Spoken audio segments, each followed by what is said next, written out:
You're watching the 420 Pace Network, found at 420radio.ca and paceradio.net. Are you looking for non-stop, continuous cannabis and psychedelic programming? If you are, then turn your browsers to 420radio.ca or paceradio.net, where you will find the 420 Pace re-rolled Saturday. Everything gets started at 8 a.m. Eastern Saturday morning. You're listening to the Pace Radio Network here at paceradio.net.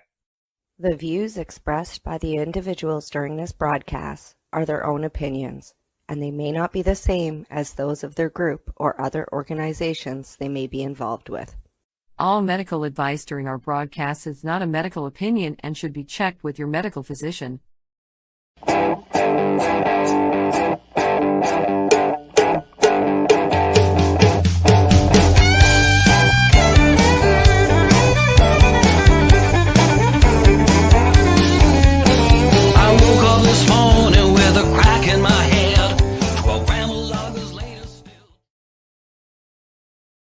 Good evening, everyone, and welcome to the Pace Radio Show. We're live, and we're coming to you live here at paceradio.net. Plus, hey, I'm outside, too. I see. It's dark already.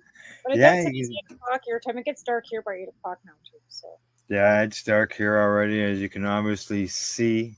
But the temperature's supposed to be pretty nice. But I do have a vest off to the side in case it does get cool.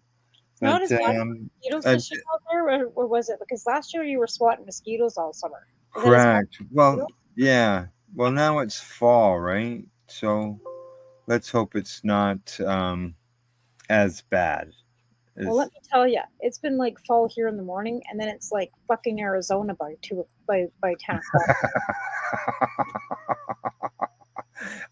Yeah, I know what you mean. It's ridiculous. You get up and like your teeth are chattering, right? Yeah. And by 10 o'clock, it's like you're dying. You need to put shorts on, and then by the time I'm coming home at 10 o'clock, it's dark, and I need a fucking parka again. It's like yeah. We've had over the last week. We've had evenings from 9 to 11, as far as temperature wise. Yeah, us too. And then going up to 32 to 35 degrees in the daytime. Yeah, ours have been up close to the 30 part. Yeah. I'm not sure what it was today. I don't think it was as warm today, but we didn't put the air conditioning on when I got to work this morning because, today's that dreaded. I worked last night, open today, right? So when I got to work this morning, I was wearing my coat. I didn't put the air conditioning on. Then we got an order and we started putting stock out. And next thing you know, Harris is throwing on the air conditioning, and I'm kind of giggling because I didn't put it on. His mom and I were laughing because he's sweating away. And we're both in sweaters still because we're both old and menopausal, right? So we're just like, we don't. Yeah. 22 degrees here now. So maybe it wasn't 36 today, but.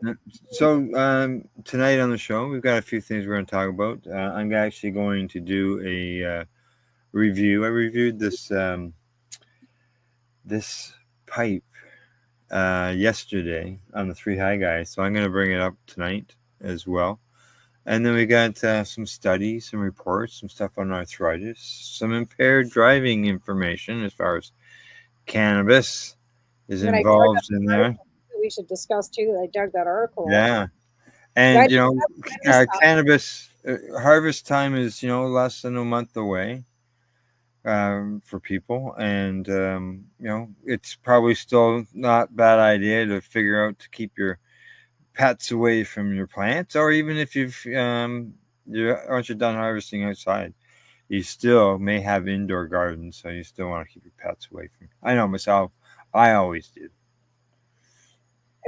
That was one thing that we're pretty meticulous about keeping the cats out of the room, and the dogs never did go. They can't go downstairs, so because their little legs won't let them. Yeah, I've always kept them out of the room. So. You don't want hair.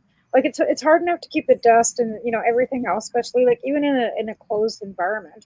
You still have dust mites, you still have a furnace going. Like depending on how you're set up, it's hard enough to keep pests and other things out. Never mind hair, and you have to deal with the hair coming off your clothes, your own head, because no matter what you do, you're going to be taking hair in with you, unless you're peeling those clothes off and putting different clothes on as you're going in, right?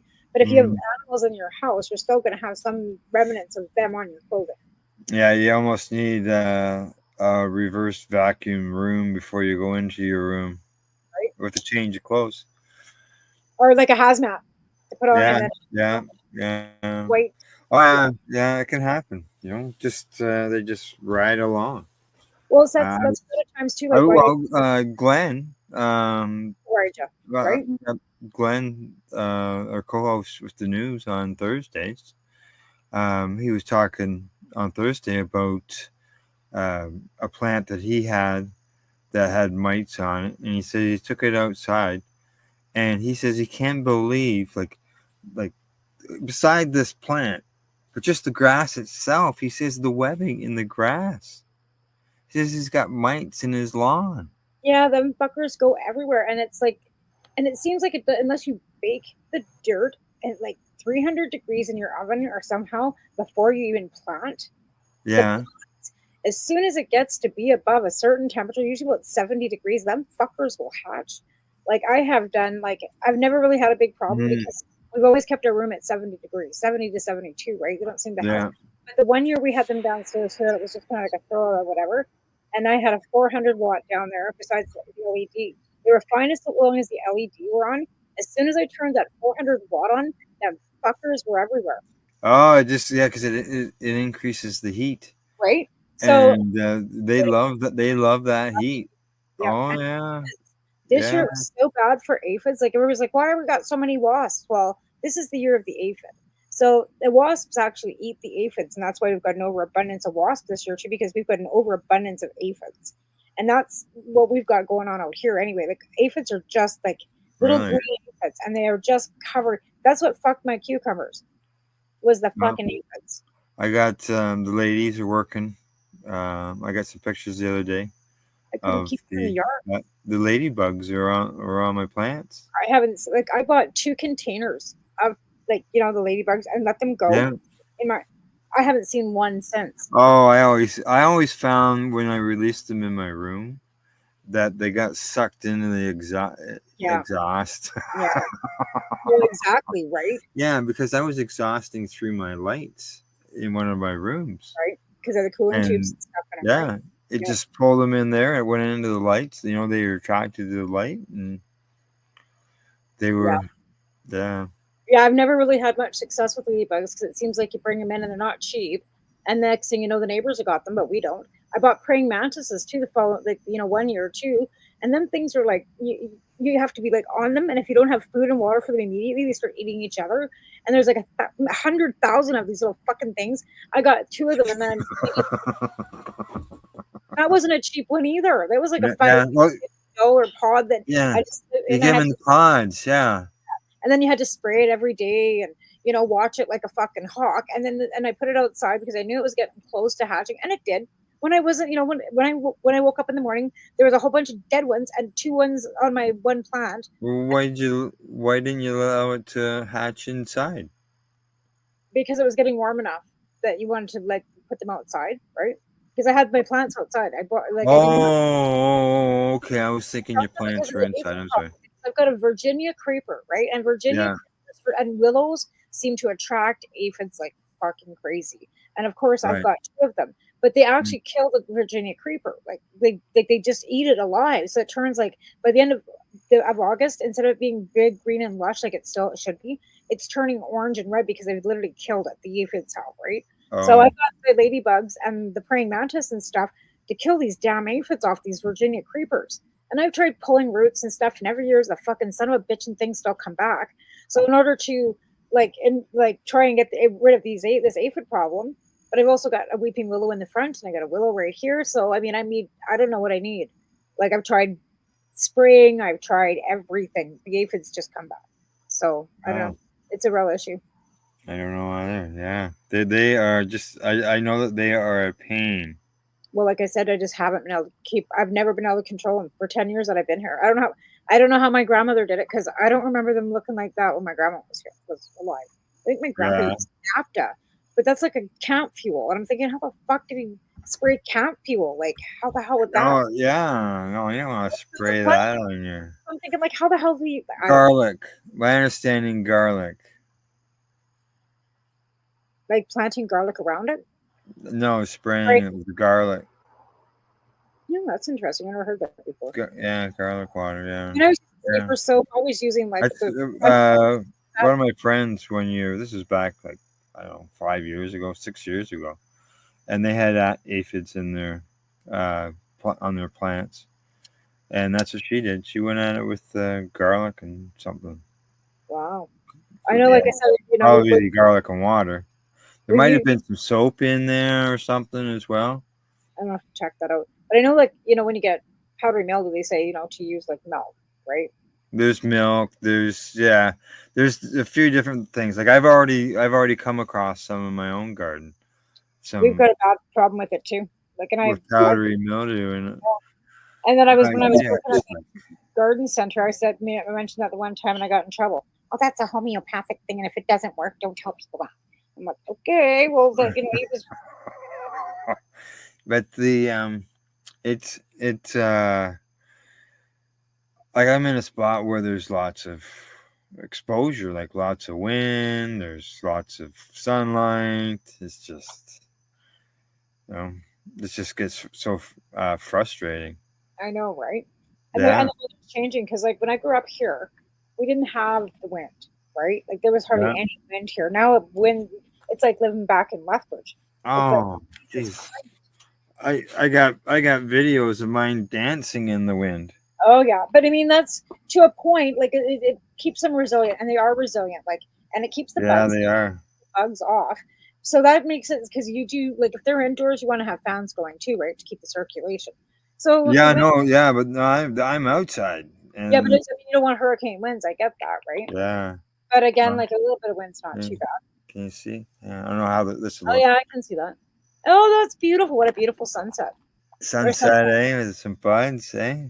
Yeah. That was tonight. Oh, nice. Didn't realize Um, my ear dies right in the middle. right. Ah. But it just gets frustrating when the powdery mildew shows up.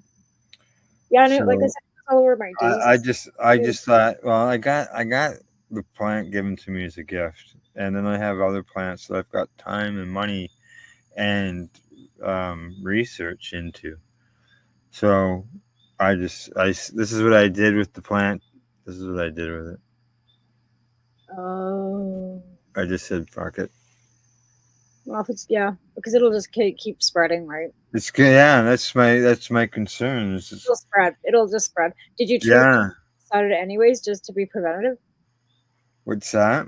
Have you treated the area around them to be preventative? No, no, no. I never even thought about that. To tell you the truth. I would Yeah, just because it's the spore. Yeah, because it's spores, right? So yeah, yeah, correct. So like I took them way away, right? I would spray your other ones with just some milk, honestly, just to be preventative. Just to I don't know, but I mean, if they're in bud, that's yeah. I guess It's just I just said no. That fucking shit spreads with like, because it's spores. Oh, It's spores, right? yeah, That's exactly. That sucks because then that can get into your bud, and then you got bud rot and fucking mold, and That's right, exactly. I and said it's so hard to contain that. It doesn't matter where you are, whether you're in a closed environment or whether you're outside. right. Like those certain issues, and like some of the genetics actually have it in their strains, so that there's nothing you can actually do to prevent it. Christians are Mm. really prevalent for that, right? A lot of like you can be growing it indoor in the best environment, and the fucking shit will still show up. So as I mentioned, and obviously I'm outside, so I had to take a picture of the outside studio as well. Yeah, So here we go. yeah. That looks great, Al. Uh, Love the light. Outside, I'm sitting. Well, you can almost see where my butt's sitting in the chair in the Yeah, swing. you're swing. Your butt creek. Well, I bought this actually in my damn Temu habit. It's like a Japanese mat, but for like it's like a mattress, but it's like Yeah. it's supposed to be a pillow top for the top of your bed. So I got that, and my bed is like so cushy now. It's like sleeping on a cloud. It's awesome. But when it comes to powdery mildew, you mentioned the milk. Yeah, I've always been told try to change the pH on the leaf surface. you can Uh, do that too. Yeah, but that's kind yeah, of a little bit Well, that's what the milk does, right? Because the Milk, milk. yeah. And I used to in one of the places I lived at, I had pH. The water was Well, you 10. can use pH down in your water, Well, yeah, I'd always make it go up. or up. Sorry. Yeah, yeah, because our water was 10 just straight out of the tap. So Yeah. You want the alkaline up. and did it eliminate it? No, but I think it reduced it. It reduces it, right?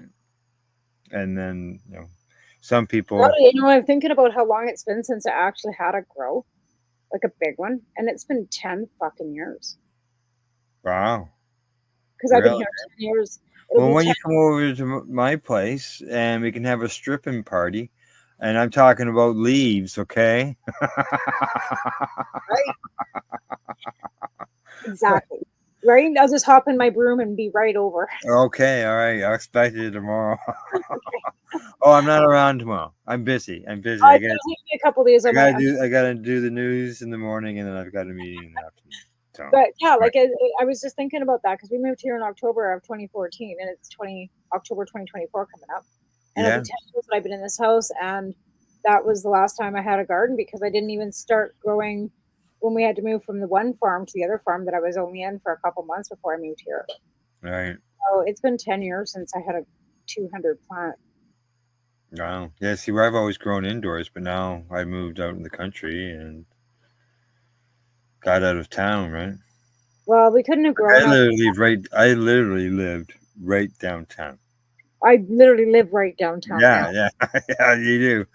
And it's something we did have, like, when we first moved here, we tried with the LEDs and stuff downstairs. I had, like, I still had my license. I did grow 10, I think. And then I guess, but I didn't have a 200, you know what I mean? I didn't have my 3 stages where I had my clones and my veg, right. Yeah. I could have overabundance. Clones, veg, bloom. And then I had overabundance that I could make butter and I could make stuff so I could do bake and I could give stuff away. And I don't have any of that anymore. And that kind of sucks because I loved giving shit away. Oh, yeah. I'm giving shit away. I did time for giving shit away, right? Yeah, you did. Yeah, you did. So, like, that was the best part of, like, growing was that I could bake and, help other people out. Because we always have, like, enough to take care of ourselves and help a few others. Right? Hey, you believe me, there was times there where it was, nip and tuck and, hopefully you got through and, maybe those early days there might have been a few little grill spots just to get, just in case, Right.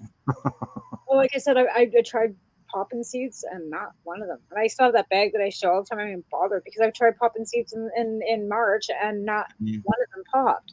So it was like, this is a sign. I don't have time for this, and playing around with it, and even with my job, like my yard suffered this year. Everything suffered. Even my house plants have lost. Well, I'll tell you, we're still cutting grass here every week. Well, I'm still cutting grass here too. I just have jungle out there, and now I got this kid with a broken elbow, so he can't even go out and mow it. And Alvin left in August, and I haven't seen my husband since August. So. Oh, he's still up north. Oh yeah, he's not coming back until we get a little bit ahead. Well, he'll be back for our anniversary in October, so that's our look forward to. He'll be home soon. Yeah, soon. 2 weeks, another 2 weeks. Right. Oh, I see that light changes on me. Yeah. Look at that. Oh. Yeah, it depends on the angle that you put your computer at too. Like you can move it around. And again, like you can change the modes. It's a cool light. Like like I said, they're cool. And I've seen people with them. I'm like, I don't need one of those. Like, what do I need one of those for? Right. I think that was one of the free gifts I got from Timo. I don't know. Like I said, I play this. Well, I got this one through Christmas thing last year.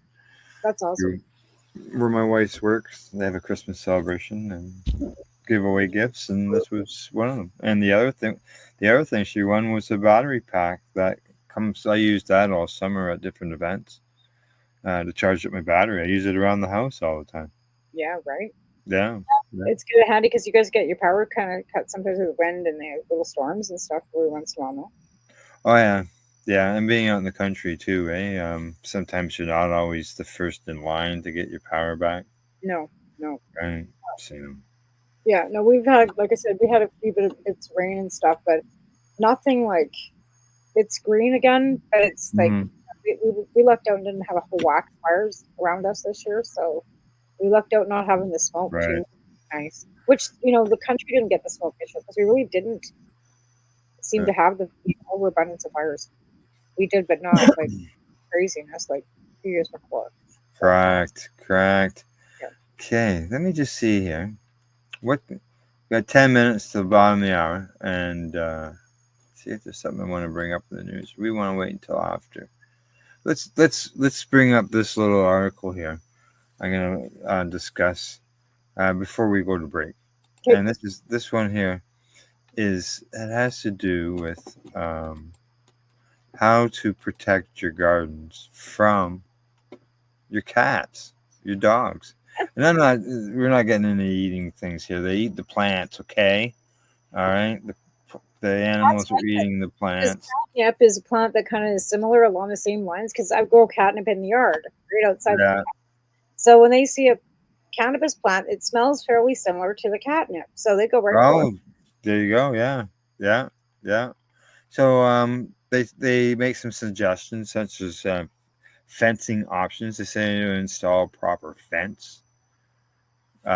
Use chicken wire.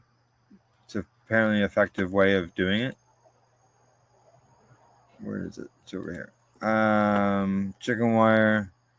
They say to bury it at the bottom. That prevents the dogs from, getting underneath the fence, just like they do any other time, right?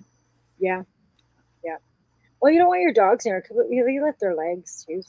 Okay. Well, yeah, they carry little bugs on them, and like not that, like I said, like you can have the cleanest pet ever, you're gonna still have like dust mites and fur.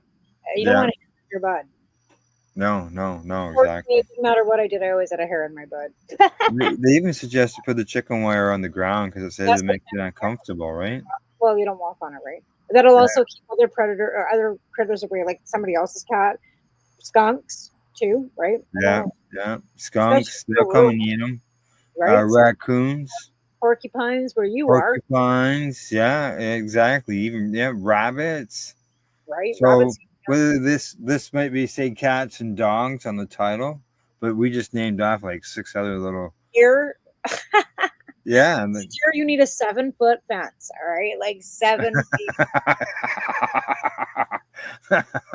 Well, I'll tell you, my dad.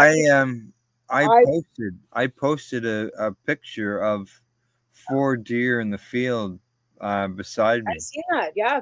Yeah. I was out working in the garden, and there they were right beside me. And that's more than once. More than one time they've been out there. They can come in and eat everything you leave behind, the fuckers.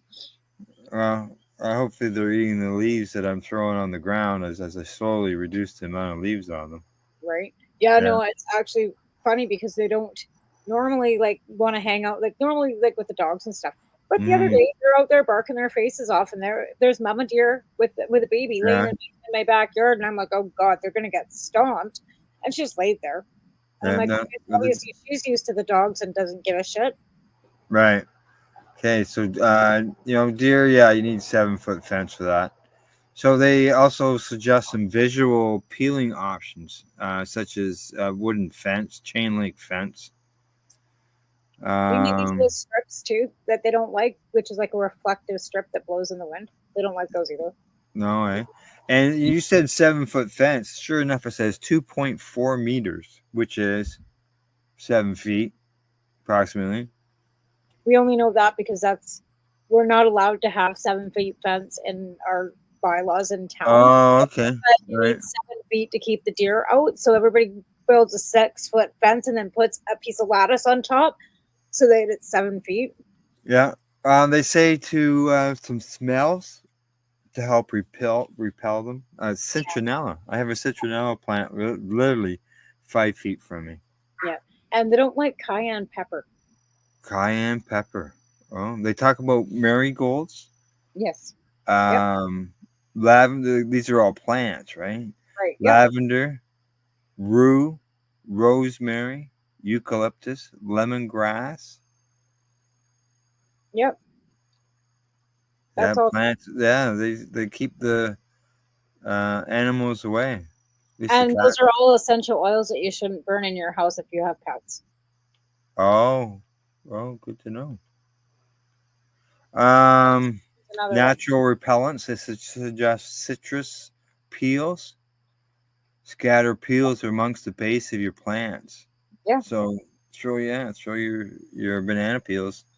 You can compost them or throw them out with your plants, and you compost them out there naturally. I think coffee grounds was something else. Yes, yeah, they do mention coffee grinds, and I used to use them at one time with my living organics gardens. Right. Yeah, I believe part of the process was part of one of the uses was to get them moldy in order to create microcilium. I can't pronounce the word in the soil. Microciliums, right? Yeah, correct. There you go. That's the word. Yeah. Yeah. No, that's good because that's a good bacteria, right? You correct. Yes. Right. Exactly. Now they say train dogs. Ultrasonic animal repellers, motion activated sprinklers. Yep. Those are good too. But I mean, you Yeah. can't, not everybody has the ability to do that. Yeah. They're expensive. So there you go. I would think that would work. Those would be things that would work with a lot of different animals, and nothing like going at harvest and finding out that a big chunk of your plant is missing. Like we were out visiting friends on the weekend, and when we got home on Sunday, our granddaughter's tomatoes were gone. Oh. And nobody touched them. No. That night, I got pictures of 2 deer in our front yard. Oh. They come back for more. Oh yeah. Oh yeah, they will. That's what I mean. That's why I got a piece of chicken wire across that piece of that part of my deck. Yeah. Where fucker came in, jumped in the dog pen, walked onto my deck, which is enclosed right here at my right outside my bedroom window, and walked right out past my car. So yeah, they're brazen. They don't care. They'll come right up.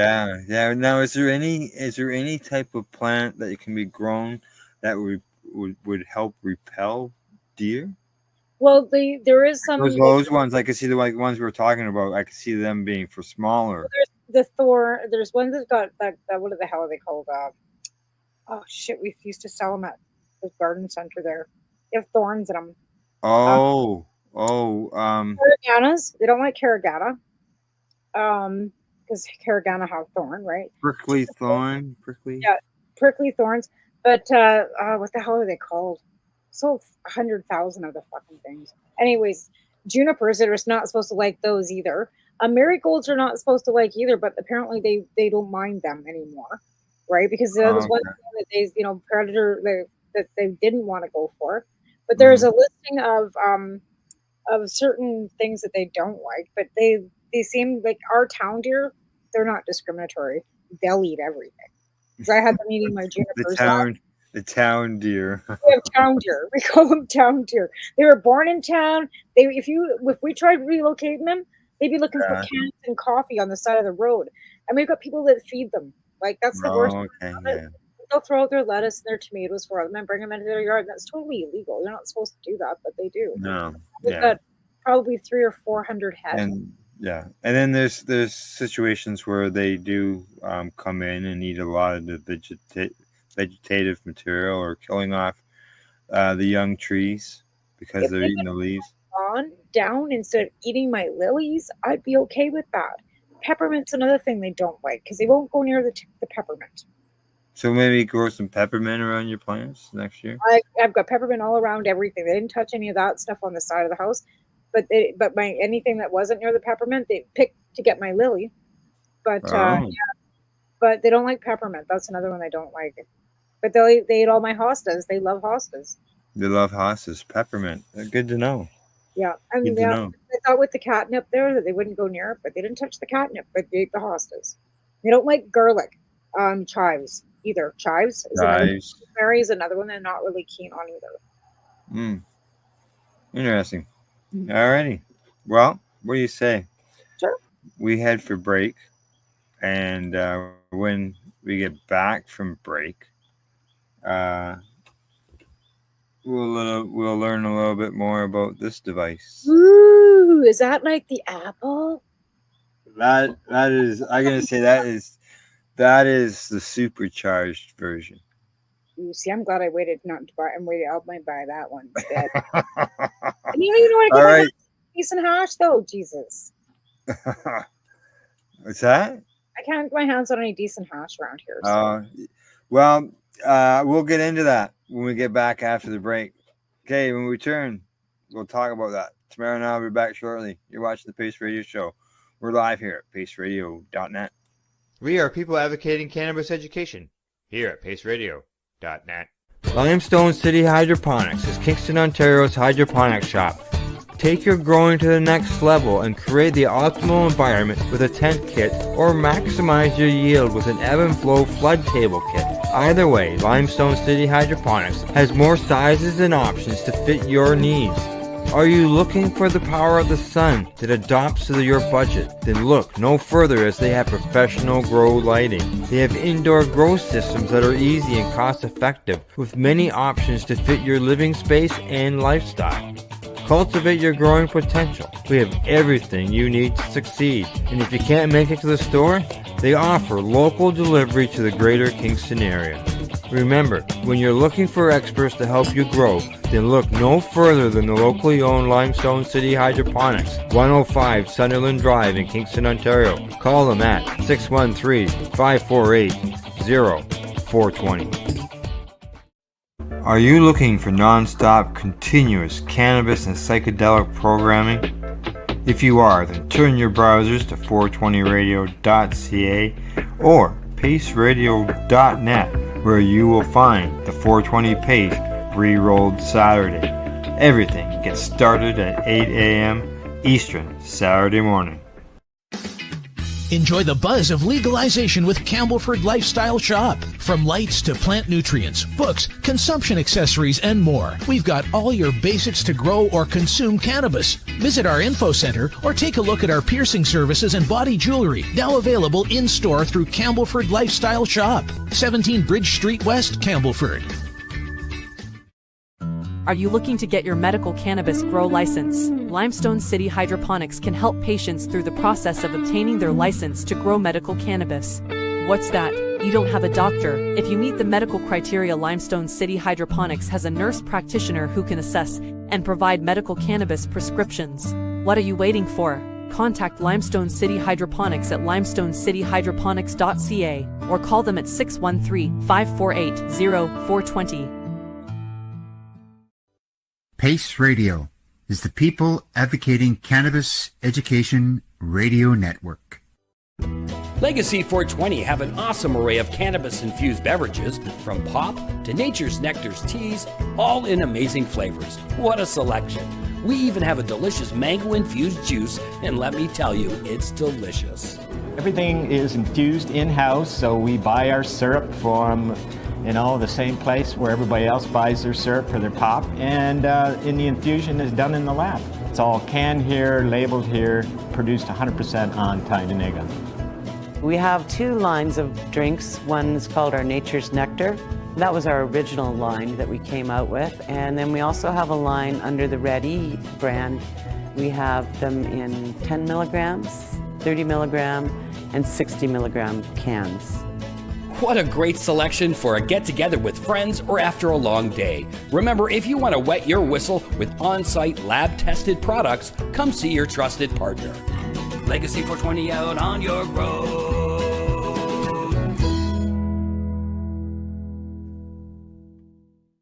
You're listening to the Pace Radio Network here at paceradio.net.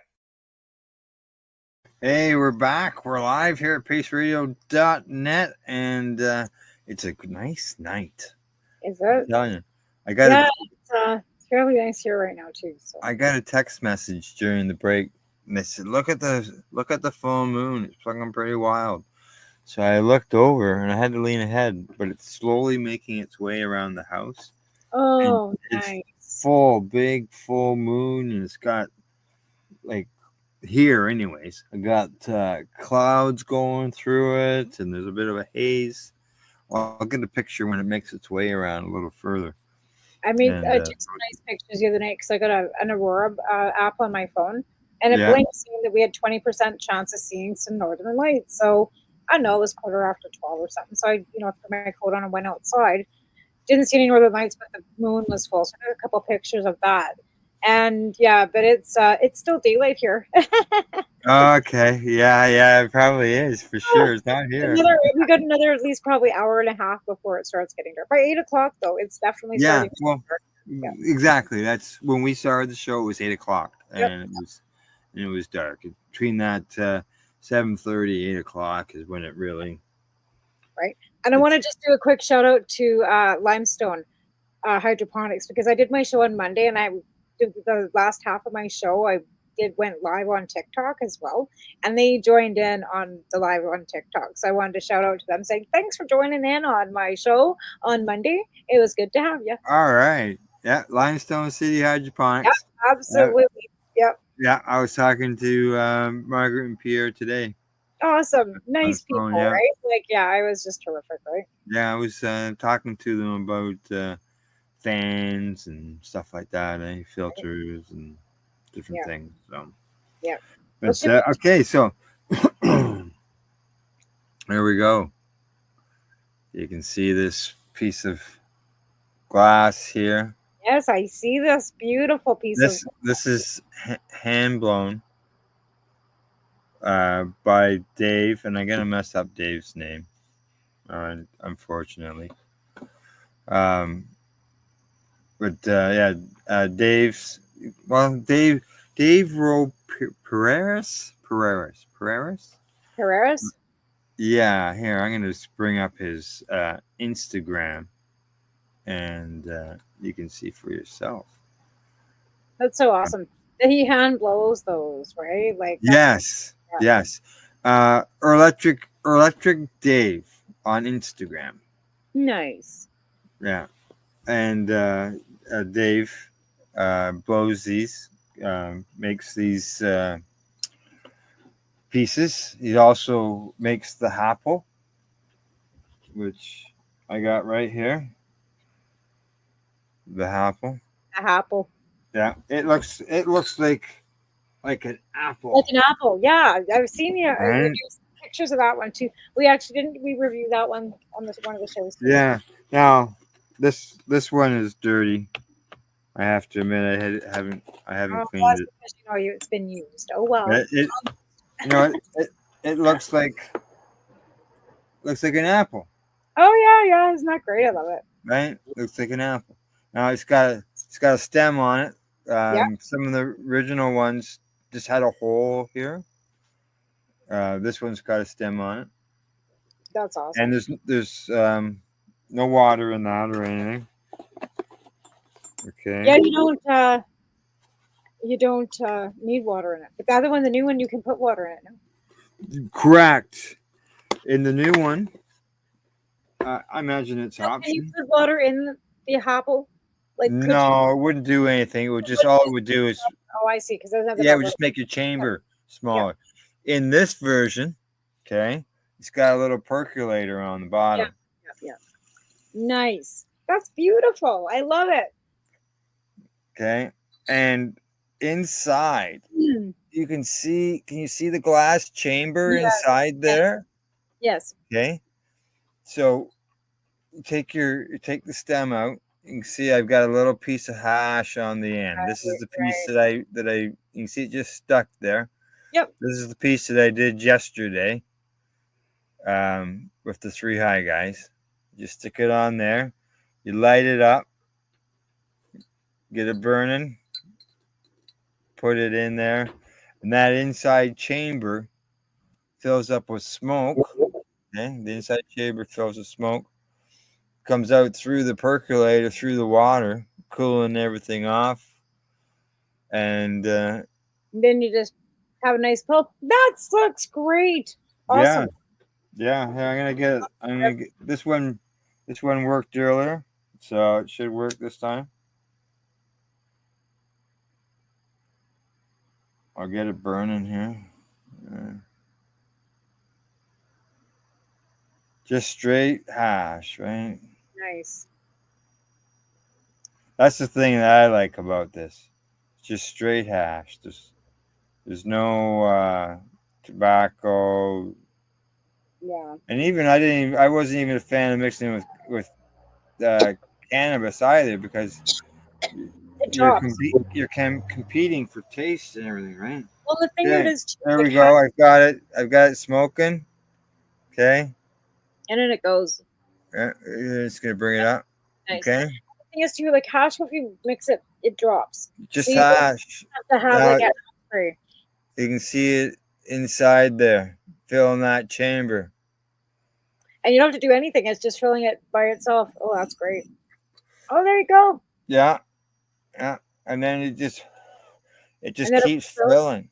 Just keeps filling. That's great. So you just leave your hash in there, it'll fill that little puppy. Right. Oh, correct. That's great. And then even like it's just a piece of glass on. There's no etching or anything.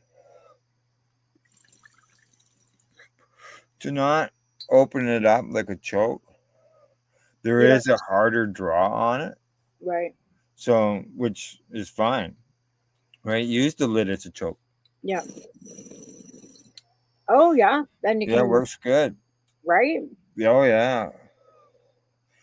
And it's just this thing. I love that. That is terrific. It just keeps going, eh? Is that the pear now? The plapple? What's that? What is it called? The pear? No, this is called the dewdrop. Oh, dewdrop there.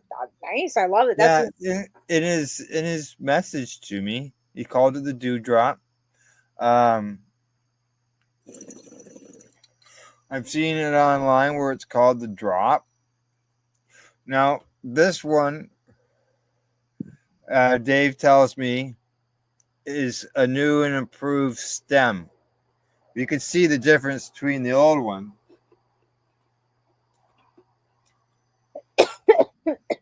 Right? Here's the apple, right? Yep. And you can see this one. Does the one come out of the apple too, or do they come out? Does the stem come out? The stems don't come out. Oh, okay. Awesome. Well, that works good. Now, what we were talking about on 3 High Guys was, maybe put some, if you want to add flavor, put some type of natural, real, like few drops of lemon juice maybe in the water, or orange, a little bit, take an orange and squeeze a bit of orange in there. Would it? It would ferment. I wouldn't. I don't know. Unless you're going to change the water like after you use it. I wouldn't let it sit. Because if you leave a glass of like water with like lemon in it, it will, after a couple days mold. Because the fruit juice will mold on the water. So yeah. You could do it while you were using it, but I would change the water right But after. you want to empty it right afterwards. Yeah, you don't want to leave it in there. Yeah. That's a good idea. You could put some lemon, mint, No. a little bit of mint, like a couple of mint leaves or something, some peppermint, or you know what I mean. You could do that. Too. Yeah. Yes. Exactly. There we go. That's lovely. Now, not only can you consume your hash with it, but I've got Dave's Instagram page up here, right? So I'm going to show you what else you can do with this thing. Look at that. He's got the e-nail on it. There you go. Like there that. You go, eh? That's a hell of a thing, right? You absolutely do your jobs. Yeah. You could probably touch a bowl, and then you could put your flour in the top of that too. Yeah. The now there's that. Okay, so you can do dabs with it. Okay, and then you got the banger where you can do your dabs and your banger with it as well. Ooh. Yeah, I think in this video He changes it. He's got the dab in it, or not the banger in it for doing dabs, and then I think he takes it out. I never quite understood that whole concept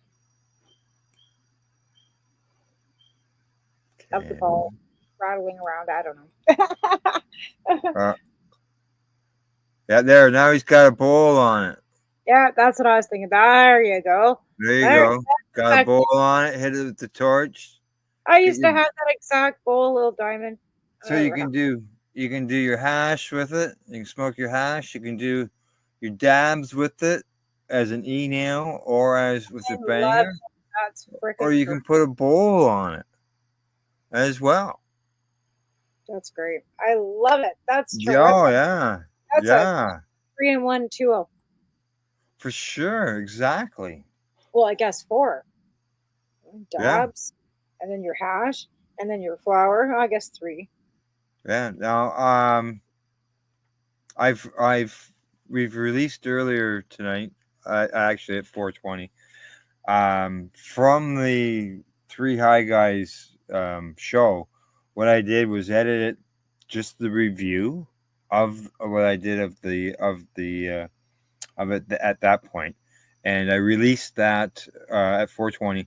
And included in there is Dave's information, as well as where you can purchase this. It's available at stores. Okay, you can go, like I purchased my apple at Spirit Leaf in Campbellford.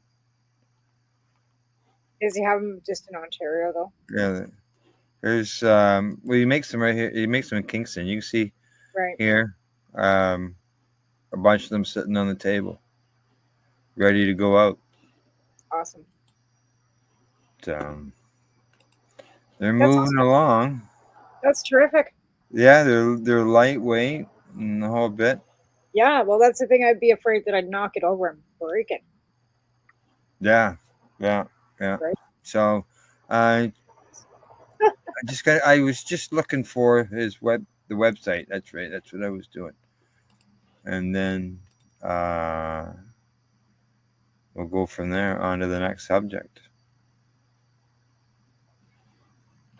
Okay. No, that's an awesome little tool. I love that. It is. I look forward to it. You know, it's funny. I went into Dubs the other day to buy stuff for my vape, and I was like, just stupidly said, like, I'm looking for a Da Vinci, right? So she brought this great big contraption that you got. Wow. I just want a battery for my vape, right? Right. So Yokans come out with these, and these little buggers are nice too. But this is a Yokan, and you can actually you can up and down with the temperature on it, right? Oh yes. So and it was $22. So yeah, but I wanted, but the Da Vinci for the flower. Oh my god, they're shiny but they're like beautiful. But oh my god, they're expensive. Alrighty, here we go. I got the website up. There we go. It's called Cannabis Swag. Canara Swag Shop. Right there. Canara Swag Shop. See, it's got different suppliers there. Nugs. That's where the Apple.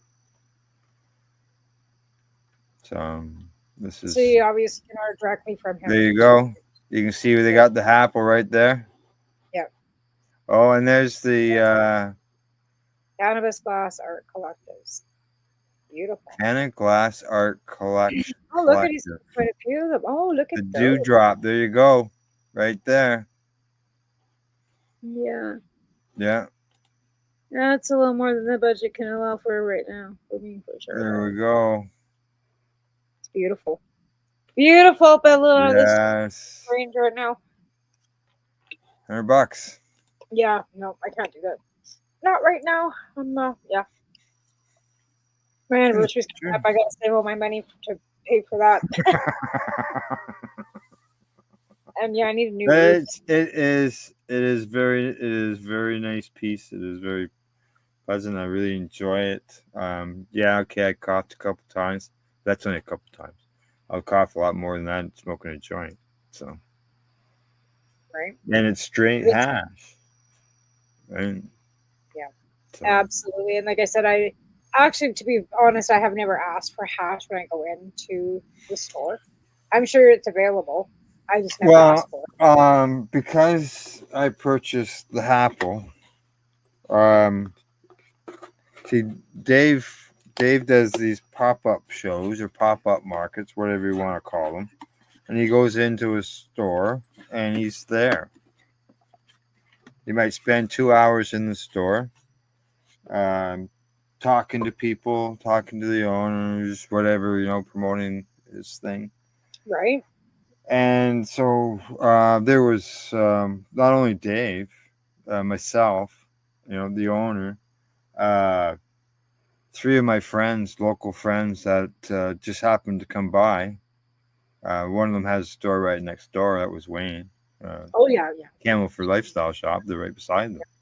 Right. And so yeah, we spent a couple of hours in there talking about different things and shooting the shit, and Dave showing us this nice little rig he has is the Apple, and I had to get one. So nice lightweight. I wouldn't have either. Yeah.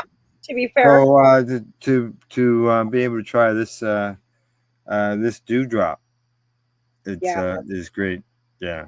I'm just looking at my local store's website here to see if they've got any hash, and I'm not seeing nothing. Yeah. So I ended up I've bought some hash at Legacy 420, and I bought some hash at Spirit Leaf when I was there, and I've had some. Oh, did you? Yeah. You absolutely do have it. I just have never looked for it or asked for it. Never asked for it, eh? Yeah, like I mean, well, now that you can get some. Oh, they have like the rip strips. Oh, okay. They also have, it says Vortex Cannabis Inc. Afghan Black Pressed Hash. Good. $23.99. The dewdrop. I'm just trying to. $23.99 for 2 grams. $14 a gram. No, you say $23.99, so $12 a gram.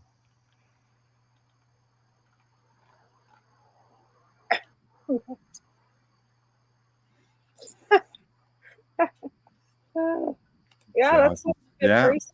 Yeah. I guess they don't sell quarters or anything, eh? No, it's all in 2 grams. All in 2 grams? Well, 7 grams would be a quarter. So it's not. I wonder if you could get 28 grams of that because it's. I don't know. Do they consider hash? It's a concentrate. Yeah. You wouldn't be able to carry around an ounce of hash. Shredded mother. You can't have an ounce of concentrates. Well, they've got this one's called Mother Pucker Peach Grips.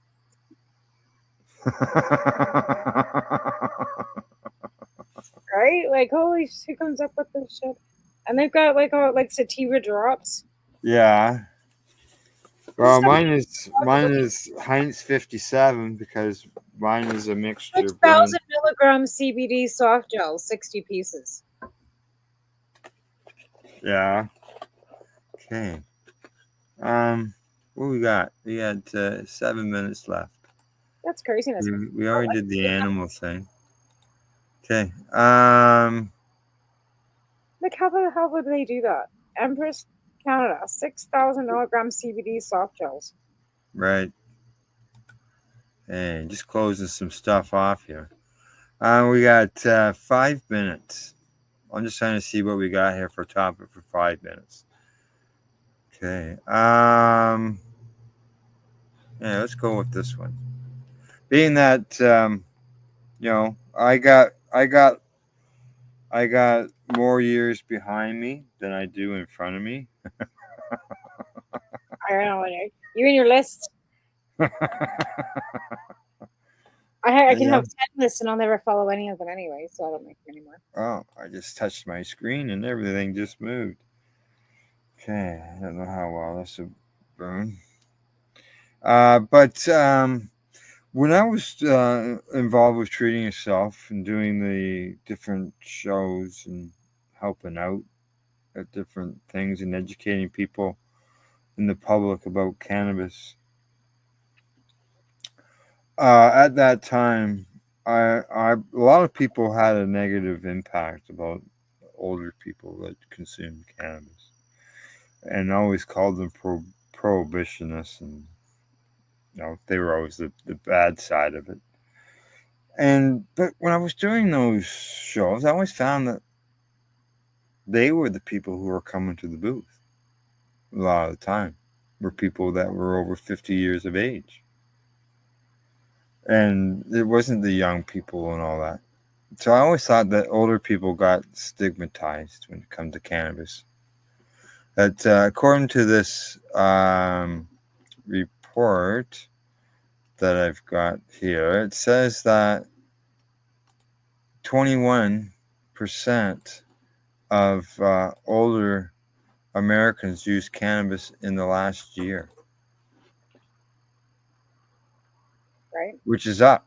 Which would be up. That's almost 25%. And it's funny because when I was doing my show on Monday, I was talking about cannabis research, and I went to our websites, and the last studies that were done in Canada, like recently, were 2019. Then they refer to everything to the MD of American studies, like US, right? Yeah. So coincidentally, I guess if they're doing them hand in handly, but there's a lot of research actually being done in some states, so that's a good. But yeah, no, a lot of, well, like I said, at one point, my mother wouldn't have, there's no way, right? Right. She's, I'm able to now, not, I don't consume in her house out of respect. My son does, he doesn't care, but I don't. And then the fact that when they were here for one of her high school reunions, she brought a bunch of little friends over here to check out the topicals that I had. And topicals, right? And it was like, Mom, like, really? But she brought over a couple of her friends. One has MS, and we talked about the topicals and the CBD capsules from Canada. I'll see this stuff, right? And I hooked them all up that way so that so they had access to see this stuff. So it worked out.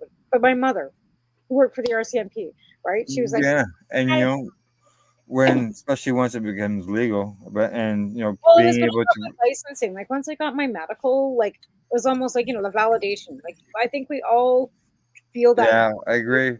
There was a validation there. Paper that says I can legally do this. I am legally sick enough.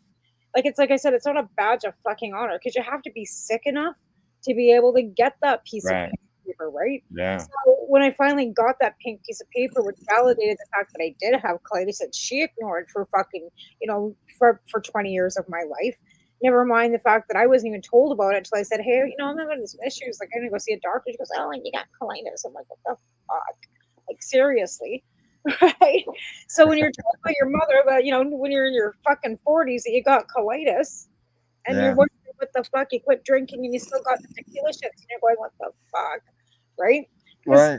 Yeah. Oh, yeah. Because I had, my mother was against it until she saw the benefits that she saw in me. Right. But like I said, when you get that pink piece of paper, it's like validation. I remember like taking a piece of paper going, yeah, finally. Right. So this report says that they found that 21% of Americans aged 50 or older use cannabis, such as flower, vape, edibles, and dabs. Say in that period, 9% used it once or twice, and 12% used it at least once a month. I think it's funny how many of them, I eat a gummy before bed. You know what I mean? Which means obviously that 79% of older Americans. There's nothing in them. They're just CBDs, and I have to snicker because they said the preferred methods of taking cannabis were edibles or beverages. Yep. Like I said, I don't know how many people like that talked to. Actually, it was funny last night. Like, I walked in the store and say, "Oh, was this girl up the hill that it says Mark Emery?" I said, Yeah. Right. Is it all messed up? And he Nothing. says, "You done?" I said, "Yep." And I'm like, "Yeah." Yeah. Right. They said that less popular were lotions and skincare products, 34%, vapes at 26%, and dabs or concentrates are at 19%. I mean, some people find topicals effective. I do, and certain ones, yeah, I've had great, effects from topical. But again, mhm. like, it's also a combination of essential oils and other, eucalyptus and mint and natural, all combined together with the CBD and the THC added, right? So you get a Yeah. combination of all of it. So yeah. Let's see that the why they use cannabis. The overwhelming response was that 81% of them said for relaxation, followed by the help to sleep at 68%, enjoyment and feeling good, which is nothing wrong with doing that. That's 2/3 of them. Helping Relief pain, homicide, 2/3. Mental health and mood, over half of them. right? Like I just said, helping you from, committing homicide because, people are stressful. Yeah. um. So yeah. So older people are using cannabis, and using it medicinally, but going to the store and buying it. I feel safer now when I think about it because, like, let's face it. Could you imagine some little old granny standing on the street corner waiting for Buddy to meet me back alley behind the bar? Like, and how intimidating that is for a lot Yeah, of I people. know. Or, having to have some seedy person come to your door and then you got your neighbors watching and shit too. Like, or just the traffic. Like, so now it's just not so. Now it's safe, it's tested. You know what you're getting. You're going to walk into a nice lighted store with a nice, usually, person behind the till that does, have some knowledge and that are helpful, right? Yeah. And I just think that's really changing the whole stigma, to be honest, because it doesn't feel intimidating and seedy anymore. No, it doesn't. Because it's out. It's in stores. We're seeing it being, even though there are all kinds of restrictions on advertising and promotions, there is still some stuff that's out there. But like I said, they're not in seedy, like here in seedy neighborhoods. Like we've got them right No, downtown. no, We've got them no. beside the pizza parlor, and it's well Yeah, lit. And like again, you don't feel intimidated walking into that store like you would like walking down an alley or into a dark bar. Even like I don't know how many times I had to meet yeah, somebody at a bar and sit at a back table and pass a bag underneath the table. It was just yeah. The two that are here in town, they're basically are downtown. Or it's in our business section of the yeah. town. I know over in Camelford, same thing. Right at the main bridge, actually, in both of them. And then over in Marmara, it's not right at the lights, but it's just down from the lights. The Like I main said, corner. how unintimidating now, where people now, because it's legal, that wouldn't have bothered before, they'd be going to this, like, Mhm. maybe some of them are going to the cannabis store before they're going to the pharmacy to grab that Tylenol Yeah, or those sleeping pills. You know what I mean? Because, like, let's face it, you don't want to start taking Nitol and all this shit to go to sleep either. Even they're finding that whatever it is, melatonin's not really good for you either, right? In yeah, excessive use. So maybe those people are going to go stop at the cannabis store and grab a gummy or grab something to drink for bed rather than going to Shoppers and grabbing that Nitol. yeah, So, what's better for you, like harm wise, side effect wise, you're not going to, what the sugar and the cannabis drink, maybe, or the sugar and the gummy. I don't know, but yeah. That's I the would thing, prefer the sugar. But I see we're people yeah, over. break time. I let it go for 5 minutes. Okay, we'll take a break now. All right, we're off to break. I just gotta find the video. All right, we're off to break. We'll see you in about 3 minutes and 10 seconds. You're watching the Pace Radio Show. We're live here at paceradio.net. You're listening to the Pace Radio Network here at paceradio.net. Camelford Lifestyle Shop. Open Monday to Friday from 10 till 7 p.m. or by chance. Check out our flags, our t-shirts, plus our hats. And look of that supply of rolling papers, plus much more. We've got bongs and your favorite herbal vaporizers. Look at all the incense we have, as well as for those who collect knives, check out these knives in our collection.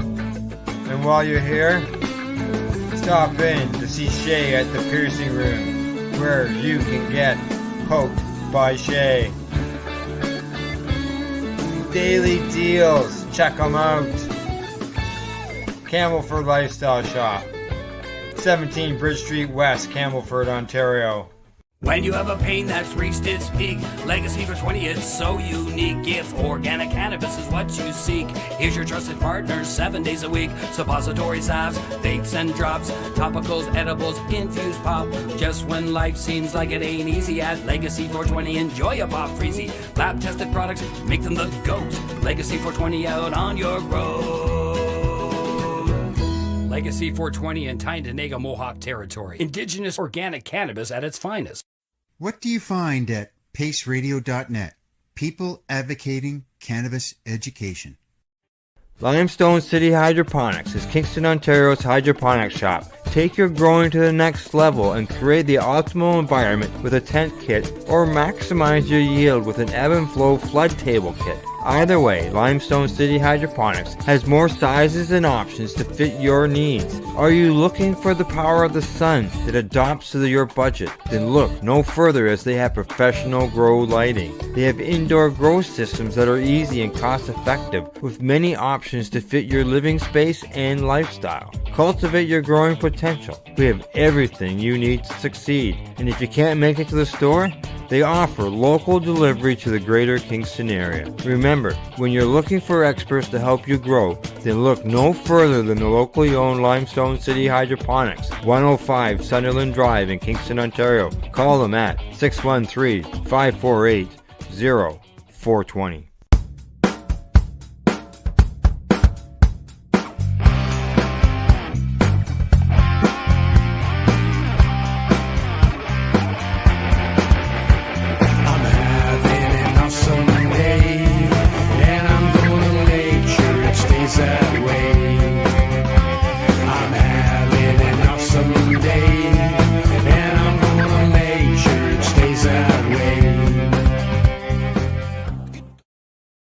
You're listening to the Pace Radio Network here at paceradio.net. Hey, and don't forget, you're watching the Pace Radio Show. But yeah, if talking about forgetting, if you just happen to miss a broadcast, you can always go back to paceradio.net and catch our past episodes.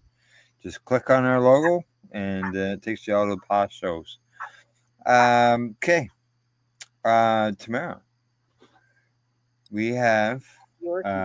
just so you know, I really enjoyed this tonight, and I'm gonna enjoy consuming my hash. That looks really nice. Yeah. It's nice. You know? I may have a part to put the e-nail on that. So. Oh, wouldn't that be great too? Yeah. If not, I'll just go see my friends at Camelford Lifestyle Shop and see what they got. Yeah. Okay, I don't need that story anymore. Okay, here's one that I'm going to touch on because there's another one I want to get into too before we're done. And this one here is that, where'd it go? There it is. Get it up here so we can share it. It says that THC concentrations are not correlated with impairment. And I have a speech impediment, so that's not got to do with my Oh, consumption of the oh, cannabis. so that's funny because we were discussing about an impairment charge. Yes. And when was this published? Well, this was published on August the 30th, and it says here that how much THC in a person's system is too much is when it comes to safety operating a motor vehicle due to complexities of human biology. That question is far more difficult to answer than many policymakers would lead the public to believe. Infrequent user can consume very little cannabis and be significantly impaired. I completely agree with that. And a frequently consumer can refrain from consumption for multiple days and yet still have considerable amount of metabolized THC in their system. There is no one size fits all. Now, an example of that, we have a perfect example, and that is our co-host on the Psychedelics and Cannabis Educational News yet again, Glenn. 31 days, 31 or 32 days after he consumed cannabis, because he was a truck driver, he got tested, and he tested positive. Yeah, and that's the unfortunate thing is that you can never, depending on, because apparently it stores in your fat cells, right? So depending on your weight and how long you wait, like, and how long do you have to wait, and how do you know, like, I don't know. Yeah. I just think that the science isn't accurate on Yeah. any of it. Well, right? see, they go by, they have 5 nanograms. There's a 2 nanogram limit, and then there's a 5 nanogram. That's sort of like that 0.5 of the alcohol and then 0.8, right? Severities, right? Right. So now it also goes on that the research assessed the relationship between drug concentrations and impaired psychomotor performance in a cohort of over 15,000 individuals suspected of drug driving and 3,684 drug-free controls. Okay. We have a mutual friend that actually did go to some, like, where he was consuming and then driving, and they were doing Yeah, there's some tests in Vancouver in BC, and I never did hear the results of it because I probably didn't find anything that was bad.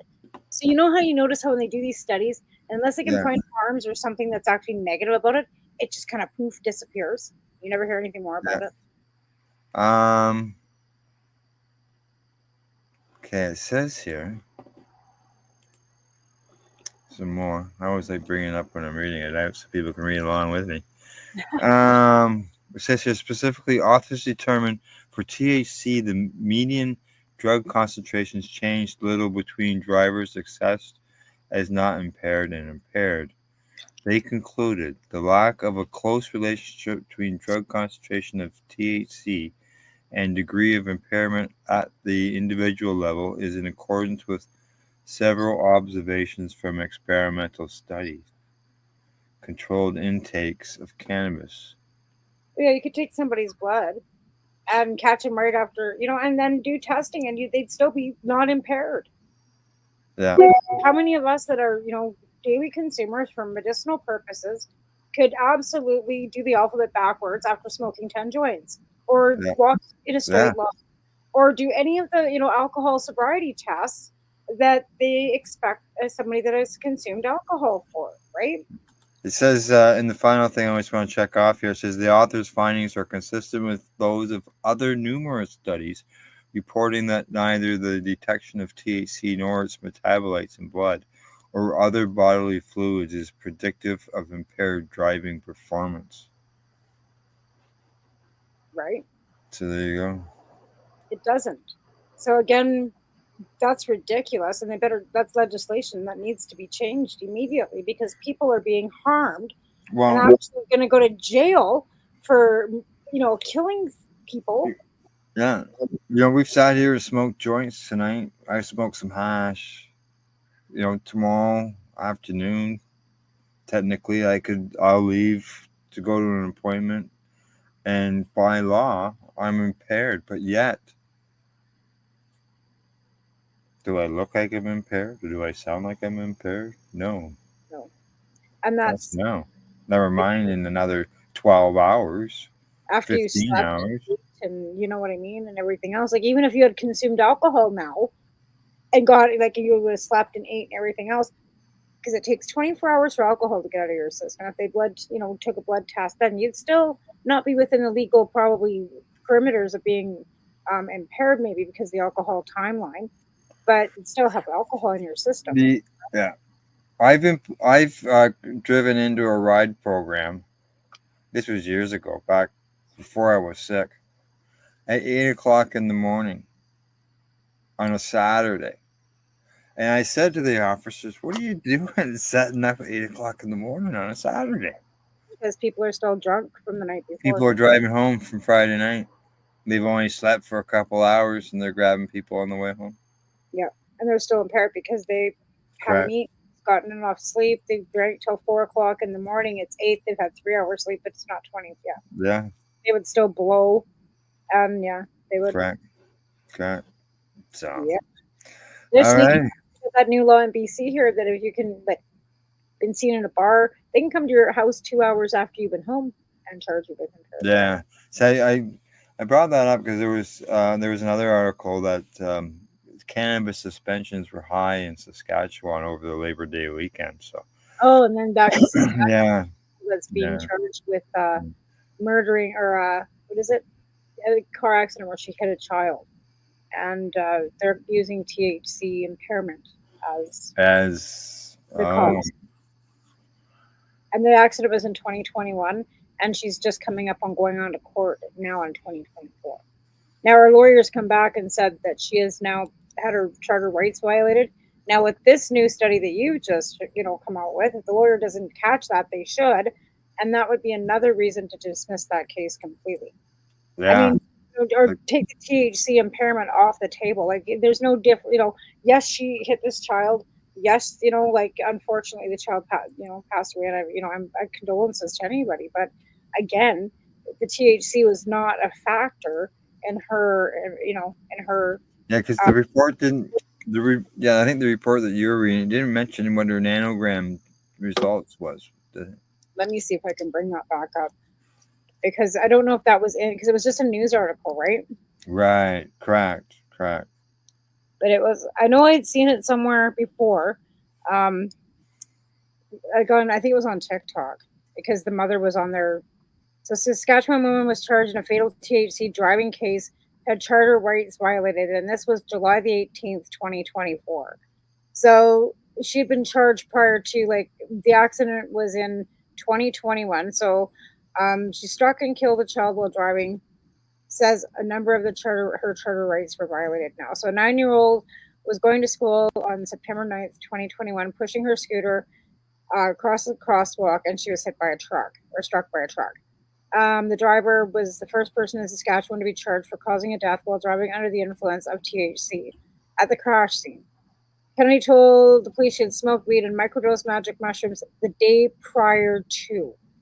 Right? So the day prior to. As the voir dire. A trial within the trial that determines which evidence is admissible resumed Thursday. Kennedy's lawyer, Thomas Hines, so they're doing a preliminary right now. Yeah. So that's what they're investigating this. Right. This, the whole thing. Thomas Hines said his clients psychologically detained by police at the crash site that she's a minority at the scene because she was a young woman surrounded by armed police officers. He said an officer was with her at all times and all eyes were on her. Any reasonable person would feel they couldn't leave that situation, she says. She was also not given her rights to a lawyer. The Crown prosecutor argued Kennedy never asked to speak to a lawyer. An officer suggested she contact legal aid. Pilon said all eyes were on Kennedy and the child was there hanging on for her life. Kennedy was physically detained because she was not He said Kennedy was not psychologically detained because she was testified earlier that she stayed on the scene because she wanted to help the little girl. But this girl's been charged with she says that she smoked before, so she's amended to do that. Right. So she'll obviously have, I would say, a high number nanograms, even though it doesn't show that, because it's it's Okay, so there's some related probably 12 hours, I'm assuming. Feels evidence and fatal THC impaired cases that case admissible. Charges should be dropped. So there's 18, more. should be 18 to 24 hours. Yeah. Yeah. No. Well, when they guess we'll find out down the road if it's still being investigated, and they're still determining what evidence is admissible, and so that's what they're going through. So well there's related stories here. So. Yeah. Okay. Okay, second day of trial. She took the witness down, so there's more here. Yeah, this is interesting because I think that's not really, yeah, I don't know. A day before, that doesn't seem. Yeah. I know. It seems weird. It seems strange to me, even if she admitted that, like the day before is not there. If she would have 2 hours before, like she was like smoking when she was driving, right? Yeah, you know what I that mean? Like, morning, before she left the house, or like she had a joint hanging out of her mouth as she was driving the truck. Like, I could kind of understand maybe then, but even then, it's a bit of a stretch. Like, I don't know. I think it's and she's also First Nations, so and it's Saskatchewan. That's right. Let's just put it that way.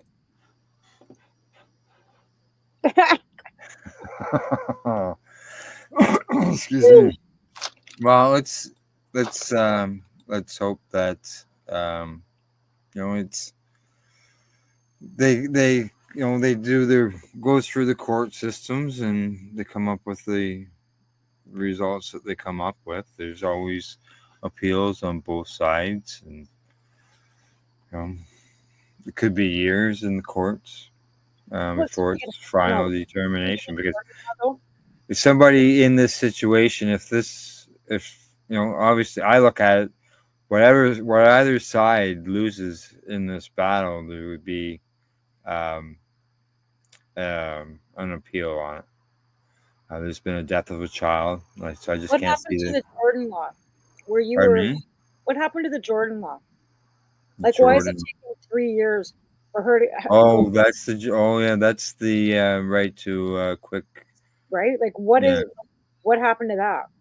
I never even thought about that. 2021, it's 2024, and they're just going to trial on this. What's the time for too long of a for a case to be dealt with? That's the thing that's the. I'd have to look that up. I think it was like 24 months, which is like 2 years. Okay, I was thinking it was longer than that.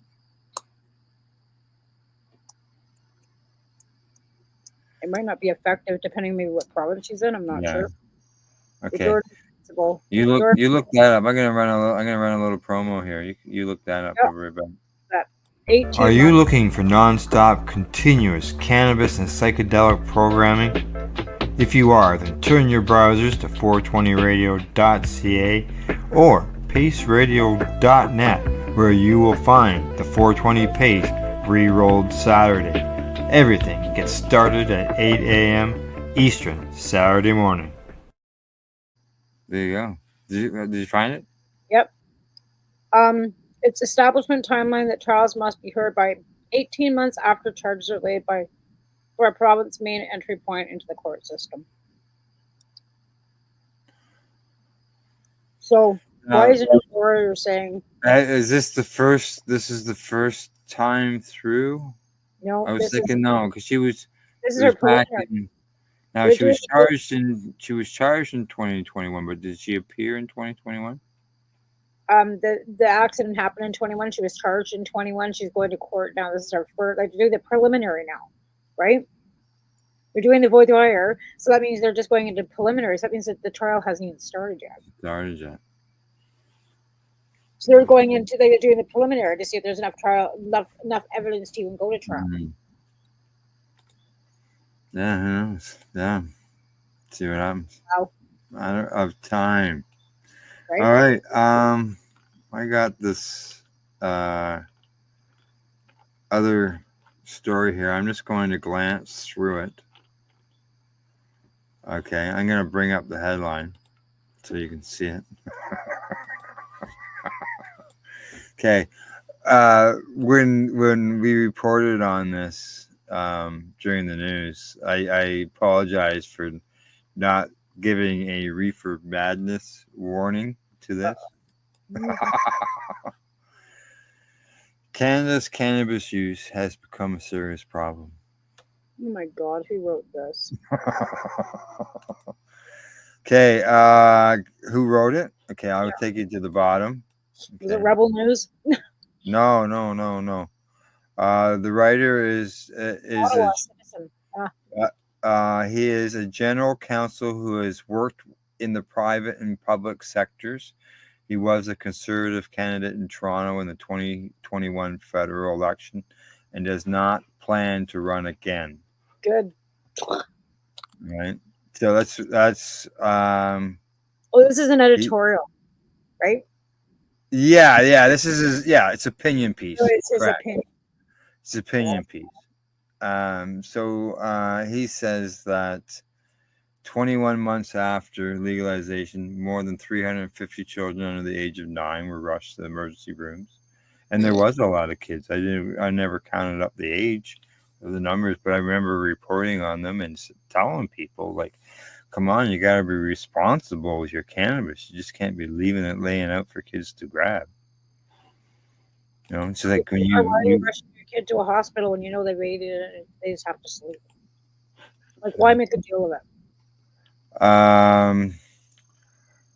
They said that years ago, advocates reform argued that if we legalized, even normalized, that everything would be fine, that cannabis was harmless, the black market would disappear, we'd have a gusher of tax revenue, law enforcement resources would be freed up, the kids would be okay, there'd be no cost to the healthcare system, it even had medical benefits. How wrong they've been. Oh, where's this guy been under a rock?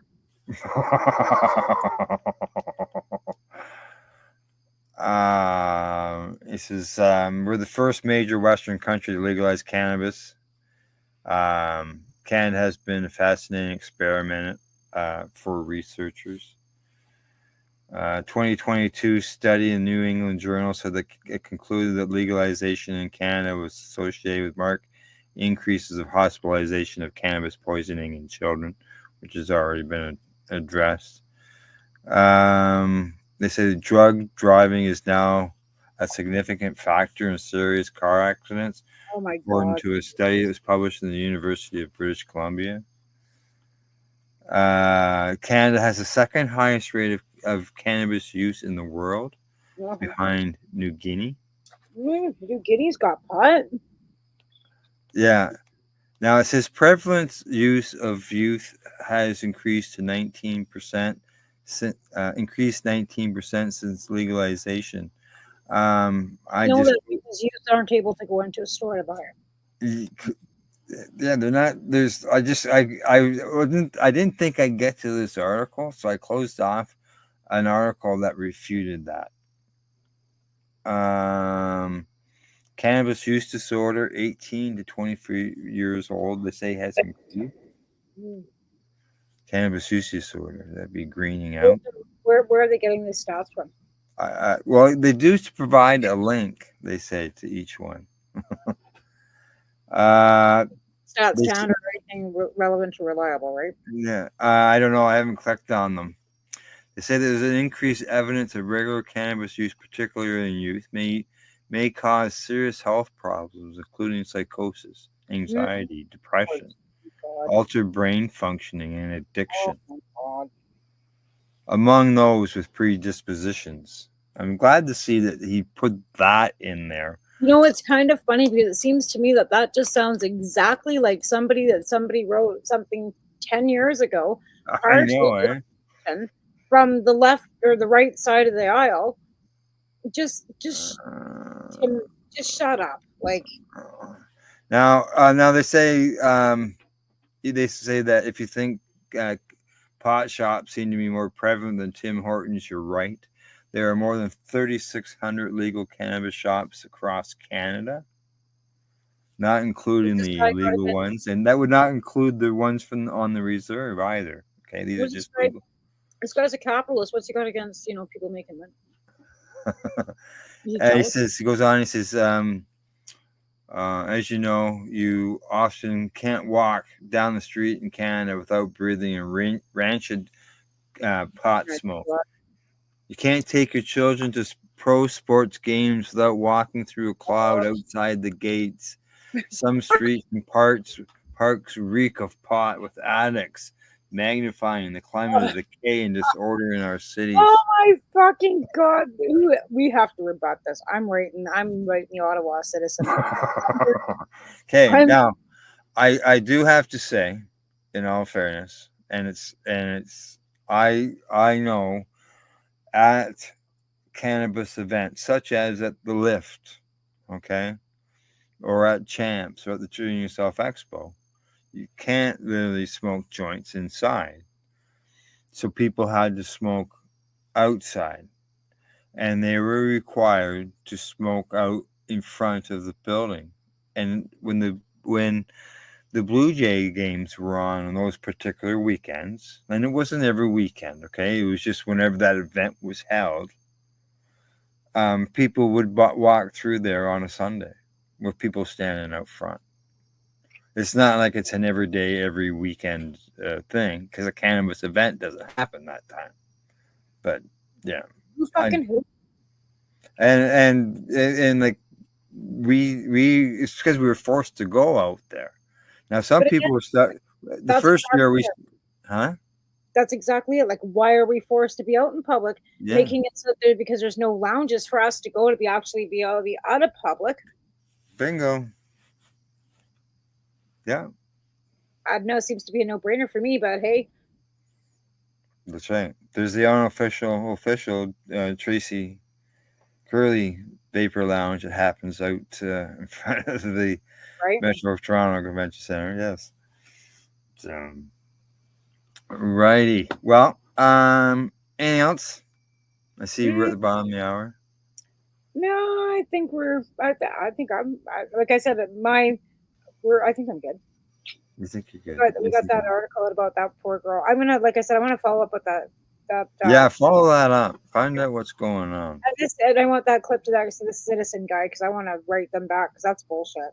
Like, everything that came out of that sounds like some Russian fucking bought and paid for by some Russian influencer. Like, everything's got, like, it's so bad right now. Like, everything that you read now, you feel like it's tainted, no matter where you read it. Oh yeah, I know. There's Stop. Especially when it comes to politics. Well, not even that. All right. Well, time to go. Right? Yeah, my dogs. I don't know what the hell. Don't forget the newbie and the doobie. They're coming on at 10 o'clock. Everybody catch them. And tomorrow morning at 10 a.m. tomorrow morning, Glenn and I are live with the Pace News, psychedelics and cannabis educational news. So catch us then. Other than that, thanks, man. Thanks to all our listeners for tuning into the broadcast, our viewers as well.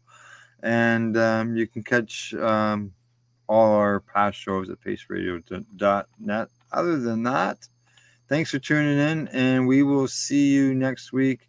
Thanks to legacy420.com, to Limestone City Hydroponics.ca, Camelford Lifestyle Shop, and at ease.ca. Other than that, good night. We'll see y'all next week. Bye-bye.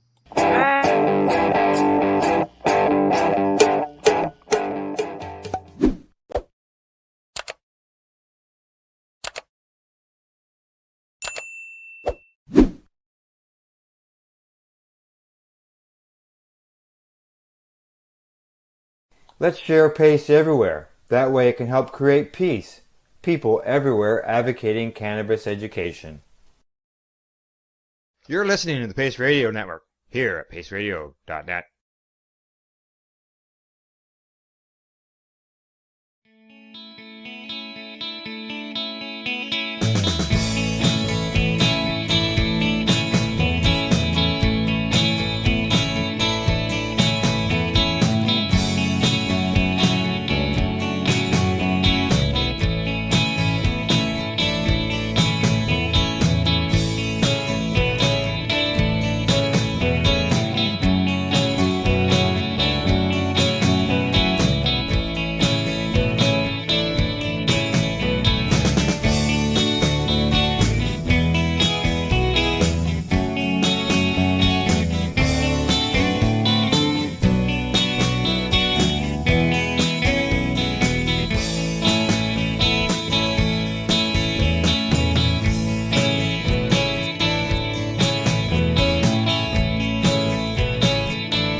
wanna talk about news, don't want the drama. From no pretentious media Madonna. I found me a great ganja mama. Cannabis and coffee with some marijuana. You're listening to the Pace Radio Network here at paceradio.net. The views expressed by the individuals during this broadcast are their own opinions, and they may not be the same as those of their group or other organizations they may be involved with. All medical advice during our broadcast is not a medical opinion and should be checked with your medical physician.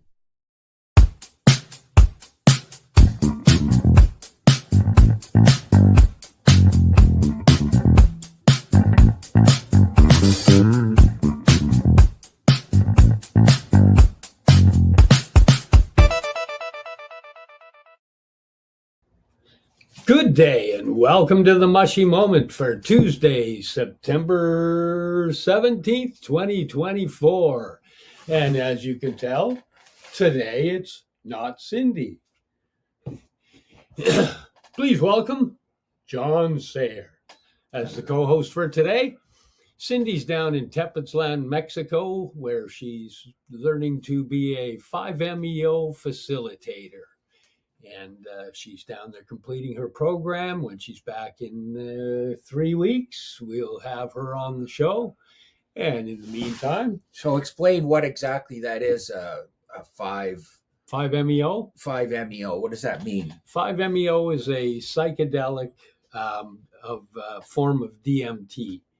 And the original version is from the Bufo alvarius toad. And it's a... So she's not going to be chasing toads around.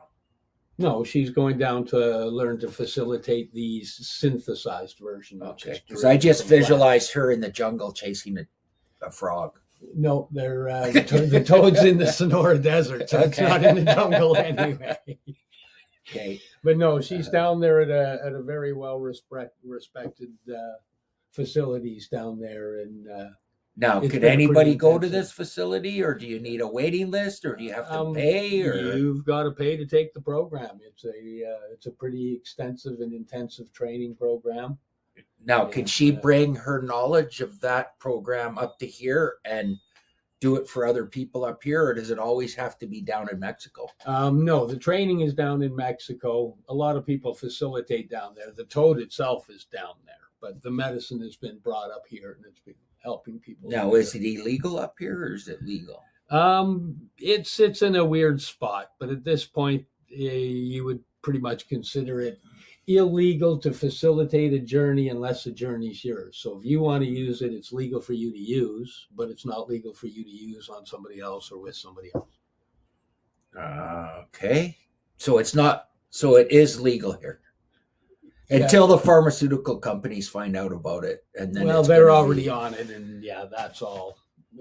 Who knows where it's going to go? At this point, it's helping people that are, suffering harsh trauma or PTSD, and it's changing lives. So people are utilizing it anyway, or facilitating it in a safe manner because everything can be done in non-safe manners. So it's natural. Psilocybin is natural. But MDMA and LSD are synthetic, correct? Yes. Okay. So wouldn't you rather have a natural product than a synthetic? Well, there's lots of people that have both sides of both arguments for all of them. Okay. Right. With the when it comes to the toad aspect, to keep the toad safe and healthy so that they weren't decimated, there was a vegan that created he figured out what the molecule was, so he synthesizes the molecule out of plants utilizing the melatonin from the plants. And that's the 5-MeO, whereas the Bufo from the frog or from the toad, it has a few other analogs in there. There's the bufotine and a couple other things as opposed to just a straight 5-MeO molecule. Okie dokie. So we're going to talk a little bit today about the history of fungus and mushrooms and different types of mushrooms and how they interact with other things and and how they help with anxiety, PTSD, and certain other things.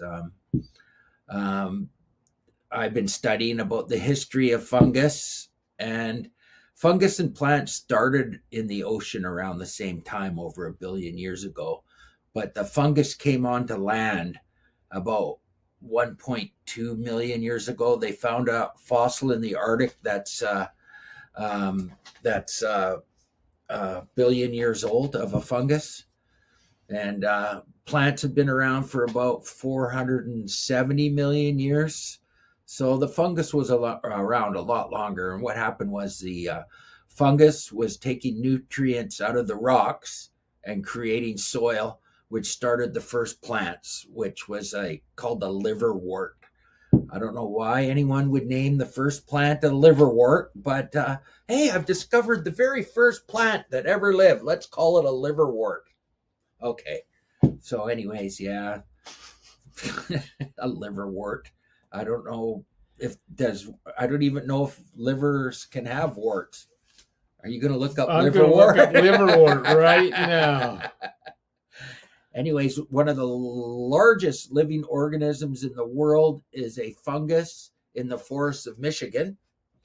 And 40% of our DNA is from fungus, which is a higher percentage than plants. So we are more fungus than we are plant.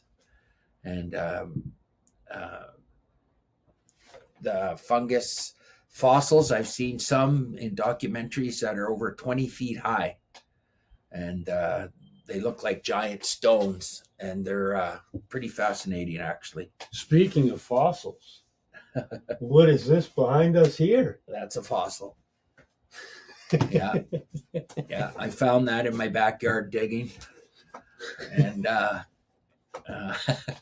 but I said, I don't want this to be like an infomercial, so do not look at johnsayer.com, whatever you do. Here, I'll stick that to my head. Because you might see some of his artwork on there. So we don't want to be like an infomercial or anything like that, johnsayer.com. So, so we're going to talk about the different mushrooms today. Well, let's go over some of the mushrooms that are just common edible mushrooms that have the medicinal properties to them, or health aspect properties. And then we can say, hey, and that's why we put them into our different things. Yeah. Like chaga. Chaga's just it's a fungus that comes from. Oh, hold on a second here. Let's talk about the history of how we started all this. Now, we started a company over 3 years ago because we both had post-traumatic stress. Yes. And the company started from us fighting our post-traumatic stress, and it's grown from there. So yes, because we both discovered independently that psilocybin worked to mitigate the issues and compress the amygdala and work on dealing with post-traumatic stress and also anxiety, also depression, the things that come along with it as well. The way I describe it is it blocks the neural pathways to the part of your brain that has bad thoughts. That's the way I look at it. Everyone else says different things, but that's just the way I explain it to people. So let's talk about chaga. Okay, well, chaga is a fungus that basically grows on a birch tree, and it's super hard. It has lots of melanin in it, so it's also very dark. And, it's utilized. People have been utilized it for years in health aspects because it works at knocking down inflammation, lowers blood sugar, lowers cholesterol, just has a lot of gut health. It puts a lot and it of helps fight cancer. Tumors and cancer. Yeah. Okay. So what's the next mushroom you want to talk about? Well, one of the ones that's really quite popular in this day and age is lion's mane. A lot of people are actually even just microdosing lion's mane, which I can understand if you're microdosing lion's mane with psilocybin and you've got them in a microdose, but at the same time, it's a mushroom, and what it does. So don't microdose it, eat it. Yeah. Eat it. It's a good mushroom to consume. and it works at they've done the science to say that it regenerates brain tissue, regenerates nerve endings, regenerates the telomeres on nerve endings. It has a bunch of neurotropic factors that promotes neurogenesis. So combined with the psilocybin, a lot of magic can happen. But a lot of magic can happen with that particular mushroom on its own as well. And don't microdose it, eat it. It helps fight anxiety. Oh yeah, and it's an amazing looking mushroom. It actually, they're beautiful and white, and they can be quite flowing. And we met a guy that grows them, and he had some raw ones, and they're just beautiful. There we go. Next, we're going to talk about cordyceps. And cordyceps in nature is an interesting fungus because it takes over a host, so it'll take over different like spiders or bees or little insects, and it just basically takes over and changes it into the form of the mushroom and grows out of it. I'm not liking these cordyceps very much. They sound scary, but they farm them now. Okay. And which gives them good regulation over them, and they have amazing healing properties. Right now they're showing potential anti-cancer, anti-tumor properties. They're showing that they can reduce type 2 diabetes. They boost and modulate the immune system. They get back to resetting your gut biome. And the shiitake mushroom, which I eat mostly with my Chinese food, which I love. I didn't know that it was strong antioxidants until we started doing a lot of these were just we would eat in food and not even know, and now you learn, that's the reason they're in the food. And with the shiitake, the antioxidant boosting stuff, and it, the way it can neutralize free radicals in your body, and it boosts the immune system, and more than just boosting, because it they call it modulating. So if it's low, it'll boost it, but if it's spiked, it'll also bring it down. So they call that modulating the immune system, which it brings it all into a good healing homeostasis. Does that one say nerd? Yep. Oh, that's nice. Well, let's get on to the maitake. I need a bigger nerd. We'll get on to the maitake mushroom. And the maitake is another one, a lot of people have it in their food. It's one that's just cooked and eaten a lot. And it has neurotropic factors. It promotes nerve growth. Again, it's immune system modulator, helps to reset your gut biome. And nutrition, they're just good. You can't switch the things over because we're in the same shot. Oh, did you draw it over? Oh, nice. Mushrooms. Okay. But we have turkey tail, and it's about mushrooms. And turkey tail is one of the ones, especially up here on the West Coast, you see them growing out of the side of the tree, and it's a cute little fungus. They're usually white on the underside, and they've got different colored Growing up in North Van and going through the forest, I seen them my whole life. Never thinking of what they were called or whatever. I just thought they were just a fungus that grew off the side of a tree.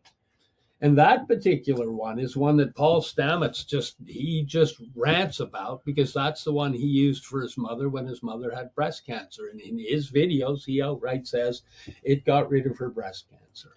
If you look down at a turkey tail fungus, it grows out of the tree like this. But if you look down at it from above, it looks like a turkey tail. It actually looks like a turkey tail. Yeah. And funny, I seen them growing up my whole life, never thinking that, hey, that fights cancer. Yep. Gut health, immune system booster, just absolute magic. Yeah. Absolute magic. Yeah. And then there's the red reishi, which is also called the lingxi, or the the mushroom of life, or anti-aging. It's being proven to combat Parkinson's. It's being proven to fight cancer, lots of immune disorders. It's a booster modulator for the system. It's there's so much information on that traditional Chinese medicine in Eastern aspects. That's just a absolutely huge one in there, and that particular batch that we just went through, they're in a blend that we have available. They're in a blend that we made for ourselves, which has now become a product called Immunoblend, the Ultimate 7 Mushroom, and it's blended with rhodiola, which is a plant.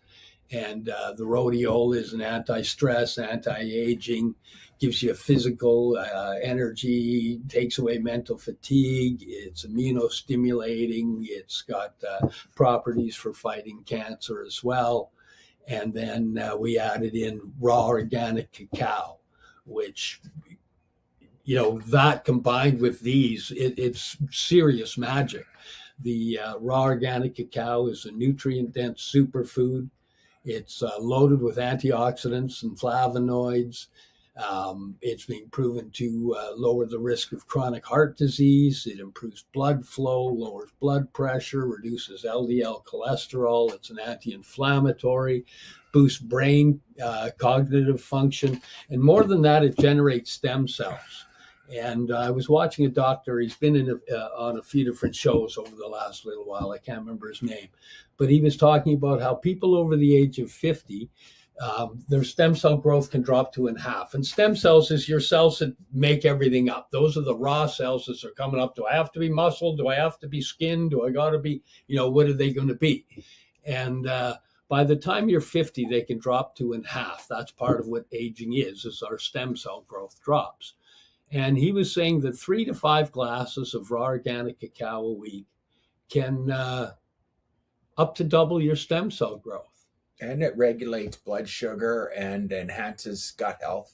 Oh, it's magic. It's a superfood. They've been using it in the jungles in South America for medicine for centuries. And the history of the tribes there that farm the cacao, there's no history of heart disease in any of the tribes ever.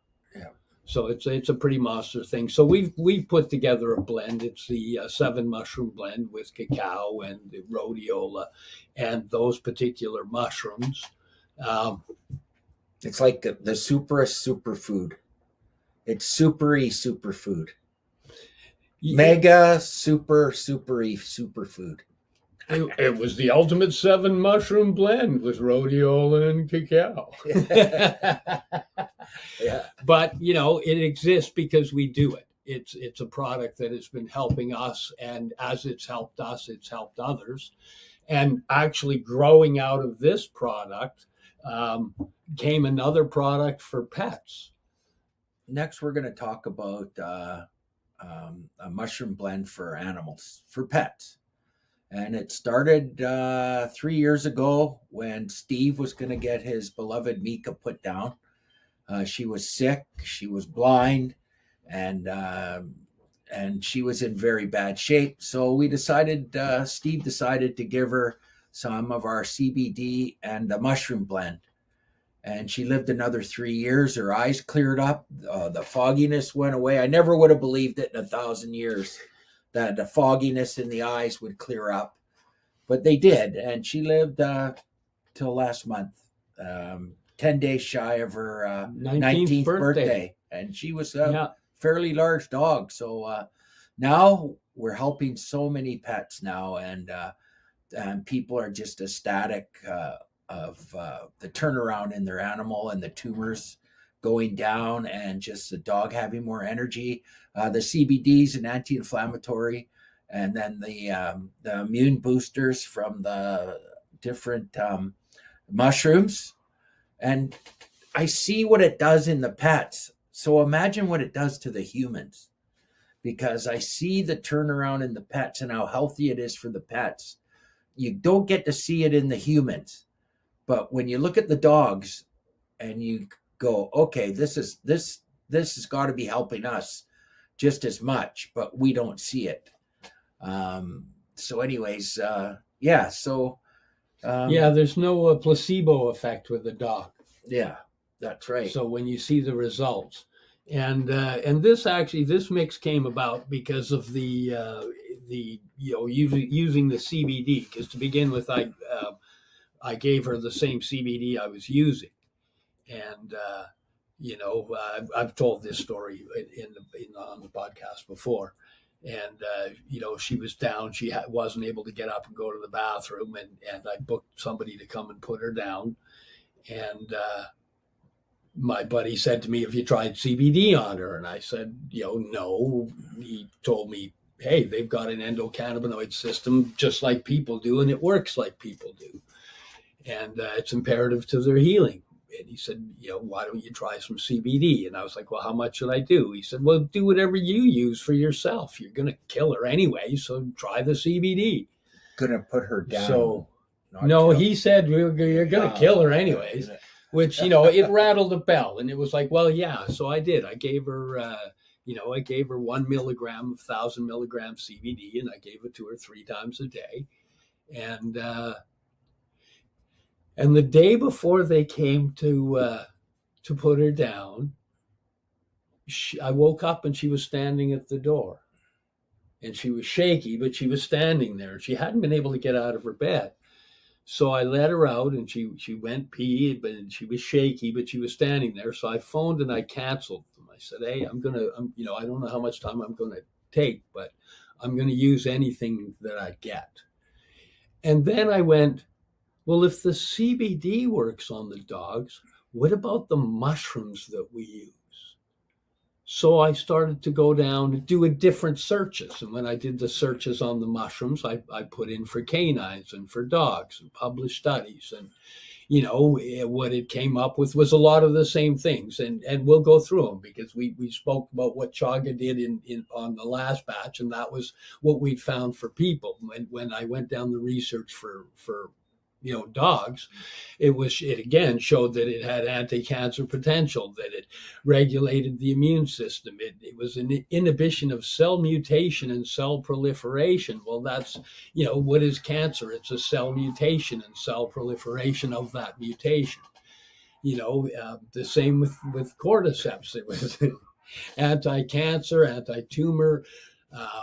The cordycepin can induce the death of cancer cells in the organs. And this was a great thing for me, because I don't like people and I love dogs.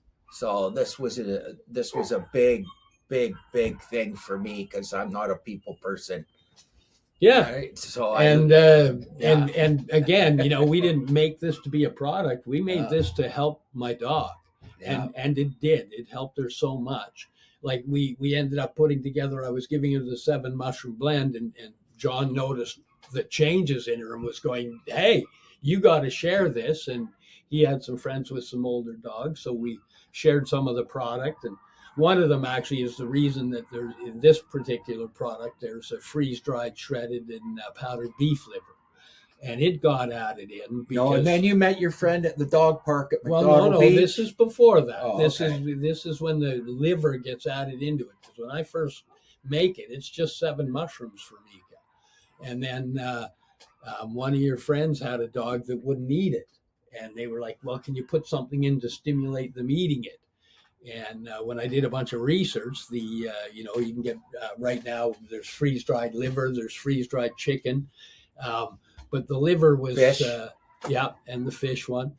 But, the liver's heavy antioxidant. It adds flavor. It adds vitamins. It adds iron. It adds B vitamins, protein, copper, zinc, phosphorus. Like, it had a lot of benefits.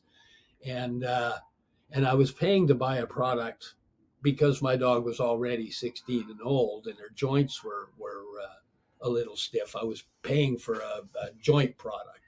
So instead, I just got the glucosamine, chondroitin, and the MSM for the joint health, and added that in. So this has got the 7 mushroom blend. It's got the liver. It's got glucosamine, chondroitin, and MSM. Eventually, me and Steve are going to have our own podcast. And my nickname was Sweet Pea, and his nickname was Mayhem. So we were either going to do Sweet Pea and Mayhem, or Mayhem and Sweet Pea, or Mayhem and Sweet Pea. But I don't know. I think it should be Sweet Pea and Mayhem. But, whatever. So Sweet Pea and Mayhem, look for it. And on that note, this is a perfect time to go to a sponsor break here on paceradio.net. We'll be right back. Thanks for hanging. You're listening to the Pace Radio Network here at paceradio.net. Legacy 420 have an awesome array of cannabis-infused beverages, from pop to Nature's Nectar's teas, all in amazing flavors. What a selection. We even have a delicious mango-infused juice, and let me tell you, it's delicious. Everything is infused in-house, so we buy our syrup from, the same place where everybody else buys their syrup for their pop, and in the infusion is done in the lab. It's all canned here, labeled here, produced 100% on Tyndonega. We have two lines of drinks. One is called our Nature's Nectar. That was our original line that we came out with. And then we also have a line under the Ready brand. We have them in 10 milligrams, 30 milligram, and 60 milligram cans. What a great selection for a get-together with friends or after a long day. Remember, if you want to wet your whistle with on-site lab-tested products, come see your trusted partner. Legacy 420 out on your road.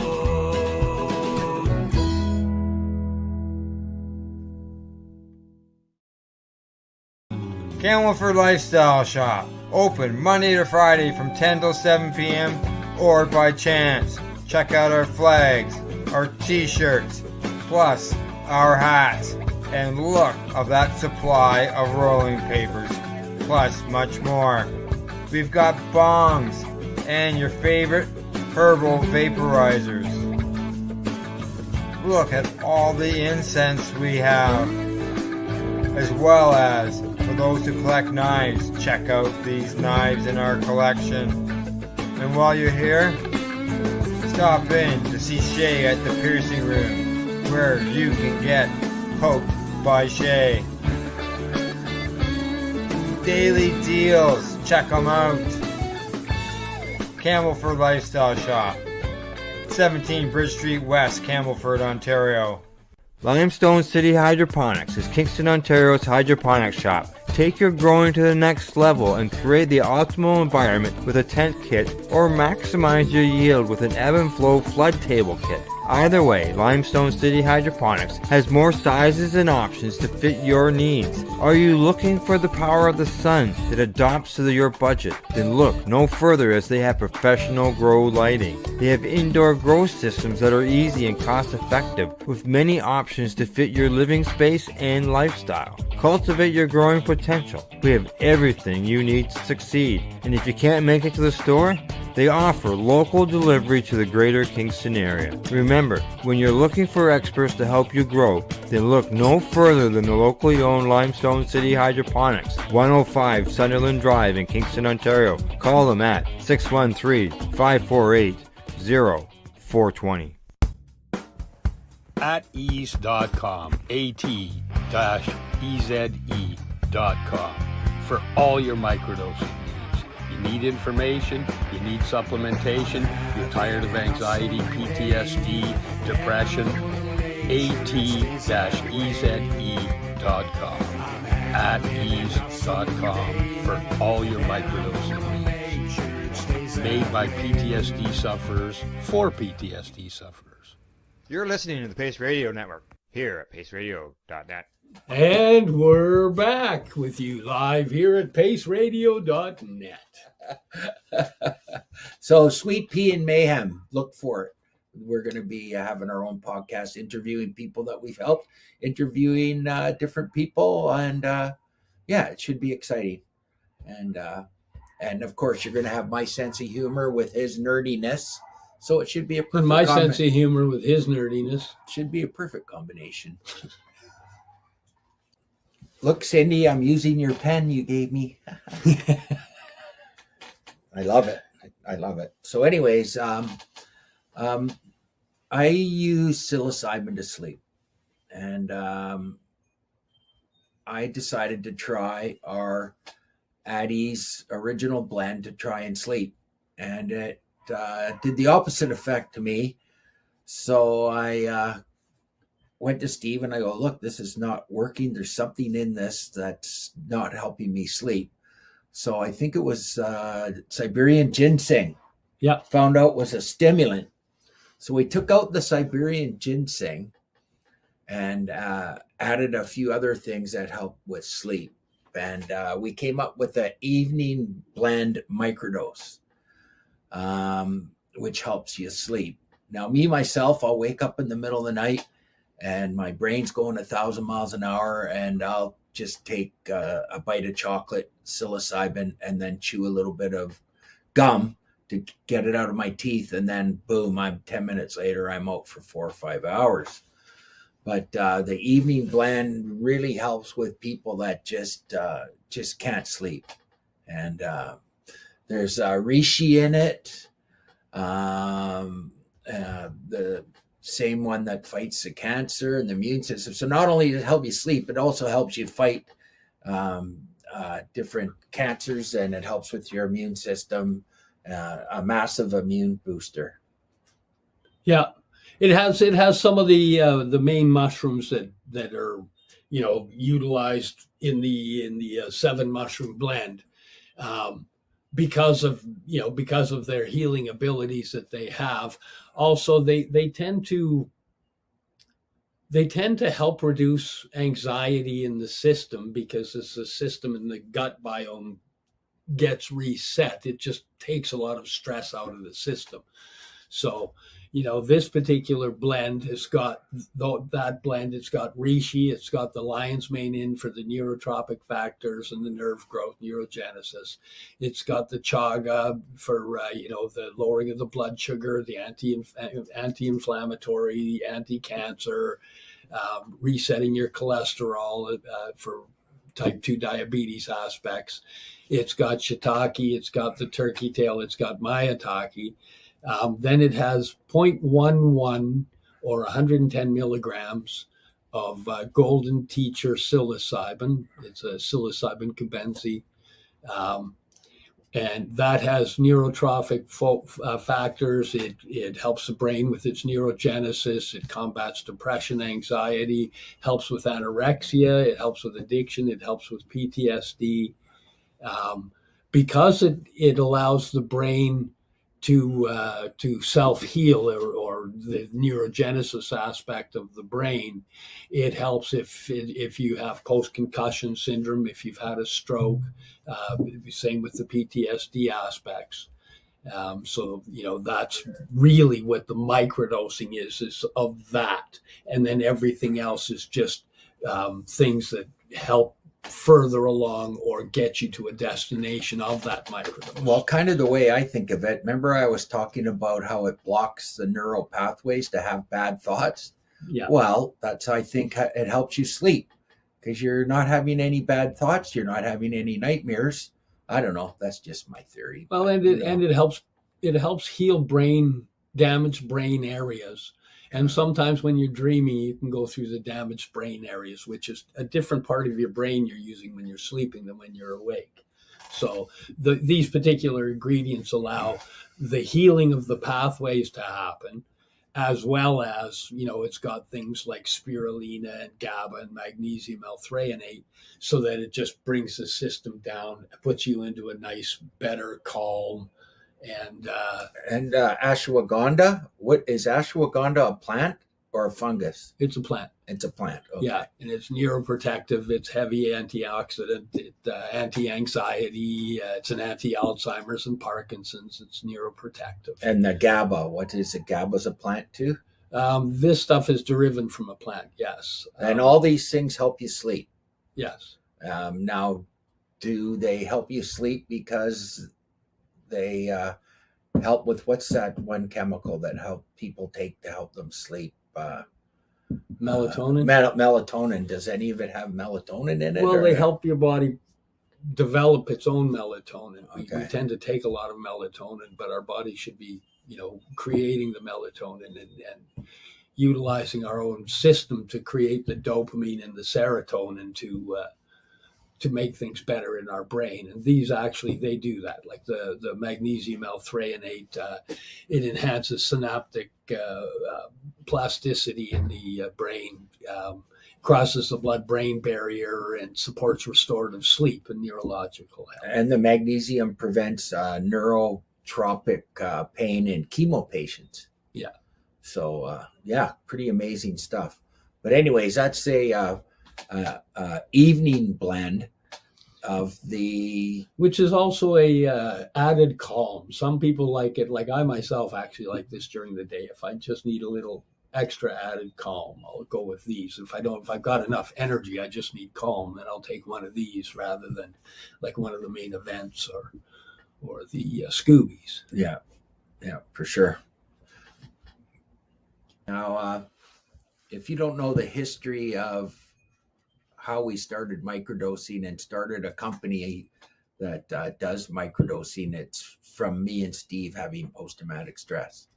And that's how we got together and made a product. Steve came up with the formula. You were already doing the chocolate mushrooms. You were already. Well, I was microdosing I've been microdosing for, I think, 12 years. From my first time. I'm on my fourth defibrillator pacemaker, and I was defibrillated over 50 times while conscious, and it gave me post-traumatic stress big time. So if my heart acts up, I used to just freeze up and go into shock, and post-traumatic stress just took over everything. And if you don't have it, you can't explain it really. It just, I consider myself pretty strong mentally, and when it comes, there's nothing you can do about it. It comes with a vengeance, and it comes, and there's absolutely nothing you can do about it. So microdosing has really helped. We seem to have two different types of post-traumatic stress, where mine seems to be a little different than Steve. So I guess there is different types of post-traumatic stress. Mine comes on by an event in my body, where Steve's is more of an event that comes along more mentally. Yeah. So whatever the trigger. Yeah, whatever the trigger or whatever. So my life has changed immensely because of microdosing, and it's I don't do like a big amount all at once like I used to, and just reset everything in one, take a gram or two of mushrooms and just get fried and reset the brain. I don't do that anymore. I microdose now, and it helps a lot. Yeah, macrodosing has its place in healing, but microdosing is a whole different thing, and it's not about doing because I see a lot of arguments online about people, microdosing is a waste of time. No, microdosing is a slow and steady aspect to healing your brain and becoming aware of that person is probably, I know that 25 to 30% doesn't work on the mushrooms. And I think a lot of people that I've seen that it hasn't worked on are taking antidepressants. So I've noticed that the mushrooms don't work if you're taking really heavy antidepressants. That's my theory anyways. Well, it depends on what they're trying to do. Because I've had people detox off using the mushrooms to get off of the antidepressants. But the person that said, they're a waste of time, probably, well, he's saying microdosing because he's looking for something loud. He's saying, right. You got to macrodose because he's looking for loud and trying to hear loud. But microdosing is a slow and steady thing. Yeah. And, it's got lots of science behind it, what it does to slowly heal and repair the pathways in your brain and to reduce triggers, to reduce compress the amygdala generation so you don't go into the fight or flight. You're not living in that heightened awareness state all the time, because that's what PTSD tends to do, is put people into a hyper awareness, hyper vigilance. Now the blend contains, I think, 8 or 9 or 10 different types of mushrooms and plants. The original blend? Yeah, the original blend was the 7 mushrooms with golden teachers, which became an 8 blend there. And then it was ginkgo biloba, ashwagandha, bacopa monnieri, and Siberian ginseng. Which is what we took out of the evening blend. because that was a stimulant. Yes, and we added a couple other things in. I noticed that when I do the original blend in the morning or whatever, it's not speedy, but it makes you want to do stuff. And I don't know, it's not like a stimulant like speed or meth or anything like that, but you take it and you want to do stuff. Yeah, it's more of a mental stimulant. It's not like a caffeine body stimulant. It's That's more right. of a mental stimulant. That's when I first put that together, that's what it was designed to do, because I would go and just stay in my room for hours on end being in PTSD crap, just dark places. And when I need to stimulate my brain in a way that it'll heal. So a lot of the ingredients are because of their healing properties. And then, the things like the ginkgo and the Bacopa monnieri were specifically in my thinking put in there because they're added calm, they're added focus, and their clarity. But more than anything, you get mental clarity and focus with body calm, right? Now, is ashwagandha a hallucinogen? No. Okay. It sounds like it should be. Yeah. No, but what it has for the health things, it ended up in there not so much because of the health aspects that I learned about later. It ended up because it worked for fighting anxiety, and it was proven to be helping with PTSD and Alzheimer's and Parkinson's. So that means it's a neurotropic that works on healing the brain. So it was like, okay, well, that's got to be in there because one, there's lots of research on it and showing what it does, and two, it's a mental energy, but it can also be well, that's what it is, mental stimulant. So it also helps to give you that, I feel like doing something today. The Siberian ginseng was added in. Now that's actually, Siberian ginseng's a different type of a ginseng than a lot of others. And some say it's actually not even truly a ginseng. But what it does for immune support, mental energy, and cognition, what it does there was massive. So in the daytime one, I needed that in because I also not only needed mental energy, but I needed some physical push to get out of and do stuff as well. So that was added in, which is why for the evening one, we had to take it out because that was part of the push to get out and get doing things. Now that original blend, when I made that and was using that, I used that for quite a while. But as I kept doing research, I realized, those other mushrooms, the reseed, the cordyceps, the chaga, shiitake, the turkey tail, the lion's mane, the cordyceps, those mushrooms, you don't need to microdose them, which is why the powder came about, because then we can macrodose those, and that removed a lot of room out of some of the capsules. So, that's where I went after the original blend came out, the main event blend. Yeah. JohnSayer.com for incredible art pieces. And like this. I will not promote myself. Okay, so we're as we're doing a huge ad for addies. Yeah. Hey, but you know what? The more people that microdose that have anxiety problems, the better the planet's going to be. Yeah, and you can just gather the you don't have to use ours. Just gather the info and use what works for you. Only ours works. The other ones, nah. But I notice anything you can grow yourself is illegal. Now, is that the pharmaceutical companies paying the government money to? But anything that we can grow ourselves seems to be illegal. Well, pot's legal now, but and you can grow 4. Yeah, just 4 plants. Grow your 4 plants and be nice. Yeah, make brownies. You can make brownies, I guess. But you won't get the just straight CBD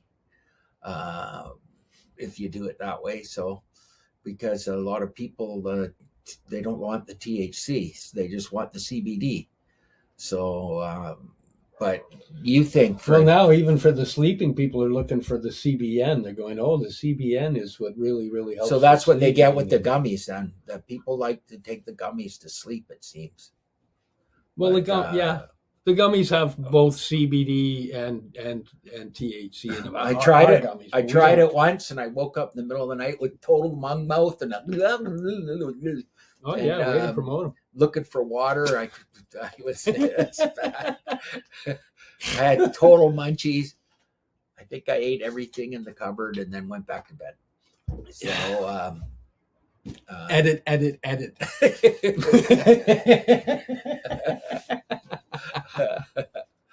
But and then there's one that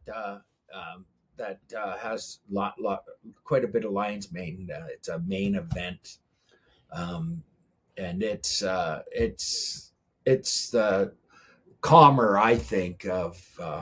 It's the one that has more of the real, actual nootropics, not just the plant adaptogens. Because here we step into the alpha GPC, again, the magnesium L-threonate and the L-theanine, and you know this particular blend, because it's also got niacin in it. This particular blend, I find for me was the next level. You know, I used the original blend for quite a while, but when I started using this, I also was taking more of the mushrooms just as a regular supplement.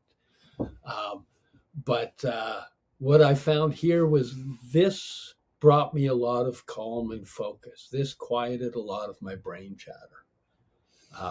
This particular one has been magic for me, and it's, you know, one of the main things in it is lion's mane. It's lion's mane again with the 110 milligrams of golden teachers, but you know, and then it's got the Bacopa monnieri, it's got Guarana, spirulina, and Gotu kola. So those are the adaptogenic plants that are in there.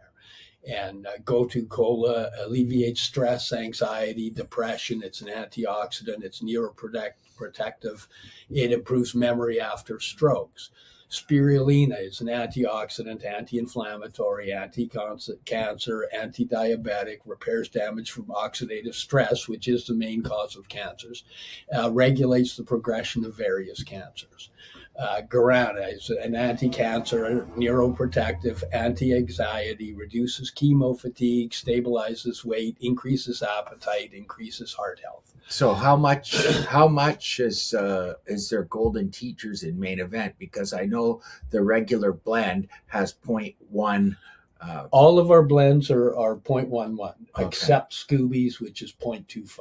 Okay, that's the strong one. But giving those to people that are having drinking problems, and the Scoobies seem to help. There's a few people I know. I would never drop any daughter's names, but she knows. But yeah, it really helps with not drinking. So if you go out, you can do a Scoobies, which is a 1/4 gram of psilocybin, and it really helps with people that are trying to get off of drinking. Yeah, and I've got people that are utilizing that and the 1-to-1 at the same time, and they're so the 1-to-1 is 1 part THC and 1 part CBD. Yeah. Now, how do they?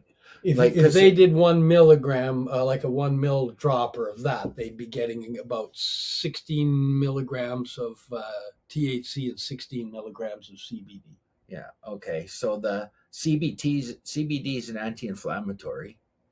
Now the THC, what is that? Between the two, they ignite your CB1 and CB2 receptors, and because they go in through the gut, they ignite it through the gut, they ignite it in your liver, they ignite it in your kidneys, which help to put your body into a healing homeostasis mode. When you have the equal amounts of CBD to THC, the THC doesn't seem to get you as stoned as much. because some people can get pretty high off. Well, see, so dosing is a lot, and the reason it's in that it's mixed with the MCT oil, monochain triglyceride, or coconut oil with the bad fats removed, and they call that a brain fuel. Yeah, and it's mixed in with that so that you can actually dose it. Because some people, like I've worked with people where 3 drops, that's it. They take 3 drops of that, which is see, I don't like maybe THC. I don't like 3 milligrams. THC, so I'm just a straight CBD. And because of where my amputation is on my leg, the nerve is, I have lots of problems with my nerve and phantom pain and stuff. And I find the CBD with our friends, what's it called? The anti-inflammatory, the Inflamaclear. Inflamaclear with the CBD has really helped with my pain before. Like when I go to bed, I used to have all sorts of real problem with my stump trying to sleep. And it's helped quite a bit. That my nerve doesn't seem to be as aggravated as much. But if I sit in my wheelchair too long, or I sit in my scooter too long, or anything, it's still very painful. But it's not like it was. And I guess we'll have a show about Cease's stuff, all the stuff he uses naturally to heal. Yeah, we've got it available on the website. We're just low on product right now. He's got to get some product built up. Yeah, and we're going to have a booth at the Psychic Fair next Sunday on Triangle Road, and it's a bee farm, actually, and it's my friend who reads tarot cards. She's putting on the Richmond version of the Psychic Fair. And there's going to be lots of booths and lots of people and a food truck next Sunday at noon. So I think it'll be a lot of interesting people there. That's for sure. If you like interesting, that's the place to go. And come and say hi. We'll be there. Yeah, we're going to have a booth with our products there. More like infomercials kind of stuff. No, self-promotion stuff, But no, none of that. Promoting. None of that. But we're gonna have a booth there. So if anybody wants to try microdosing and is interested, come to the Richmond Psychic fair next Sunday. And say hi. Yeah. Now the place where it is a bee place, I've never been there. Bees Knees or Bees something on Triangle Road.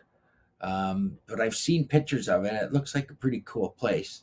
And he's a bee farmer, and he helps put this on every year, the Psychic Fair. That's my plug for the Psychic Fair next Sunday. And I guess Is it on Facebook? Can they look it up on Facebook? Yep.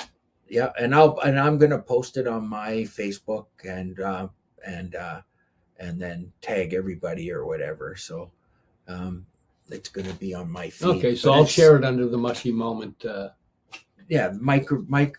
as well. Richmond Psychic Fair, and we're going to have a booth there. So that should be a lot of fun. I'm looking forward to that. Hopefully we get some good weather. I think we're supposed to. And if you like crystal balls and psychics and people getting their future read and palm readers and jewelry and clothes and a food truck, it should be fun. It's the first time we've got a booth there, so I'm looking forward to it. I think it's going to be pretty cool.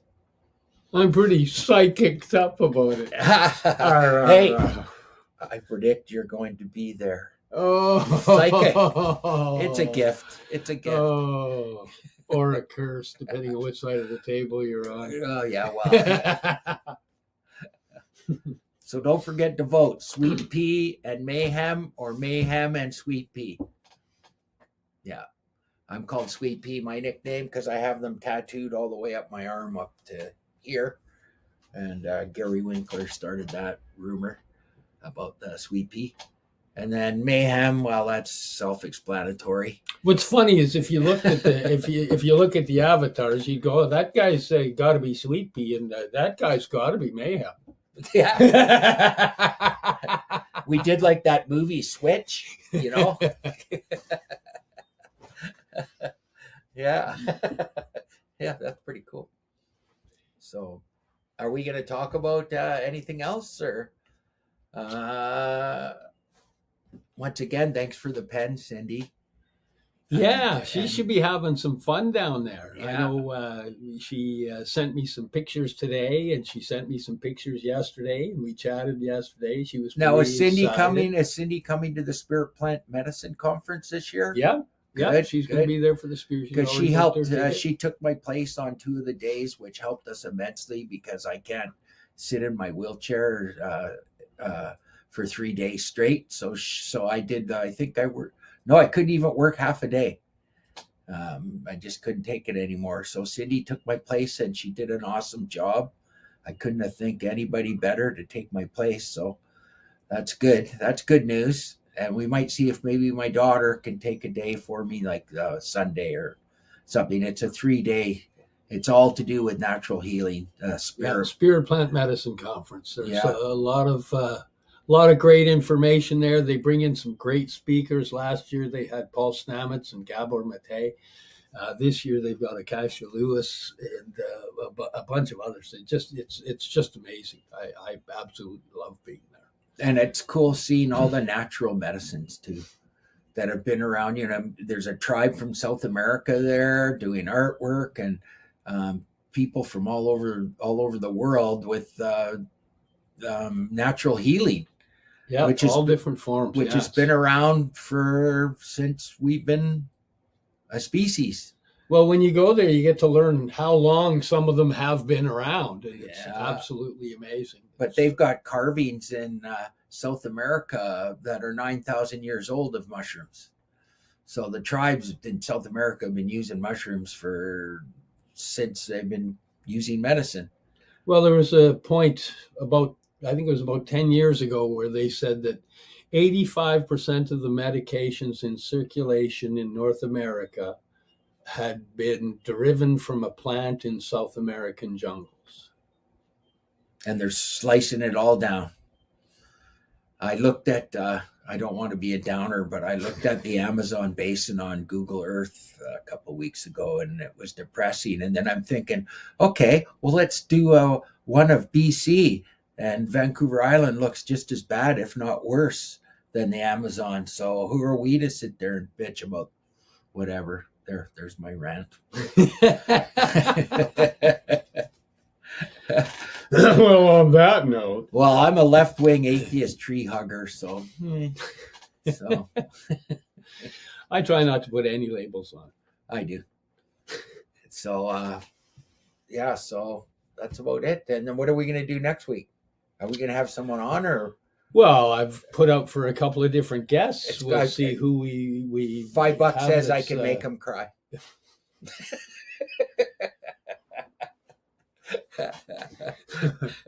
$5 for me if you make them cry, or from laughter, or I just go like this, boink, yeah, boink in the cry, yeah. Yeah, at this point, I'm not sure what we have coming on for next week. It's always a beautiful and pleasant surprise. Yeah.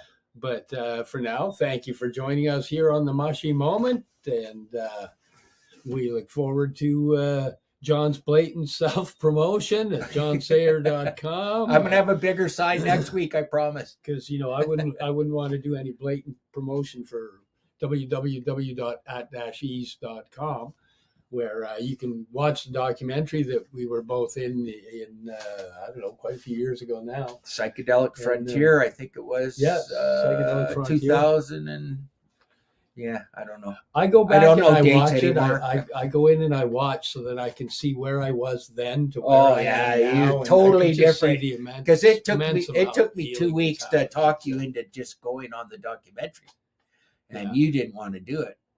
And now look at the garage. Now it's changed since we shot in here in my living room. Oh, and my kitchen making chocolate. Oh, They don't film- tell them it was in a secret clandestine lab. Remember they said that in that's right. As a drone flies in my backyard and comes to my kitchen window. Yeah, okay. That was awesome. But it was life-changing. It definitely changed my life. It introduced new people. Cindy sought us out because she saw us in the documentary. Yeah. And, people from all over the world. Podcast. Yeah. People from all over reached out, and the amount of healing that we've been able to share and be privy to, people just fucking hugging and crying and thanking. It's just absolutely amazing for themselves and for their pets. It's just been it's a beautiful journey, and I'm proud to be walking with you, brother. Yeah, me too. Yeah. So on that night, hey, thanks for hanging with us at the Mushy Moment on paceradio.net. Thank you to all our sponsors. And we'll see you next week. You're listening to the Pace Radio Network here at paceradio.net. The opinions of the individuals during this broadcast are their own, and may not be the opinions of their group or other organizations they may be involved with. All medical advice during our broadcast is not a medical opinion and should be checked with your medical physician. When you have a pain that's reached its peak, Legacy for 20 is so unique. If organic cannabis is what you seek, here's your trusted partners 7 days a week. Suppository salves, vapes and drops, topicals, edibles, infused pop. Just when life seems like it ain't easy, at Legacy 420 enjoy a pop freezy. Lab tested products make them the GOAT. Legacy 420 out on your road. Legacy 420 in Tyndonega Mohawk territory. Indigenous organic cannabis at its finest. Enjoy the buzz of legalization with Campbellford Lifestyle Shop. From lights to plant nutrients, books, consumption accessories, and more, we've got all your basics to grow or consume cannabis. Visit our info center or take a look at our piercing services and body jewelry, now available in-store through Campbellford Lifestyle Shop, 17 Bridge Street West, Campbellford. Limestone City Hydroponics is Kingston, Ontario's hydroponic shop. Take your growing to the next level and create the optimal environment with a tent kit, or maximize your yield with an ebb and flow flood table kit. Either way, Limestone City Hydroponics has more sizes and options to fit your needs. Are you looking for the power of the sun that adapts to your budget? Then look no further, as they have professional grow lighting. They have indoor grow systems that are easy and cost effective, with many options to fit your living space and lifestyle. Cultivate your growing potential. We have everything you need to succeed. And if you can't make it to the store, they offer local delivery to the greater Kingston area.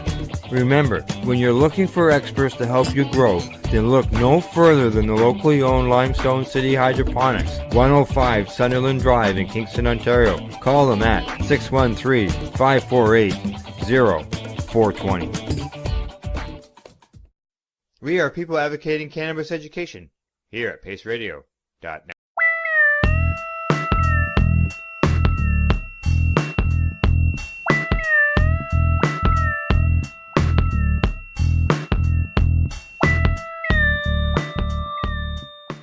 Hey, the Hamilton hey, Police Headquarters.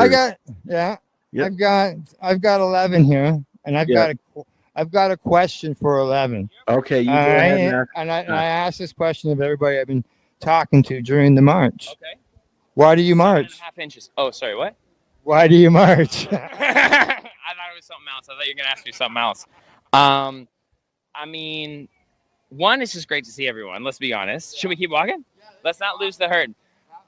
So it's definitely a community thing. It's definitely a beautiful energy, but we got to show up, just like with the podcast, as the different manifestations as we are as like consistent cannabis users and community members, to show how diverse, like you got to show up for it to kind of like share the colors inside of the community and kind of just like represent. So I think it's rewarding definitely to be part of it, but yeah, like to show up and to march, I think you gotta give that respect to the plant by like presenting yourself as part of something that is involved with cannabis. So I feel like it was just representing, but also it's totally selfish. It's 100% selfish because I just get to hang out with a bunch of stoners. Yeah, dual purpose. Fight for cannabis law reform. and hang out with friends. Yeah, I feel like like we even just shifted the energy to like fun. I mean, it feels protesty because we have a chant, but it's like, me, I prefer to kind of focus on the, on what's working, on what the positive is. So if we can all just constantly live a good example, like by checking ourselves first, and then what people notice of the community is positive. Like, look, everyone's just goofing around, laughing, being creative, colorful bunch. Like, it's about the opportunity to, offer that impact as like what collectively as a group a stoner's supposed to like be. Not that it's period after this group. It's just like here's a bit. Here's like a Toronto vibe. Yeah. And in this march are some people who've been here since the beginning, and it's good to see that this year's a bigger march than last year. And last year was sort of it wasn't really much promo or anything, and this year is some promo done, and we got more people out.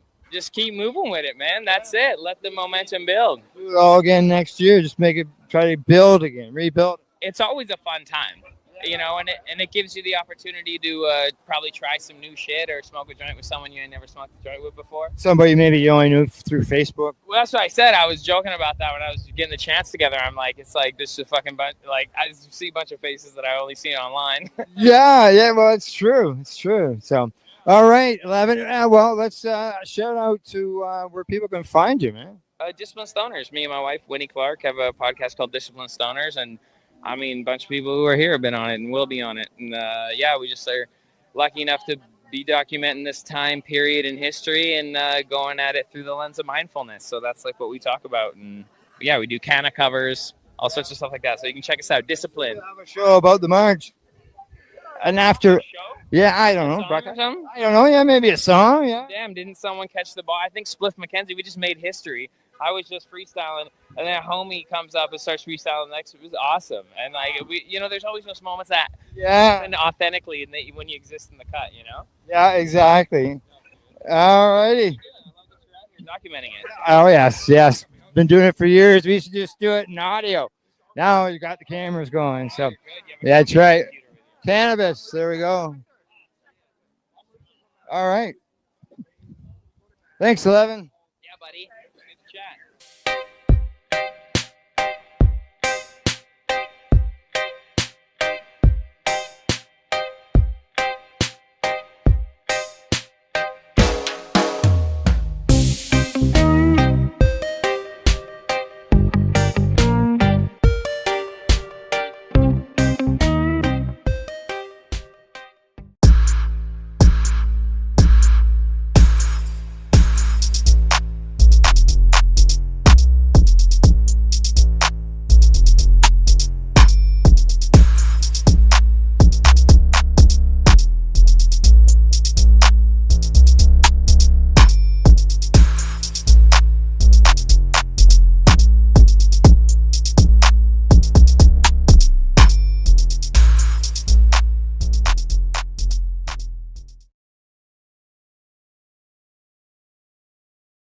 Deb, is it yours? Adam. What? Adam. This is no What number? stop situation. Number 5. We got half an hour to 4:20. Holy.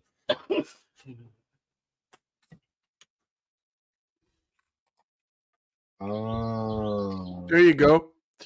Oh, I'm going already. Thanking all breeders, cultivators, lovers of the master plant, cannabis breeds, passion, and homostasis. CBD receptor inhibits SARS-2.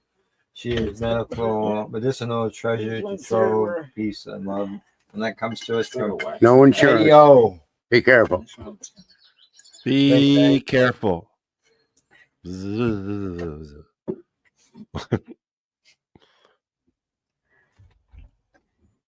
Okay, we've opened up the end.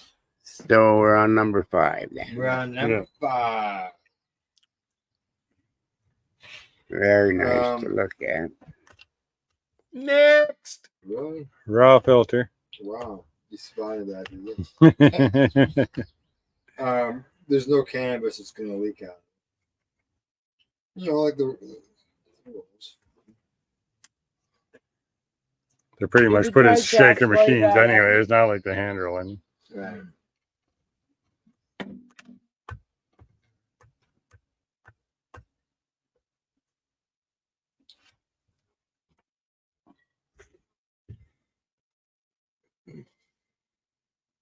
Unfortunately, I don't think that that's going to transfer to smoking.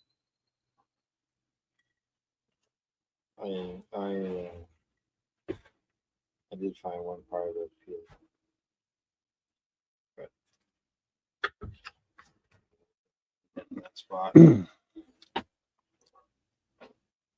Yeah, they're not specific to what you visually see when they ask you the question, right? So that's it's a pretty broad question. Selection. It has a Selection lot of of the rolling paper. If you got any problems with the rolling paper, there's that question all on its own. Yeah. So there. All right. Yeah, film report. Dry inhale test is all done. Okay, if everybody's done with it, it is time to light the doobie. Yeah. Oh yeah, right. Okay. Number 2. People Quality of roll. haven't had an opportunity. Quality of roll. Yeah, exactly. Selection of paper. I couldn't taste anything. Selection of paper. I guess it was, wasn't it? Yeah. I thought it was probably close to number 2 of the Selection of filter. of the ones that we've done. Selection of filter. The last 2. That's very cool. Yeah, I'll give that a 9. The dry inhale. I got a 6 on that one. Right, and it's coming around for the next one here soon. You haven't got number 6 yet? I know we got to later up. Need some fire. I don't know what number you're going to give the paper selection then. I've already gave a couple of. That one with so how's your papers, Al? I didn't like that. What are you using? Ziggy's. I have Ziggy's. I have, of course, Gazay and some Canadian lumbers. I honestly wish I had some Gazay 1 1/4 though. I like the bigger paper. I can see some oil. Up already. This is a good thing. How's the cookies? Kicking in? Oh no, I haven't ate very much of it. I don't want to get chocolate chip cookie all over the joints. Yeah, it might make it throw off the taste test. Make them taste better. Same butter I made cookies last time. I think Al's winning the choking contest. You're running first. Is it that hard on you? Smoking experience. Harsh. Roll it in. I had a friend when I was living in Mount Forest that would cough so much you literally had to go, dude, breathe. Oh, that is mild. Yeah.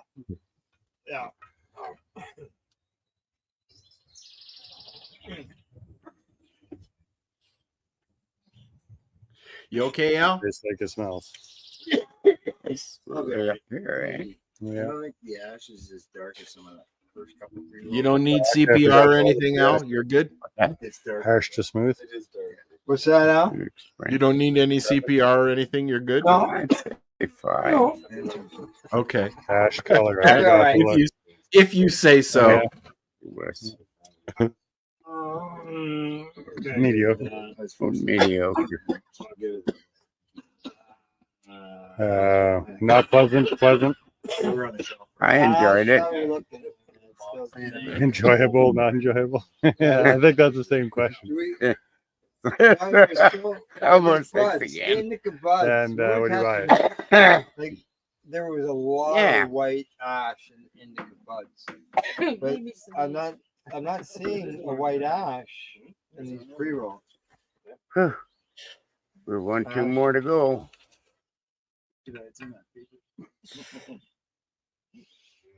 It's oily. There's a bit of an oil ring on the outside. There is, eh? Yeah. Yeah, it was when Adam left.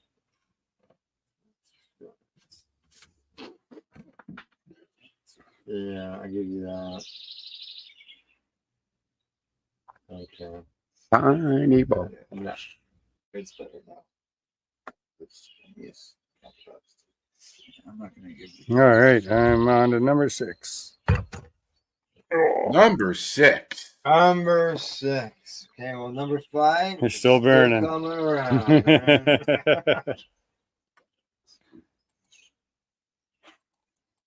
Is that it we're talking about right there? Yeah. You got? Yeah. Take your time now. Just take my time, man. Take your time. There's more It's to not be. 4:20 yet. It's 4 o'clock. We got 20 minutes. And got we're two going by then, should we? What time is it? Huh? It's 3:59. Well, So we got we 20 going by minutes. The then. clock is on. Tickety tock, tickety, tickety. That's tock. right. That's right. We'll be here in 20 minutes. Whether the samples are done or not, I don't know. They're still blocking the doorway way out there at the road. We're longer than that. Wayne said on the way here there was a ride program. Yeah, on my way Down in the 48 here, just up the road. Wow. But that was hours ago now. They've moved on. Yeah. Depends how much you're getting paid for the day.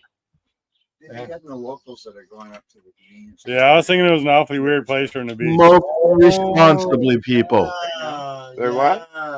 Yeah, because at the end of the road is a town that has a store with booze in it. Really? With alcohol, yes. Yeah, it's a convenience store. Yes. Yeah. I've been looking for Mike's Hard. I wanted Caesars. Yeah. Yeah, it's just down the road. It's not that far. Oh, okay. Yeah. I drove out to the Red No, Barn in you- Roseneath last night. The when you shelves get- were empty. When you get to the T, Roseneath. Oh, yeah? Oh, okay. when you get to the T in the road, Yeah. turn left. It's actually the continuation. Not the way I came, the other way. Correct. You want to go left when you get out to the county road, Yeah. and that'll take you to a T, and you make the left, and that takes you up to the store. What is it, like 10 minutes? Huh? You can't miss it. It's a big store. 5-10 minutes? Huh? Probably 10 minutes. 10 minutes. Yeah. I ended up buying a big bottle of vodka and a bunch of lemonade, so I'm good. Okay, so has everybody got their stuff submitted on number 5? Bingo! No, we're on 6 now. Yeah, I know. I haven't started it yet. We did. I just made 5. Number 5, number 6, you mean? Like, We're on to Time number for 6. eh? Yeah, time for 6. Time for 6. Move around, boys. Move around.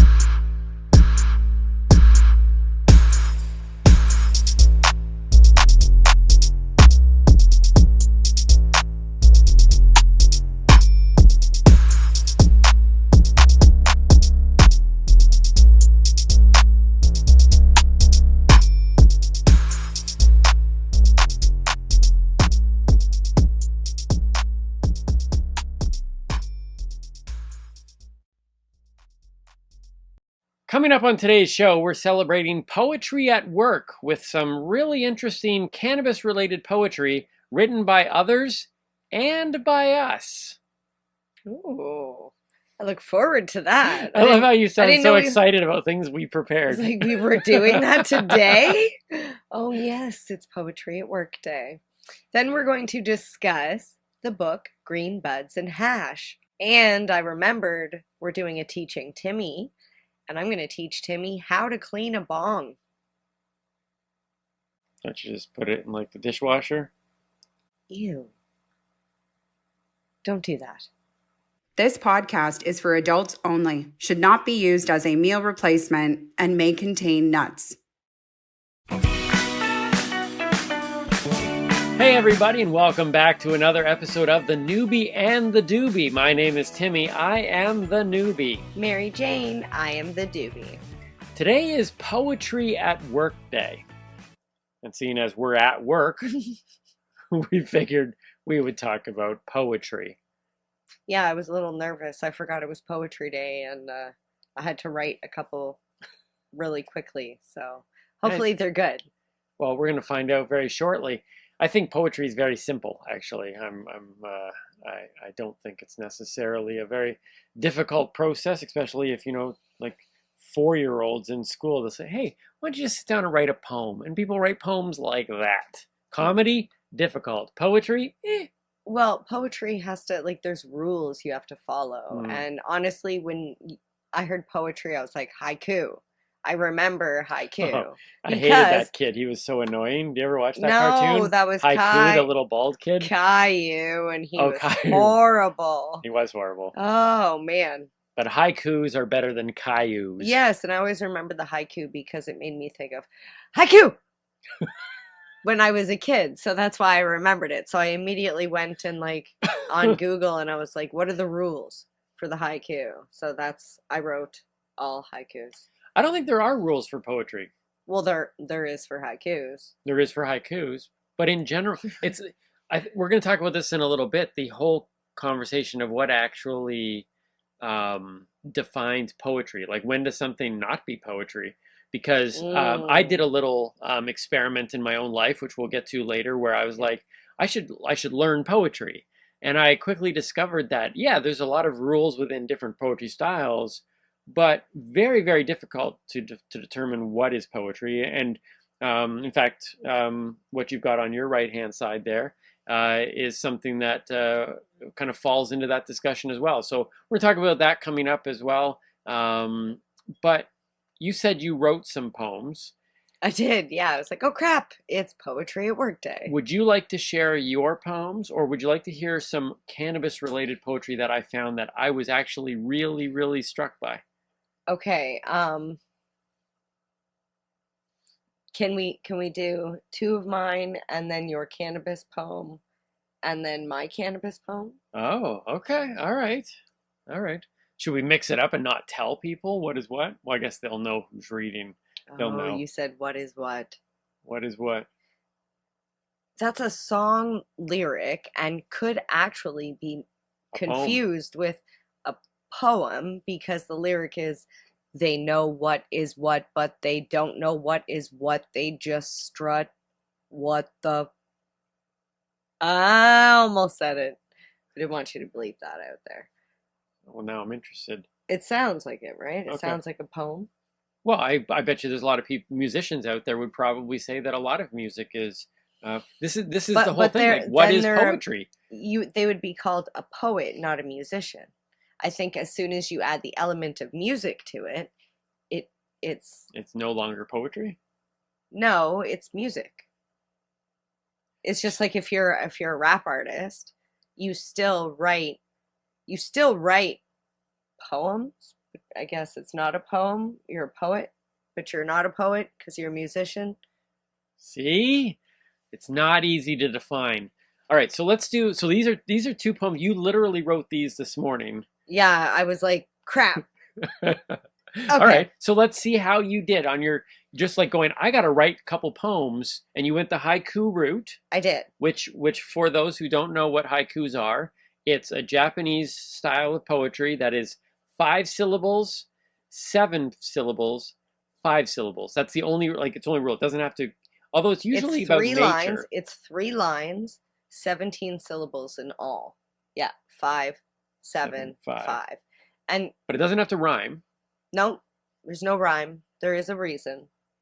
There's a lot of people who think that rhyming is what makes poetry, but that's not necessarily the case. No. Okay, so you sat down, you're like, oh no, it's poetry at day work. I'm going to have to write poems. Let's see how difficult it was for you to write I poetry. consumed a joint before I sat down to write. Okay, wait, here's a question before you begin. Because we've asked... Already? We've asked a couple of our guests this already. Yep. And now I'm interested, do you feel that smoking the joint helped to the creative process? Timmy, you know that I think smoking a joint helps every process. We're going to watch a movie. Smoke a joint! Okay. Just thought I'd ask. We're going to go shopping. Smoke a joint! Time to write a poem. Smoke a joint! Right?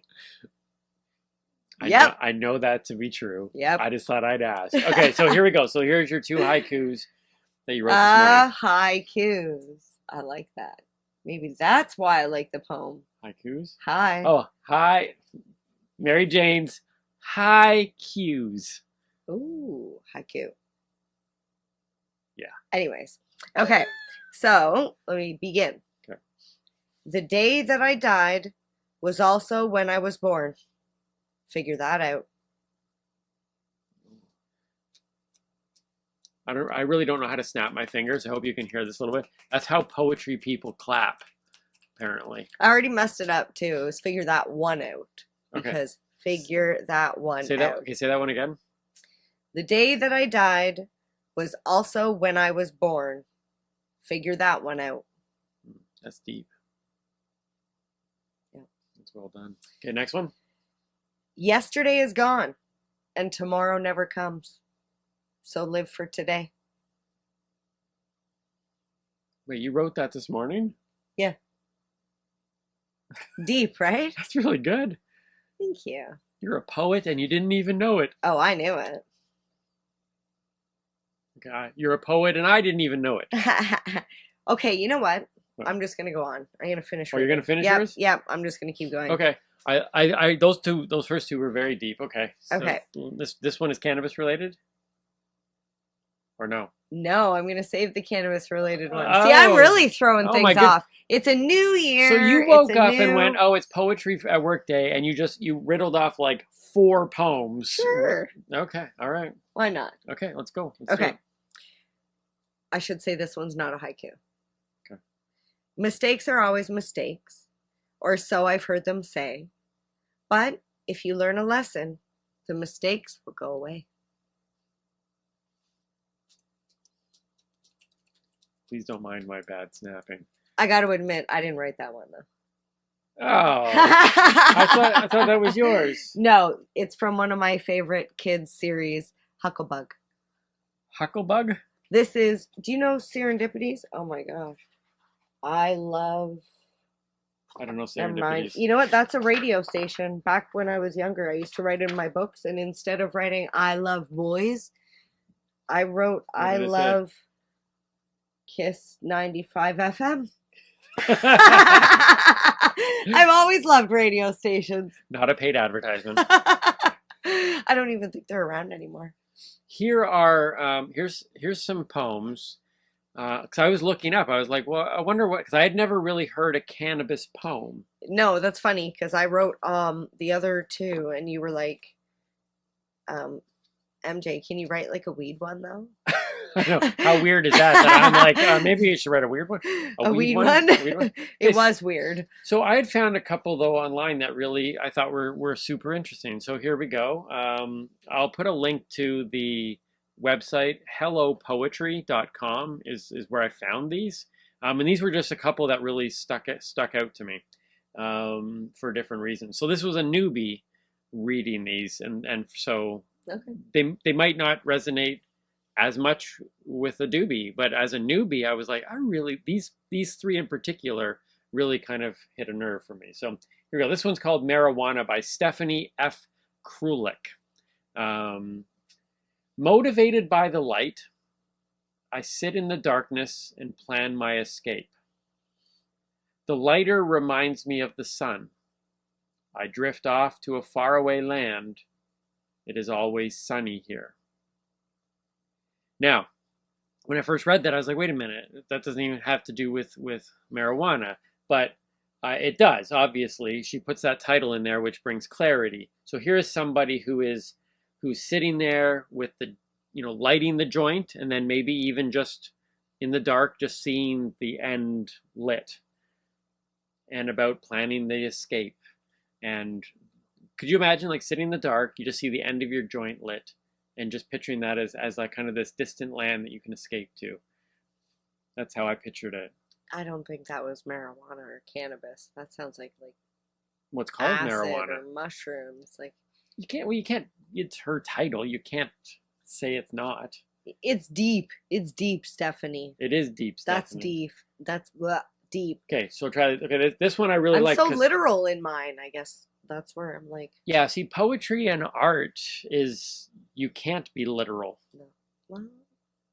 Well, you can. You can, but But you can also be illiteral, Illiteral. just not illiterate. It's what's also good about it is just like art, comedy, and I tell people this all the time. With comedy, people say, "Oh, does it bother you if someone doesn't laugh?" It's like, no, comedy is way too subjective. There is no right or wrong in comedy. Just like I don't think there's right or wrong in poetry. There's no right or wrong in books. You either like it or you don't, but it doesn't mean that the author was right or wrong, because it's our expression of who we are to the world, and some will receive it and some won't. This one, so I really like that one. Just for me, I saw the imagery, and I'm not even a consumer, but I could see, because I've seen you light up like in a dark room, and how if you're just sitting there in this state of reflection, just seeing that little glow of the, what is it, the butt? What do you call the end of your... The cherry. The cherry. Yes, we talked about that actually. Yes. Yes. All right. That's Word of the week. Word of the week. A few episodes ago. Here you go. This one's Weed by Samantha Louise. And this one really hit me as a newbie. People think it's bad. They don't even know what marijuana does and where it makes you go. It opens up your mind and helps you see your dreams. You stopped believing could come true. Actually, I'm reading this on a wrong. People think it's bad. They don't even know what marijuana does and where it makes you go. It opens up your mind and helps you see the dreams you stopped believing could come true, and it makes you realize that the only thing stopping it is you. That's deep too. You're the only one stopping your dreams. But I thought... Literal, but deep. This one here about people thinking it's bad, they don't even know what marijuana does. It's true. How many times have I told on this podcast how often I just said marijuana is bad with zero information to back that up? And I just thought that opening one really said that people don't know what marijuana does or where it makes you go. And it's true. My basis of saying it was bad was based on nothing but. Well, I think that is also because everybody goes different places with cannabis as well. So some of those people that are dead set against it may have gone to a negative spot when they tried it. Not everybody has a positive experience. Weed is also subjective. Mm-hmm. And then finally this one, Mary Jane. Oh, I like this one, I think. By Veems, V-E-E-M-Z. Of course it's a Z. I know when everyone is gone and the whole world has their backs turned, I can turn to you. Thank you, Mary Jane. So there's someone who's like, you know what? When all else fails, I got my Mary Jane. Do you ever feel like that? It's like it's the one place you can go? Yeah, I would be lost without cannabis. Definitely. So that one's quite short. All three of them very deep. All three of them really kind of hit me though. HelloPoetry.com is where I found those, and I'll put those links in the descriptions of wherever it is that you are either watching or listening. So, well, now I don't know if I want to read mine. Mine is very literal. No, right. There is no right or wrong. That's the beautiful thing. Well, mine is right. You know why? Because you wrote it. Well, not just because I wrote it, but because it like links into teaching Timmy later. All right, then let's do it. All right. So it's another haiku. Finished with the bong, don't forget to dump it out. Your lungs will thank you. A clean bong for clean lungs. Yes. Nice. So how come we didn't want to read that one? Well, those ones were really deep. This was just like, No, but that's the thing, right? This is the debate, and we had this debate earlier. Because you brought up this book, and I was like, but that's an author. That's not a poet. That's not a poet. But I absolutely believe it's a poet. So this book here, But then every book would be, because you're like, because it rhymes, and you yourself said that not all poetry has to rhyme. That is correct. So then, this entire book could be poetry. Maybe I haven't read it. Well, nothing rhymes in it. No, other than that last line that I pulled out. But you pulled out a really interesting. No, I'm saying that the line blurs. I personally believe that this here would be considered poetry. Now, tell us a bit about the book, and I'll tell you where I want to go with it. Tell us about the book.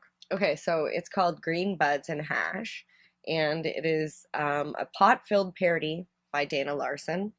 It is in no way authorized by Dr. Zeus, has not been approved, I should say. Just want to point that out. There's a big disclaimer on the back that states all that. Yep. But it is basically, it follows the story of green eggs and ham, except it's like, would you like them in a bong? Would you like them all day long? No, I don't want them in a bong. I do not like green buds and hash. I do not like them, Mr. Stash. So Okay. that's just a little taste of An it goes unauthorized on version and of Dr. Seuss. and on. And again, connect that. I love that portion you just read about bongs because that connects to Teaching Timmy coming up in a little bit. Okay, so I believe that Dr. Seuss would be considered a poet in the form that he wrote. And that's what I think is so interesting because right away I was like, oh, you need to read from that book on Poetry Day. And you were like, no, it's not because it's not a poem. But that's okay. So somebody like Kurt Cobain was also a poet then. He was. So like where does the line? There is no line then. That's what I've been trying to tell you. And you have a problem with that, don't you? I do. And I don't know why, because I don't like lines and boxes and categories. So maybe that's why. I don't want to label it as poetry. I don't want to label it as music. Well, maybe it's should not just be book. Can it be poetry It's a and book. also a book? Well, And I think that's what's fascinating about. no, just I think it's fascinating about art though is that we're talking about this poetry, and I there was nothing in my brain that it seemed perfectly clear that book would be perfect for a cannabis poetry blend. And when you were so adamant that it wasn't, I just wanted to briefly talk about it here because I'd love to hear your comments. I don't know. Maybe I feel like poetry is short. Oh, see, yeah. Like this how many pages? Like it's a book. There's some long poems out there. Oh my God, I would not want to go to that poetry night. Okay, so Sitting now, there. Okay, so now but now we're going into a whole other thing. You have issue. I love poetry as much as I love soup. Well, she hates soup. So I would like to really have. do. So here's something that we would like your input on. Do you believe? I'm not even going to talk about this book in particular. Do you believe Dr. Seuss, his writings, could be considered poetry? I'd love to know that.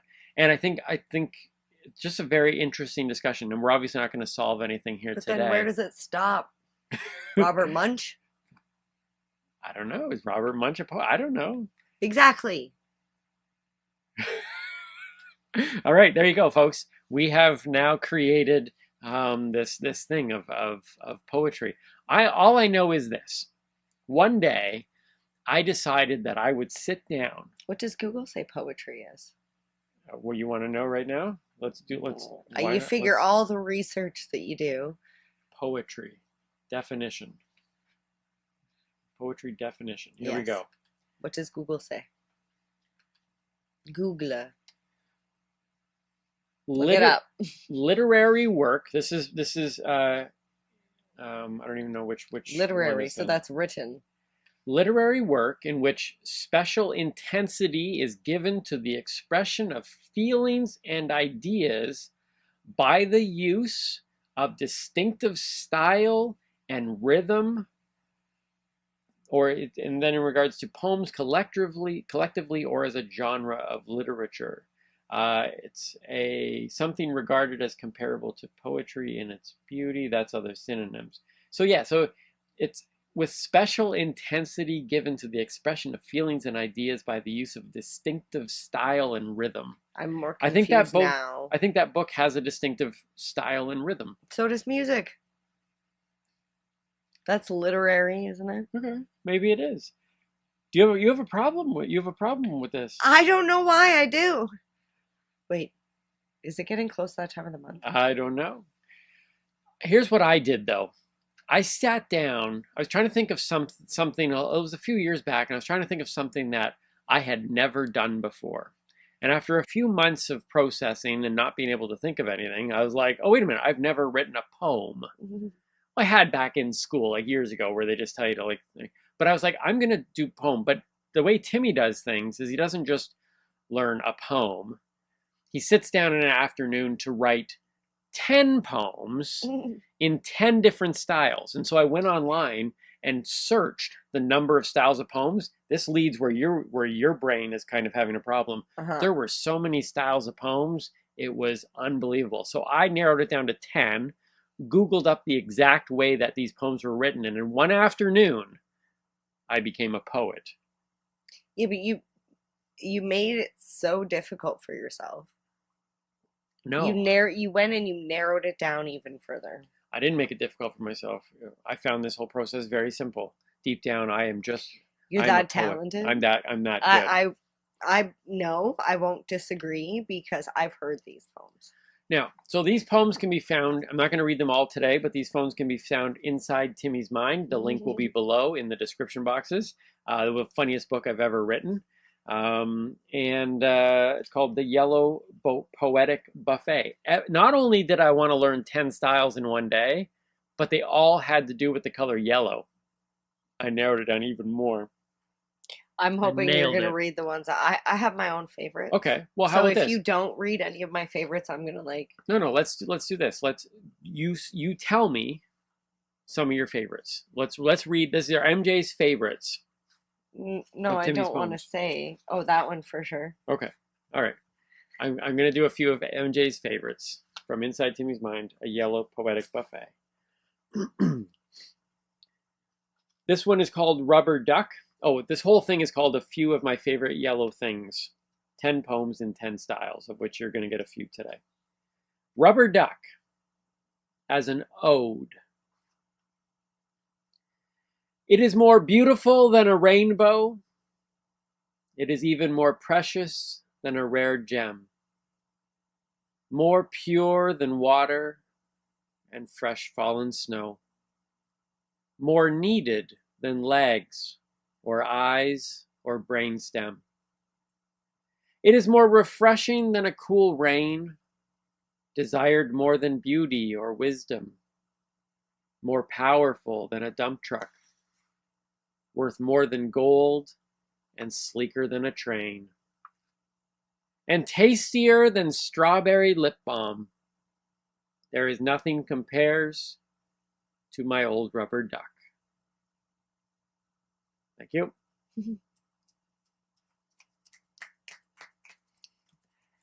Which one would you like next? Oh, that one's good. This is called Lemonade. This is a gazelle. Not a gazelle, like that's a fast animal. This is a gazelle, a poem. Lemonade as sweet as thee, you are much better than stupid iced tea. Thank you. Gazelles are really short. Gazelles are fast. Gazelles are short. Which one would you like? I fear I'm going to end up going through all of them because I'm like, oh, I like that one. I like that one. All right. I like. Which one you want to do?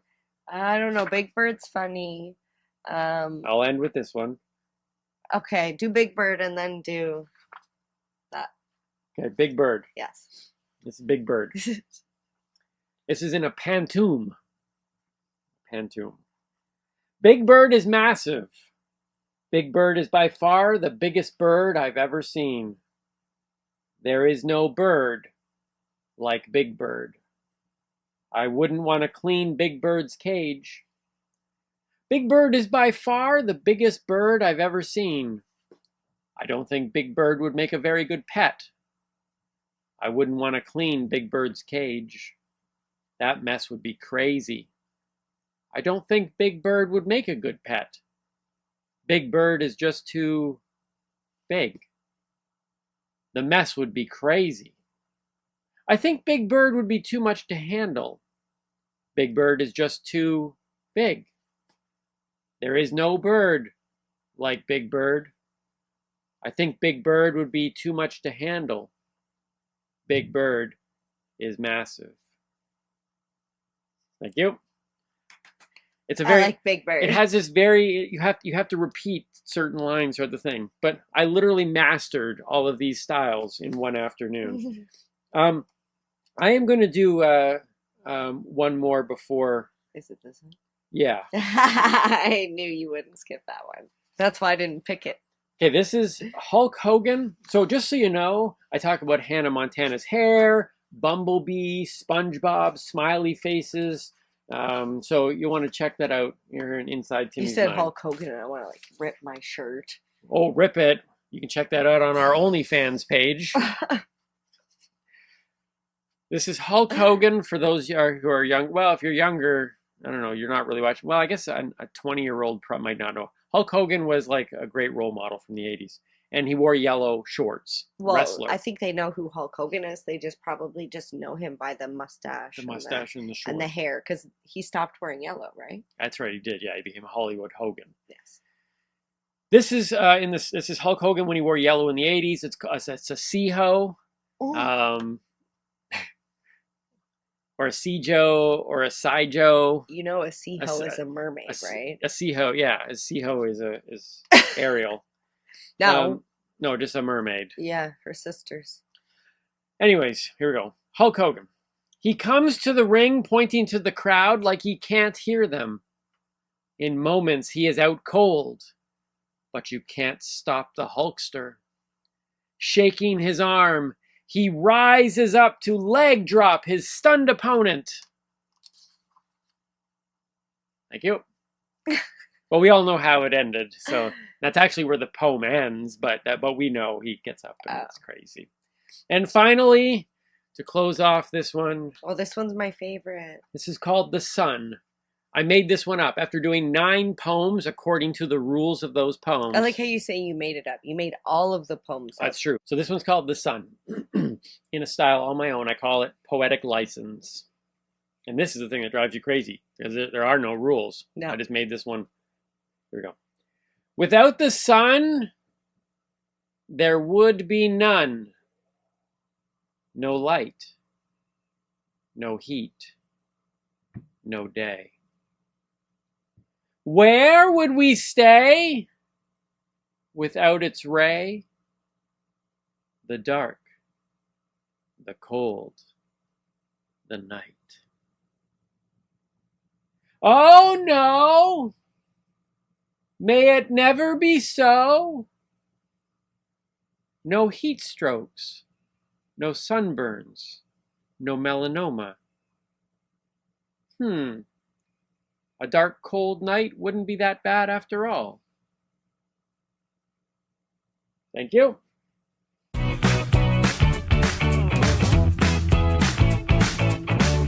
And now it is time to educate Timmy. I love it. Teaching Timmy. Yeah, Teaching Timmy is a better name than Educate Timmy. Yes. Educate Ernie would fit, but that's not my name. We're not supposed to talk about Ernie. Oh yeah. Don't bring up Ernie. Sorry, my bad. Long story. Won't ever be told here. No. All right, All so right. Teaching Timmy, what do we got today? We are going to teach you how to clean a bong. Now, for the record, for those of you who have not been following, I have smoked a joint. Yep. I have had a CBD edible. Well, no, you rolled the joint. I've rolled a joint. I've also smoked a joint. I'm not talking about Teaching Timmy segments. Oh, okay. But I've never even attempted to smoke a bong. Oh, yeah. Like this is not anywhere. In fact, you don't even smoke bongs very often. I don't. So do you know how a bong works in theory? Because you've seen them. I think you put water in it and it bubbles. Okay, so there is a stem. It's like a bubble blower. There's a stem that goes down in. It's called the down stem. Okay. This is the slide with the bowl on it. So you put your cannabis in the bowl. Mm-hmm. The water has to actually go over top the bottom of the down stem to create the bubble. So you would put the cannabis in here, the water over that, light it, take it out to clear the chamber to get the airflow through. Mm-hmm. And that's how you would consume cannabis using a bong. However, as you can see, this is my friend's bong. I don't know if you can see that line. Do you see that line where it's like white almost and then it's like brown? Yeah. This is all the resin. and the nasty. Oh, it's not supposed to go brown because it's a No, colorful see? look. Oh, ew. Yeah. Okay. Now so, I have heard you like this. This is and like one my of hands are your. gross. Like I'm going to show you how to do this. I'm not even going to let you touch it because I know how you are with dirty Did we do a things what and- gets me going? Yes, and it was on Dirty Bombs. This is one of your like big things. Is Yeah. like people who don't keep. That's gross. And So the people would use this. The person whose unit this is, they literally used this in the bathroom where there was this blah, blah, blah. I mean, you can't They see used from here. it in a but- bathroom where there was access to a sink, so they had running water and they had a drain, so they could drain it and fill it every single time. There's no excuse. I'm looking at you. You know who you are. There's no excuse why this is as gross as it is. It's bad for you. But you would be inhaling this stuff. A lot of times, if you don't clean around here, you can get mold. Okay. You can get nasty pathogens and pathogens. Okay. Pathogens? Anyways, pathogens. It's just gross. Just I can don't tell do you, it. if I was a bong smoker, yeah, I don't know. That wouldn't be part of my world. No. Would you say that? Would you just? I mean, you don't obviously know, but would you say that more or less cannabis smokers don't put proper care into their bongs? I would say the majority of bong users. I can't even say. There's both. I've seen both. I've seen the nasty, disgusting bong under the table. Buddy pulls it out. Hey man, want a hit? I've seen that. But I've also seen you go to somebody's house and they're like, do you want a bong? And you hesitantly like, and they're like, you can choose whatever one you want. And you look and they have this beautiful shelf and all the bongs are clean. And you're like, are any of those even used? Because they take care of their units. So there are both people. Because I've seen, I mean, you've taken me some places and you've even showed me online. Like there is some beautiful like glass work. Oh yeah. Like I feel like even if I never used a bong, I might even buy a couple of these bongs just to put on a shelf at home. Like there's some really, like I would be concerned. Like I suppose there's some that people don't use because they're that nice. But I guess if you wash it right afterwards, it's kind of like I always soak my dishes immediately and wash right after a meal. So okay, so this is a great, let me just say this. When you dab, you don't have plant material that goes into your unit, into your bong. So like you're saying, when I wash my dishes. So if you rinsed all your plates and your dishes before you filled the sink and put the dishes in the sink, then the water would be cleaner. Your unit, Right. like it would be cleaner. If you didn't and you just threw all the dishes in the sink with the food in it, your sink would be like really gross. Similar theory with the cannabis floating in the bottom of the bong. right. So there are actually devices that you can attach to your bong. One is called an ash catcher. So it's actually a little piece that goes on. It's like a bong for your bong. So you put your bowl on top of the ash catcher. So when the cannabis goes down, it goes into the ash catcher. The smoke goes through the ash catcher into the bong and then into you. Okay. So it's just a way to help keep your bong clean, but now you're cleaning a bong and an ash catcher, Right. Okay. right? So So on today's Teaching Timmy, you're going to show me how to clean this. yes, this is how I would clean this little unit. Do you think by what you've seen in there that you can restore this, or is it a lost cause? I would say this will never go back to 100% because I would probably need a toothbrush on an angle bent and It would take some So- real so- delicate I should say this unit is probably 15 years old. It was purchased in Niagara Falls for like $10 plus tax. I talked the guy down. It was really cool. Anyways, so I'm going to start by taking the bowl and the stem out. Okay. I'm going to, because it's metal, everything's all attached. It's literally so gummed up that I can barely get this unscrewed. As you can see, the nasty ash inside. Oh, yeah. Yeah. So you should be able to see straight through your stem. I can, You but can it's sort of see through it. the hole that I can see through is a lot smaller than the hole that I should be able to see through. Like as you see, we're taking everything Oh my apart goodness! here. I feel like I should be walking up closer to the camera with these This things. is it would blur, but this is the resin that's on the. Okay, so you can literally see right in here now. Yeah. So for those that are listening, she's just disassembling the bong into its smaller pieces, and each one of them is equally dirty. Yes. Like there isn't like a piece that somehow escaped. No, and I forgot that piece needs to stay in there because this plug only works in this size. So we have to plug this hole because we're going to fill this with cleaner. Okay. At least up to What about about this? here.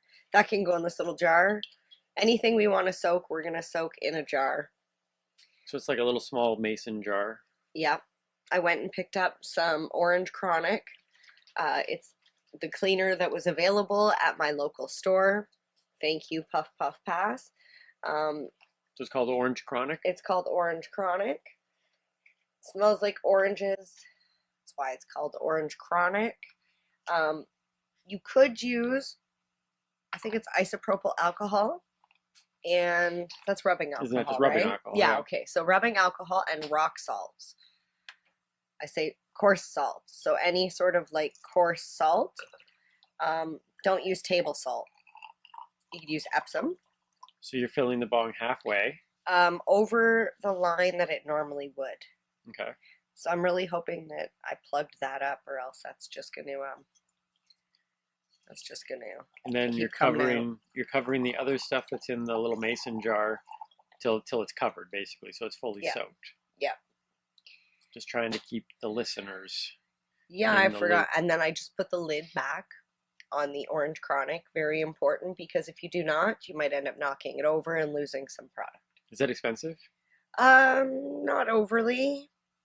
It's definitely more expensive than rubbing alcohol and rock salt. Okay. So there's no real excuse why someone's bong should be dirty, right? Like No. I'm assuming it's probably like this might take a little longer than normal because it's yeah, we're actually not going to complete the whole thing because it's going to need time to soak. I'm just going to explain what I would be doing. Okay. I went and also purchased these pipe cleaners. These are not your normal pipe cleaners, Timmy. You want to grab those. Don't squeeze too hard though to the actual thing. The pipe cleaner itself is not just soft. Oh, they're pokey. Yeah, they are pokey. They're abrasive. So Okay. they come in different sizes. You can get the long ones or the shorter ones. And the only benefit over like the from the long to the short is if you need to fold it over to make it thicker, or you could just twist a bunch of the small ones together to make a wider tool. You're going to use these little wire things to scrape the insides of the bong or the inside of this your down stem. Can I scrape something? You can scrape something. I'm going to give you some paper towel and another tool I like to use. I like to use toothpicks as well as these stir sticks, these coffee stir sticks. Okay, so let's just. There is a reason why I folded this over for you. Oh. Because it is going to be very yicky and gooey, and you're not going to want it to go through because this stuff stinks. Okay, so we've multiple folded our paper clip. Okay, Yeah. so just again for people who are listening, you've got paper towel, you've got abrasive pipe cleaner. Yep. You have a cleaner solution, and you have toothpicks. Yes. Would that be the? Well, we have stir sticks. And for stir coffee. sticks. Yeah. Okay. And you're going to take the down stem. You can hold these little butterfly clip here. Yep. And then you're just So going to try and I'm using the coffee stick. Oh, the Yeah. coffee stick fits right in there. try and get the coffee stick to get the gunk Oh, out. that's so gross. Okay, from a newbie to doobies, this is gross. I don't know how people would consume. Can you get the stick to go all the way through? No, should it go all the way through? It may or may not. We No, I might don't need think to so. get the, it might be too big. We should get you some. But it's definitely toothpicks. scraping off the side of the. Yes. Oh my goodness, that is. It's like a thick tar. Well, it's resin, is what it is. It's cannabis resin. This is so gross. Okay, I'm gonna dig out the bowl here. Okay. I'm gonna use a toothpick because I don't like touching the cleaning solution. Oh. Yeah, I see. This would be for me. This would be the reason why I. Like for me, dishes. I'm gonna use a pipe cleaner. Breakfast isn't finished unless the dishes are done. Yeah. Like any meal. Like it's kind of like when I block away my time to sit down and have a meal, the dishes get done right away. It's just because even just a little bit of having food and leaving it in like unrinsed, for a couple of hours, it just adds more time to the cleaning process. Like this is going to be some intensive work to try to. Yeah, it's literally a cleaning project because the person didn't do it all the time. Oh my goodness. So if you did this on a more regular basis, especially if you rinsed it out, boiling hot water at the end of the night, literally just like boiling tap water, just hot tap water. Ugh. Okay, so I'm using the stir stick now, but should I use like the pipe cleaner to get all the way through the? I gotta soak that a little more. Look at this. Look at my fingers. It's yicky. Ew. Do you know how to get that off? No, I'm having only the cleaner. I have a hard enough time with like trimming plant stickiness. Like this stuff is. Here, I should have probably grabbed some extra. This stuff's revolting. Ew. Here, grab. Okay. Well, folks, this is the first time that I've seen dirty bongs because MJ has shown them to me, but the process of like actually seeing what it is that's coating. Here, let me see that. Look at all the stuff that came out of the bowl. Okay. Let me see that. Oh, I see. We just adjusted where the clip was a little bit. See? Okay. So we're just going to put that back on there. So now okay. So I'm going in with a smaller tool now. So the toothpick, the stir sticks, and the pipe cleaner are all just based on what exactly, if you need it to be flexible, if you need it to be thin. Yeah, it's because you need to get it in. So all of this stuff, I mean, once again, it's like, to me, this is like looking like there is no excuse once again, because everything that you're using here is stuff that, I mean, you can pick up at the dollar store. No. No? No, you can't get these wire things. Oh, you can't get the pipe cleaners at the dollar store?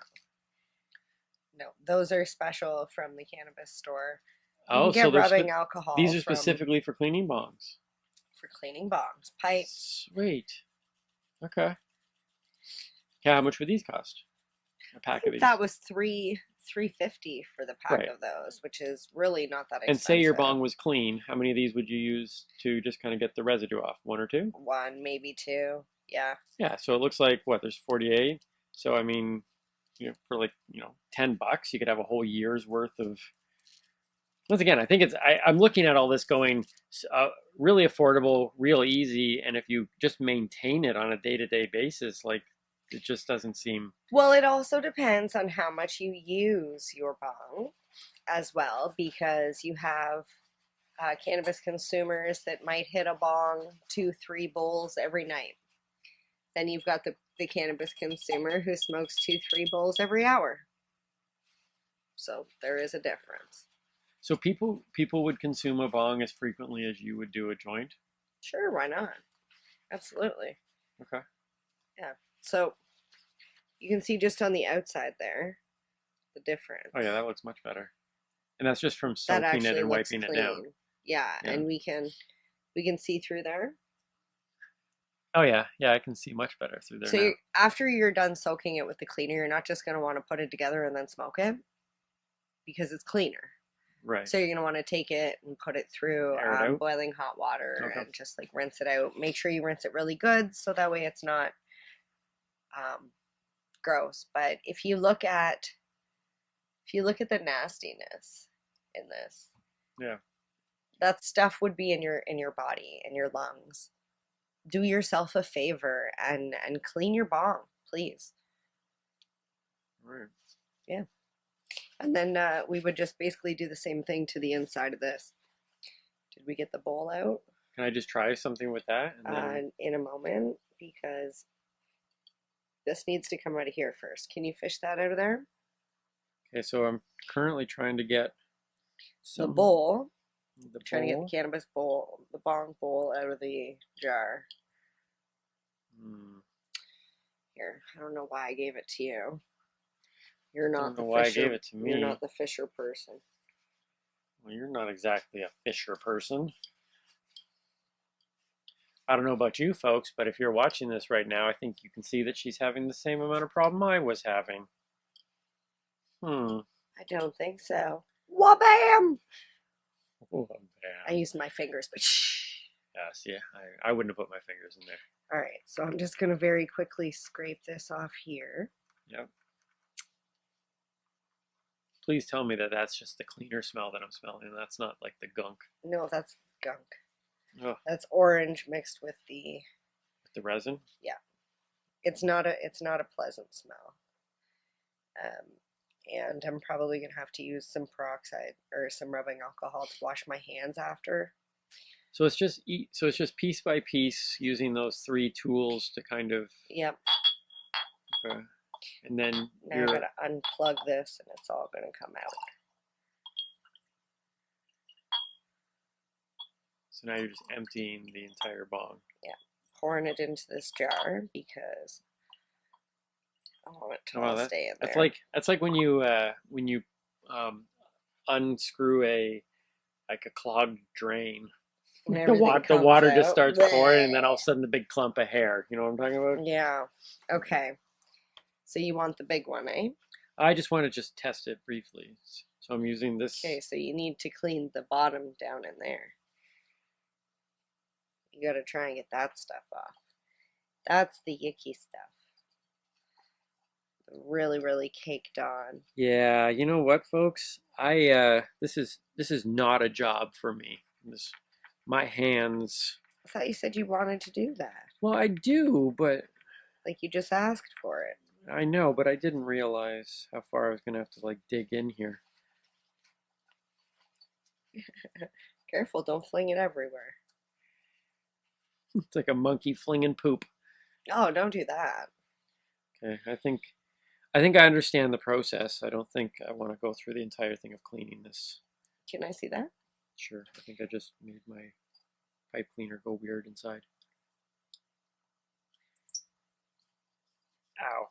Did you just prick yourself? Ow! You did too.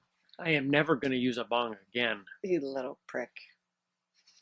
So what I'm going to say is there does come a point in a bong's life where you mistreat it bad enough that no amount of cleaning will get it restored, and it's time to say goodbye. And I will tell you, if it gets to that point, you better damn well take care of your next one. And I'm looking at you because I replaced this, and you better well damn take care of it. So here we go. Once again, I have been taught a valuable lesson that also is useful for you here on Teaching Timmy. Yicky.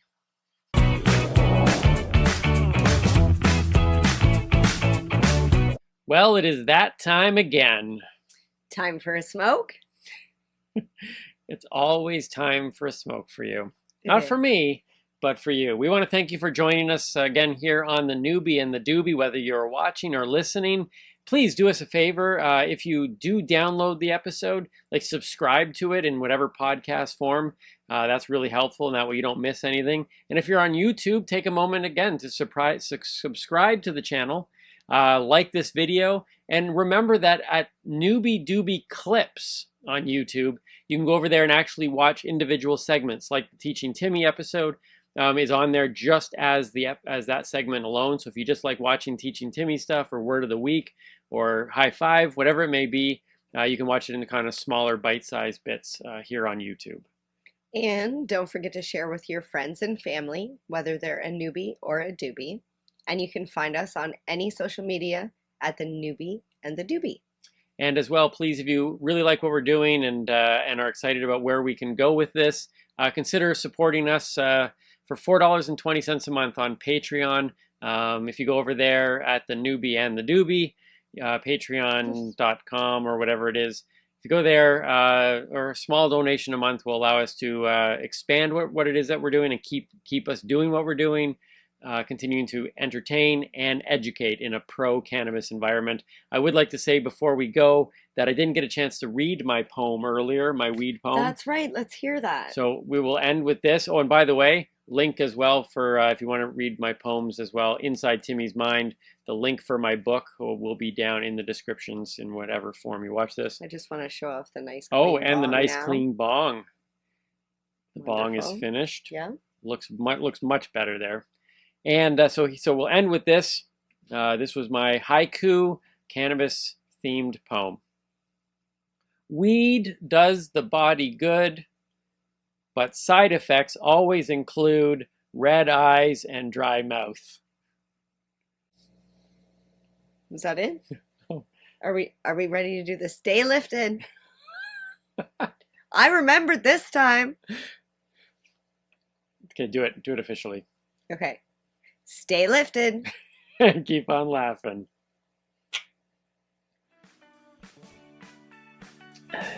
Amazing. We haven't got that yet.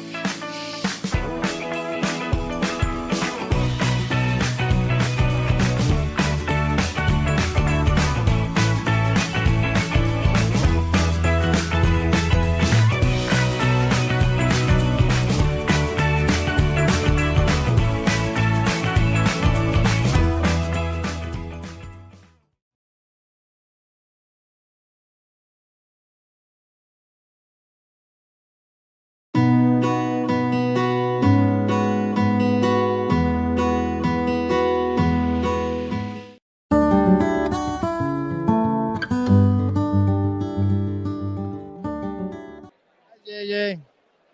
Hi. Got a minute? All right. I've got JJ O'Brien with me. So what do you think? I think it's great so far. I've just been making my rounds through the vendors, and I'm only about halfway through. But it's been very interesting. It's a great crowd here. It's very busy, so I'm just slowly making my way through. Yeah. I saw you up on stage during the seminar there. Yes, I was very proud to be representing Education and speaking on the Sovereign Inherent Rights panel with my colleague, Jose Bourgeois, who's absolutely amazing, and with Kathy and Sturgis. It was a great panel, and I was very honored to be a part of it. Yeah, good. Now, I guess you're spending the rest of the day walking around. Are you in any more panels? No more panels today, but I'm going to walk around some more, and then I'll be seeing everybody in the consumption lounge later and hopefully hitting it at the after party. It was raining when I was outside last, so I came in, do some more interviews, but it was nice out there earlier. I know. I'm hoping it's going to clear up and we can. It was crowded. It wasn't big enough. No, I know, and they kicked a bunch of us out, so I hope we're getting back in. I just have to move out of the way. All right. What else offhand? Can you let us know we're doing anything independently? But I know you're with Education. So shout out to them. Yes, absolutely. Shout out to Education. We're a nonprofit here in Canada that's dedicated to promoting responsible cannabis education in Canada. So check us out at education.info or send us an email. We do have a membership. We have a community and leadership membership. If you have some level of cannabis education, come and join us. Or if not, come and join us as well, and we can educate you. All right, super. Thank you very much. All right, I'll let you go and make your way. Okay, you too. Bye-bye.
You're listening to the Pace Radio Network here at paceradio.net.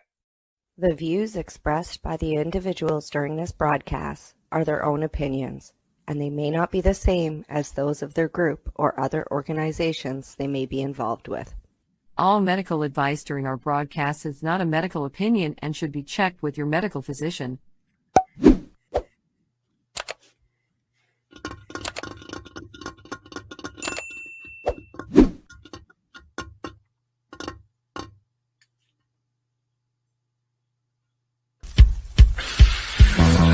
Oh yeah, baby, that's lovely.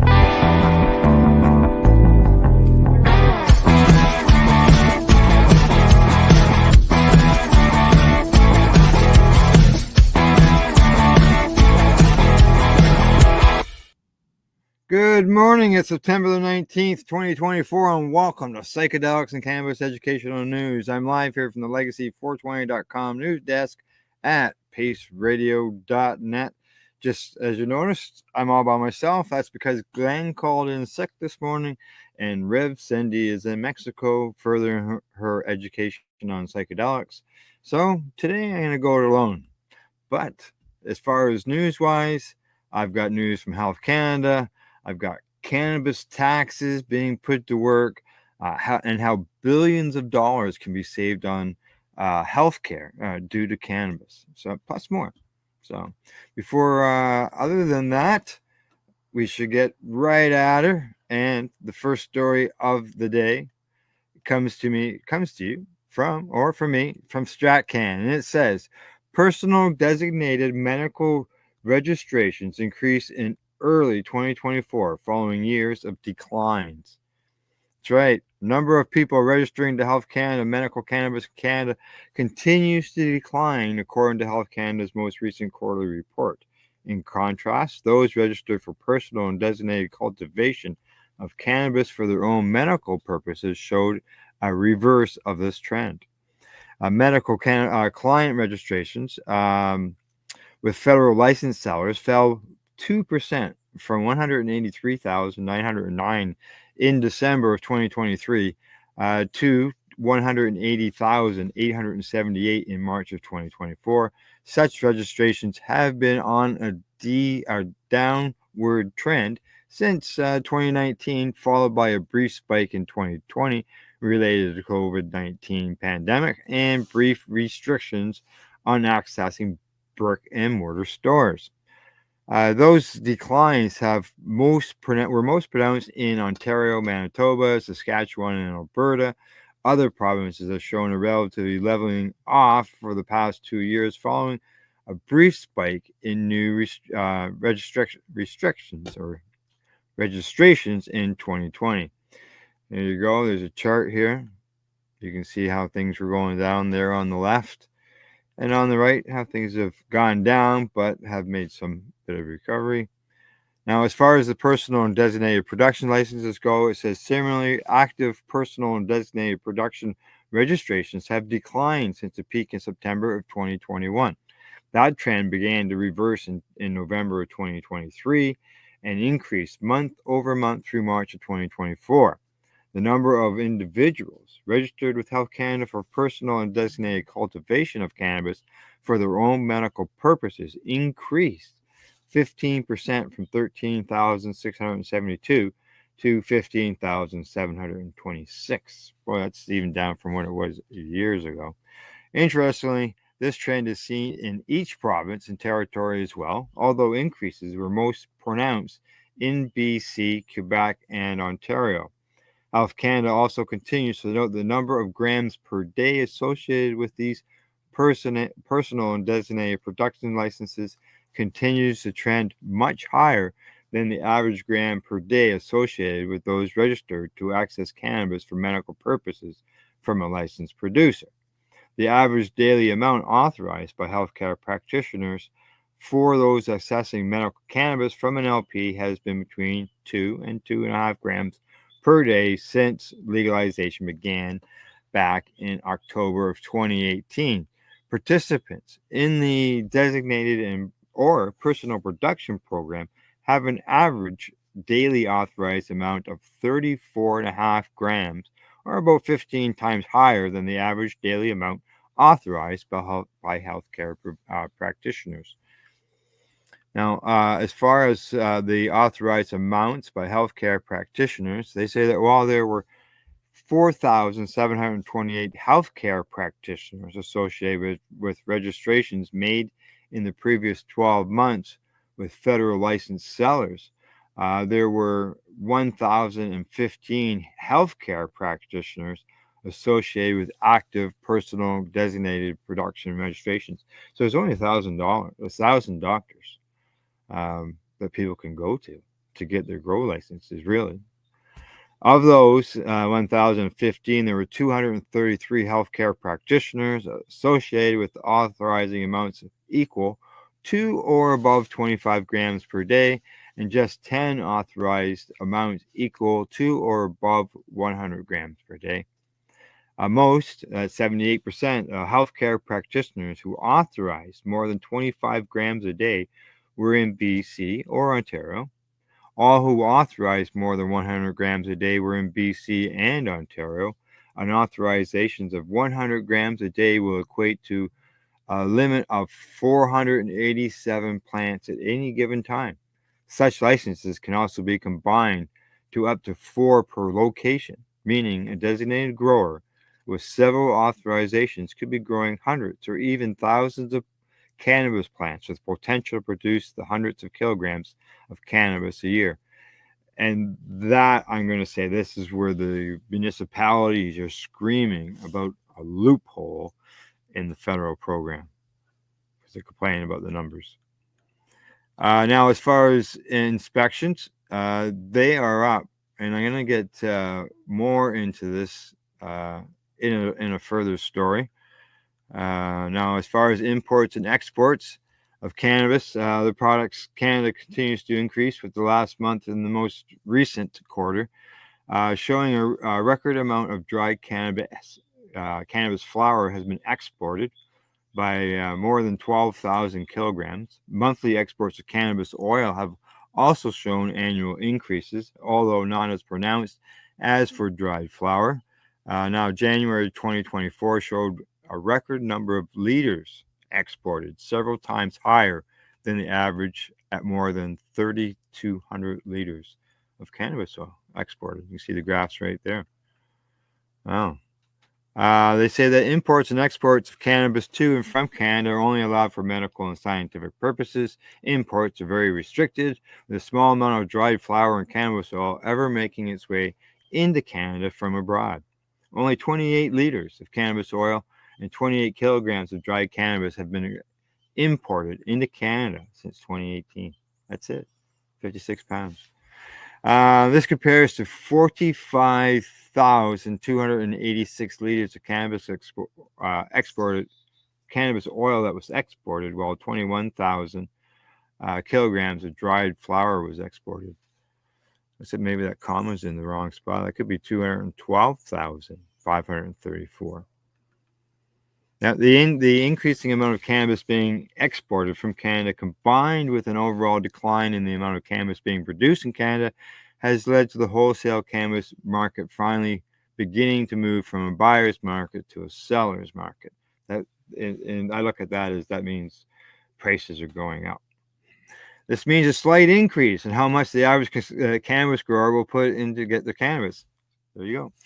On the business-to-business market. At the same time, price compression at the retail level continues to increase, with consumers paying less and less for the average price of gram. Well, I can see that everybody's going to be paying more. So retail sales have also shown some leveling off and even declines in total dollars spent on cannabis in some provinces in the past year, potentially reflecting not only continued price compression, also declining volume, or at least selling off sales in some markets following years of year-to-year growth.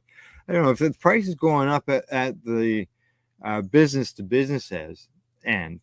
I can't see how the price can keep compressing down at the retail end, because then there would be zero markup, and nobody survives with zero markup.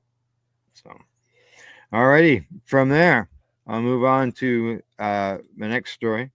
This one's coming to me from the Marijuana Moment. And I got to believe it's got to be a good story. It's one of those good in the heart feeling stories because, according to the headline, New York marijuana officials announced $5 million in community reinvestment grants funded by cannabis tax revenue. So there's some money that's going back into the reinvested into the community from dollars that have been collected from cannabis tax instead of just going into your general slush fund, and maybe being used to pay for someone's orange juice while they were out for dinner. Business meetings, all that type of stuff. All right, here we go. New York State officials are preparing to deploy up to $5 million in grants funded by marijuana tax revenue as part of an effort to reinvest in areas disproportionately impacted by the war on drugs. The state's Office of Cannabis Management says the awards aim to redress a wide range of community needs, from housing to childcare to job skills, training, and many areas in between. Under state law, 40% of all cannabis tax revenue is earmarked for community reinvestment, targeting areas of the state that have been historically under-resourced, underserved, and over-policed. OCM said on a page posted at its website last week. The $5 million in grant money, to be divided into individual awards of $100,000, will focus in its initial round on providing services to young people from newborns to 24-year-olds and will fall into at least one of the three areas: mental health, workforce development, and housing. Now, according to the OCM overview of the program, they say that organizations do not have to be affiliated with any cannabis-related businesses or activities to apply, which is good news. Applications for the grants will be available later this year, with a request for applications expected to be released this fall, OCM said. Now, in the meantime, interested organizations can begin work on the pre-qualification application available at the state's website. Now, the office says, due to the length of time it can take to complete this process, which is typically 5 to 10 business days, sometimes it's longer, it is advised that interested nonprofits pre-qualify as soon as possible. Awardees will receive the funds over a 2-year period, with a portion being dispersed in a one-time advance payment and remaining funds distributed via quarterly reimbursement-based vouchering. Now, continues to say that to ensure limited resources are available to areas of the state where funding can have the most impact, the 2024 grant cycle aims to prioritize funding to counties identified as high need for youth-oriented services and as historically under-resourced and over-policed. Additionally, OCM and the Cannabis Advisory Board intend to make at least one award within each Empire State Development region to ensure geographic distribution of awards across the state. Now, the announcement of the forthcoming reinvestment grants comes just weeks after the New York Governor Kathy Hochul touted the state's smoking hot marijuana sales numbers as the market reached an all-time high of over $500 million in legal cannabis purchases since adult use retailers launched in late 2022. Well, maybe there's going to be more money coming down the pipe instead of just $5 million. New York has seen about $370 million in purchases this year as of numbers released last month. Combined with last year's totals of about $160 million, this brings the net sum of roughly $538 million since the state market launched in December of 2022. So there you go. Some money that's been going back into the community. Now, they say that certain advocates say that Hochul has falsely blamed legalization law itself for the state's troubles with the illicit market without taking responsibility for the administration's role. That's all these delays. To the end, there has been criticism of the governor's ousting of Chris Allenders as executive director of the OCM. In an attempt to reinforce unlicensed sales, the governor in February called on big tech companies such as Google and Meta to do the right thing by taking steps to stop promoting illicit cannabis shops, which have proliferated across the state. Well, when you're doing things slow and half-assed, yeah, that happens.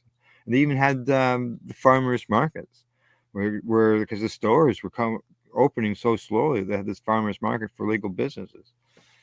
Meanwhile, New York officials are rolling out a broad plan to encourage environmental sustainability and set energy use standards within the state's legal cannabis industry. It's part of regulators' broader goal of promoting economic, environmental, and social sustainability in the emerging sector.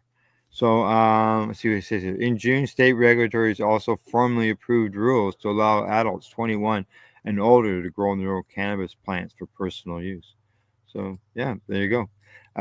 Some money that's coming back into the community, and it's going to help people. As it mentions, housing, and we're all hearing about the housing situations, no matter what country we're in. All righty, close that story off, and we'll move on to the next one. And this one is coming to me from the Green Market Report, and the headline on it says, EU initiative begins to bid to open access to psychedelic therapies. There you go. Spreading wider and wider, and these psychedelic therapies are coming in quicker than the cannabis ones. And I'm thinking, is it because most people smoke cannabis? Not everybody does, but the smoking problem. They say that European Citizens Initiative aimed at promoting psychedelic-assisted treatments for mental health disorders have been registered by the European Commission. The initiative, dubbed Psychedelic Care, was registered on September 11th, according to the European Commission's official website, in a bid to establish a transnational legal framework around psychedelic therapy in the Union. Psychedelic Care initiative will be an amazing participatory democracy tool to put pressure on the EU to finally take action on the medical use of psychedelics, says Theo Gabella, founder and organizer of the initiative, said on the group's website. The initiative proposes several objectives, including supporting the establishment of an expert consensus on standards of psychedelic care and psychological support, therapist training, and ethical guidelines and safety measures. Sorry, I got the hiccups. It also aims to boost EU-funded research with the therapeutic applications of psychedelics to strengthen the evidence of their safety and efficacy, and adopt common positions within the UN fora to advocate for pragmatic, progressive transnational regulations concerning psychedelic compounds. Organizers cited data from the Organization for Economic Cooperation and Development, estimating the economic impact of mental illness at 4.2% of the EU's annual GDP, or about 600 billion euros per year. The group argues that up to 50% of patients do not respond to current available psychiatric treatments. Now, the organizer says the EU has approved only one new psychedelic treatment in the last 3 years, in stark contrast to the 68 approvals in oncology. Now, to succeed, the initiative must collect 1 million signatures within a year and meet minimum thresholds in at least 7 EU member states.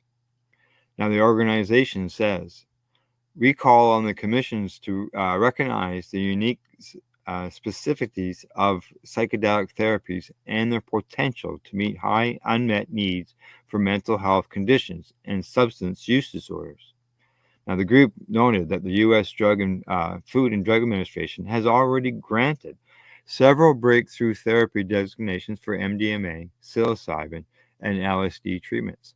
Canada also allowed psychedelic-assisted therapy for end-of-life anxiety in 2022, and there's complaints about that.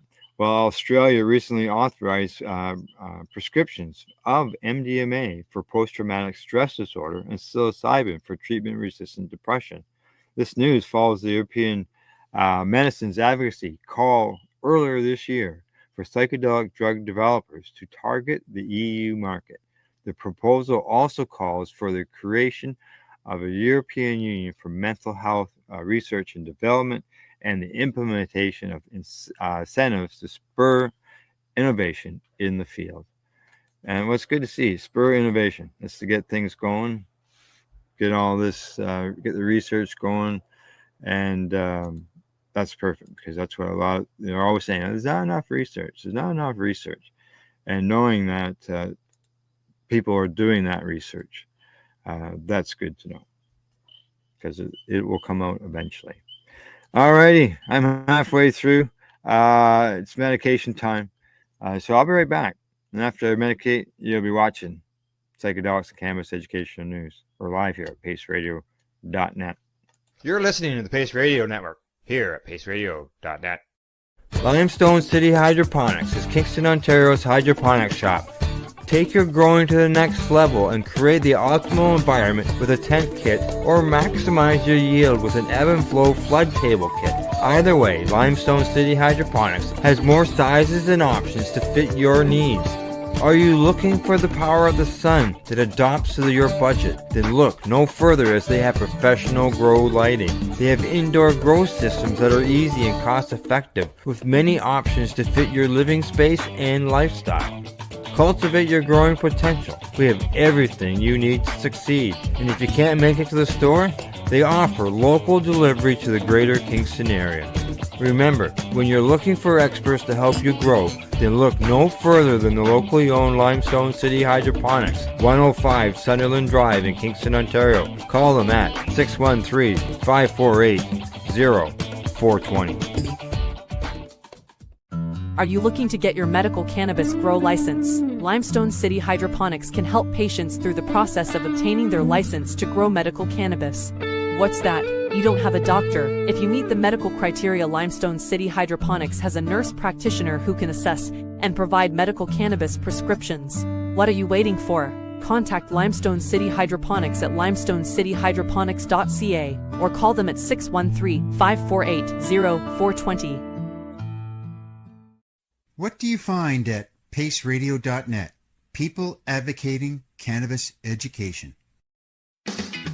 Enjoy the buzz of legalization with Campbellford Lifestyle Shop. From lights to plant nutrients, books, consumption accessories, and more, we've got all your basics to grow or consume cannabis. Visit our info center or take a look at our piercing services and body jewelry, now available in-store through Campbellford Lifestyle Shop, 17 Bridge Street West, Campbellford.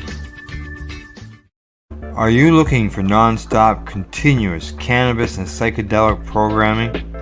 If you are, then turn your browsers to 420radio.ca or paceradio.net, where you will find the 420 Pace re-rolled Saturday. Everything gets started at 8 a.m. Eastern Saturday morning. Cannabis edibles are an effective way to manage pain and other ailments, especially when you deal with your trusted partner, Legacy 420, in Tyendinaga Mohawk territory. You see, we lab test every product on site to ensure proper dosage every time, which is critical when consuming cannabis edibles. All Legacy 420 edibles are made by our classically trained baker and chocolatier, and we also have super tasty vegan options. Our baker has been in the industry for 25 years. She's also a chocolatier. Everything from savory to sweet, your chocolate bars, brownies, butter tarts, you name it, we make it. Talk to our knowledgeable Cannatex about our incredible variety available. Give your trusted partners a call. Legacy 420 out on your road.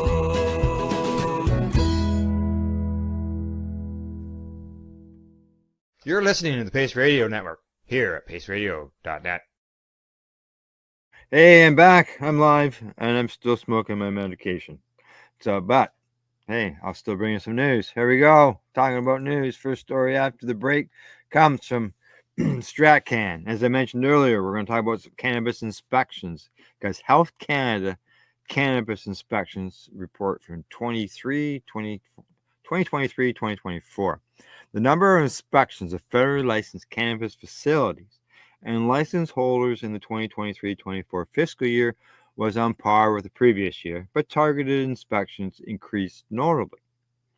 Now, Health Canada conducted a total of 662 inspections of cannabis license holders in the year ending March 31st of this year, including 160 inspections of registered personal and designated production of cannabis for medical purposes. I don't think I've ever heard of numbers. I know I have numbers at 160, but over the years, boy, they were really, really small in those early years. This number is on par with the 662 inspection activities in the previous year, 170, which were of registered personal and designated production for cannabis medical purposes. So from year to year, they went down, but early on, back in the MMAR days, there wasn't many inspections happening whatsoever. Targeted inspections increased significantly from the previous year from 18 to 101. There's a huge jump. A targeted inspection is conducted to assess specific issues at a licensed facility. In addition to the 160 inspections of registered and designated production licensed sites, the regulator also conducted 20 compliance and enforcement activities, other than the inspection itself, for registered personal and designated production of cannabis for medical purposes, such as conducting seizures and destructions. In the 2023-24 fiscal year, Health Canada also issued 21 non-compliant inspection reports to license holders for issues such as non-compliance related to good production practices, unsatisfactory retention of documents and information, and not conducting activities as per their responsibilities. It issued 15 of those in 2022-23. So those numbers are up. Health Canada also issued 3 warning letters to formally advise license holders of their non-compliance and to request corrective measures, conducted 5 seizures and detentions of products, and issued 2 administrative monetary penalty recommendations and 2 notices of violation. While there were only 5 instances of sampling in the previous year, there were 113 sampling activities conducted in the most recent year. Health Canada can take product sampling for testing to confirm they pass for things covered by federal regulation, such as microbial and chemical contaminations and pesticides, and follow up on reported adverse reactions and complaints. In late 2023, Health Canada confirmed it had also conducted targeted inspections to verify reported THC levels. Health Canada also conducted 31 industrial hemp compliance monitoring project inspections and 24 plant breeder compliance monitoring project inspections. The inspections results were all compliant. And there's a graph right there shown in the provinces. Of the 160 inspections of registered personal and designated production of cannabis for medical purposes locations, 74 were in BC and 63 were in Ontario, 18 in Quebec, and 5 in New Brunswick. In the previous year, the majority of such inspections, 115 out of the 113, were in Ontario. Wow. Of those inspections, in the most recent fiscal year, 93 received a level 3 rating. I wonder what that is. We'll find out, hopefully. 17 received a level 2 rating, 36 received a level 1 rating, and 14 inspections were not rated. Here we go. A level 1 indicates low risk, whereas a level 3 indicates severe risk. So 93 at the severe risk, and 36 received a number 1. That's not good. We like to see those low risk numbers be much higher. Based on these inspections, Health Canada revoked or refused 29 registrations. The agency says additional actions are currently ongoing or under consideration. It revoked or refused 16 in the previous year. Now, Health Canada also monitors the market to ensure federal license holders adhere to federal promotional prohibitions.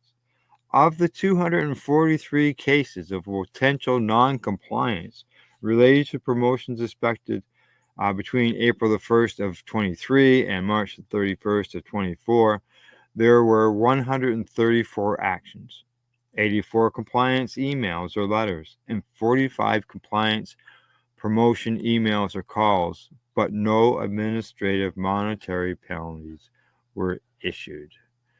So there you go.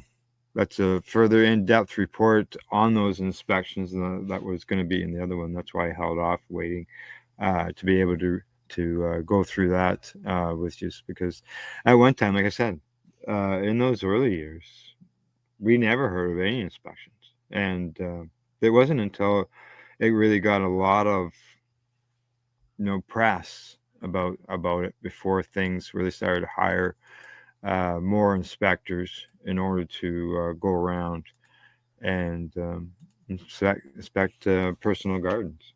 So, alrighty, on to our next story. This one comes to me from Marijuana Moment. Nationwide legalization of medical cannabis could save $29 billion in annual health insurance costs, according to a study. $29 billion. That's a lot of funds, man. That's a lot of funds, buddy. That's right. New research by the medical cannabis company Leafwell suggests that state-level medical marijuana legalization may significantly reduce health insurance costs. In states with legal medical cannabis, companies paid 3.4% less for health insurance premiums compared to where cannabis remained illegal, a savings of about $238 per employee per year. If all states were to implement medical cannabis programs, the study says the country could save an estimated $29 billion in health insurance costs annually. Now, Leafwell's chief medical officer, June Chen, says in a statement that this report strengthens the case that investing in cannabis care isn't just beneficial to patient care, it's also good for business efficiency. By including cannabis in insurance plans, employers can foster a more inclusive and supportive work environment, enhance employee satisfaction, and ultimately contribute to a healthier, more resilient workforce. Now, the study published this month in the journal Applied Health Economics and Health Policy looked at data from an annual surveys of employers analyzing a period from 2003 to 22. Now, they say, the company in a release says that over the first 10 years of a state implementing medical cannabis laws, we found evidence of reductions in health insurance premiums for single and employee plus one coverage plans. And they say also, in addition, the lower single employee premiums cost of employees plus one coverage plan was $340 lower per employee per year. Now, taking into account both single employee plus one plans, as well as savings to both companies and their co-workers, Leafwell said nationwide medical cannabis legalization could ultimately save that $30 billion, like $29 billion in healthcare costs, $22.9 billion among employers, and $6.5 million among workers themselves. That's a lot of dough, people. A lot of dough. Now, according to the team, they say that under a hypothetical scenario where all 50 states adopted medical cannabis in 2022, we estimate that employers and employees could collectively save the billions in healthcare coverage, potentially reducing healthcare expenditures contribution to GDP by 0.65% in 2022. Now, they also say the company says this research also supports positive social changes. And in the research, they say by looking at how cannabis laws affect healthcare costs, we can create policies that focus on improving public health and health equity. That's right. Give people some more of their money back. Now, adoption of medical cannabis law may contribute to decreases in healthcare costs.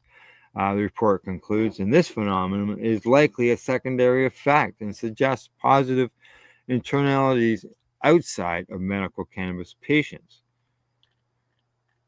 There we go. And now, a year ago, a separate report in the International Journal of Drug Policy detailed similar findings. So there you go. It's not the first time.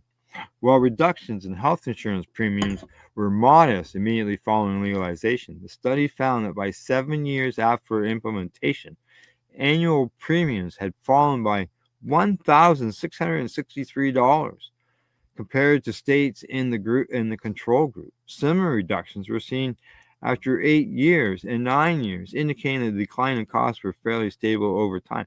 So whether you consume cannabis or not, you're gaining this as a benefit, getting a reduced fee. Never mind what the costs of not covering pharmaceuticals because the patient is using cannabis. They say, although the effect does not begin until 7 years post-medical cannabis law implementation, the authors of that study concluded there is a significant, sizable reduction in health insurance premiums in states that legalize medical cannabis. So there you go. It just, savings. They're always talking about, healthcare is costing so much. Well, hey, get some more cannabis involved in it. And those costs could, by that report, those costs can go down. And it's not the first time. They've been saying over the years and how opiate prescriptions have been reduced. If those prescriptions were covered by health insurance, then those costs aren't as severe. I'm a perfect example. People didn't have to pay for my healthcare policy didn't have to cover my opiate prescription because I didn't have one, other than when I was hospitalized. Right, so there's that cost. There's big savings that are available there as well. All righty, on to the last story of the day, and this comes to me from the International Cannabis Business Conference. And as you can hear, the dog is barking. She wants out outside, but she still wants off the deck. All right. Germany judiciary examines nearly 280,000 past cannabis cases. Like 280,000 they're going to review instead of making each one of them do it one at a time like we did here in Canada.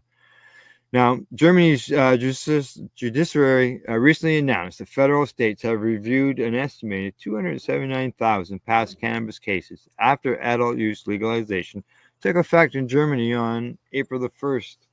Starting then, adult consumers in Germany can cultivate, possess, and consume cannabis with certain parameters. The most populous federal state, North Rhine-Westphalia, has the most reviews at 86,000, followed by Bavaria at 41,000 and Hesse at 34,000. The smallest federal state, Bremen, has the fewest criminal records reviewed, 531. I reported the paper there. Cannabis prohibition previously cost Germany 1.3 billion euros a year, according to analysis by the Institute for Competition Economics at the Heinrich Heine University in Dusseldorf.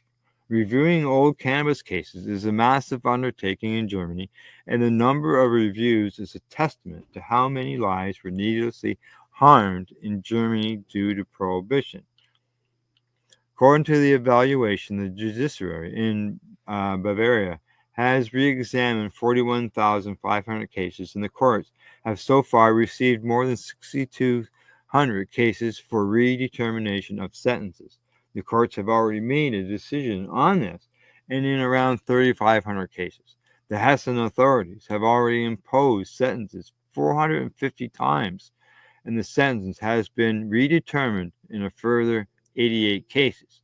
Meanwhile, in Bavaria, reported 33 cannabis consumers have been recently released from incarceration thanks to Germany's new cannabis laws. I'm just laughing at my puppy. Now, according to a report from the Germany German Cannabis Business Association, since the partial legalization of cannabis back on April the 1st, incarcerated cannabis users have been released from prison in Bavaria.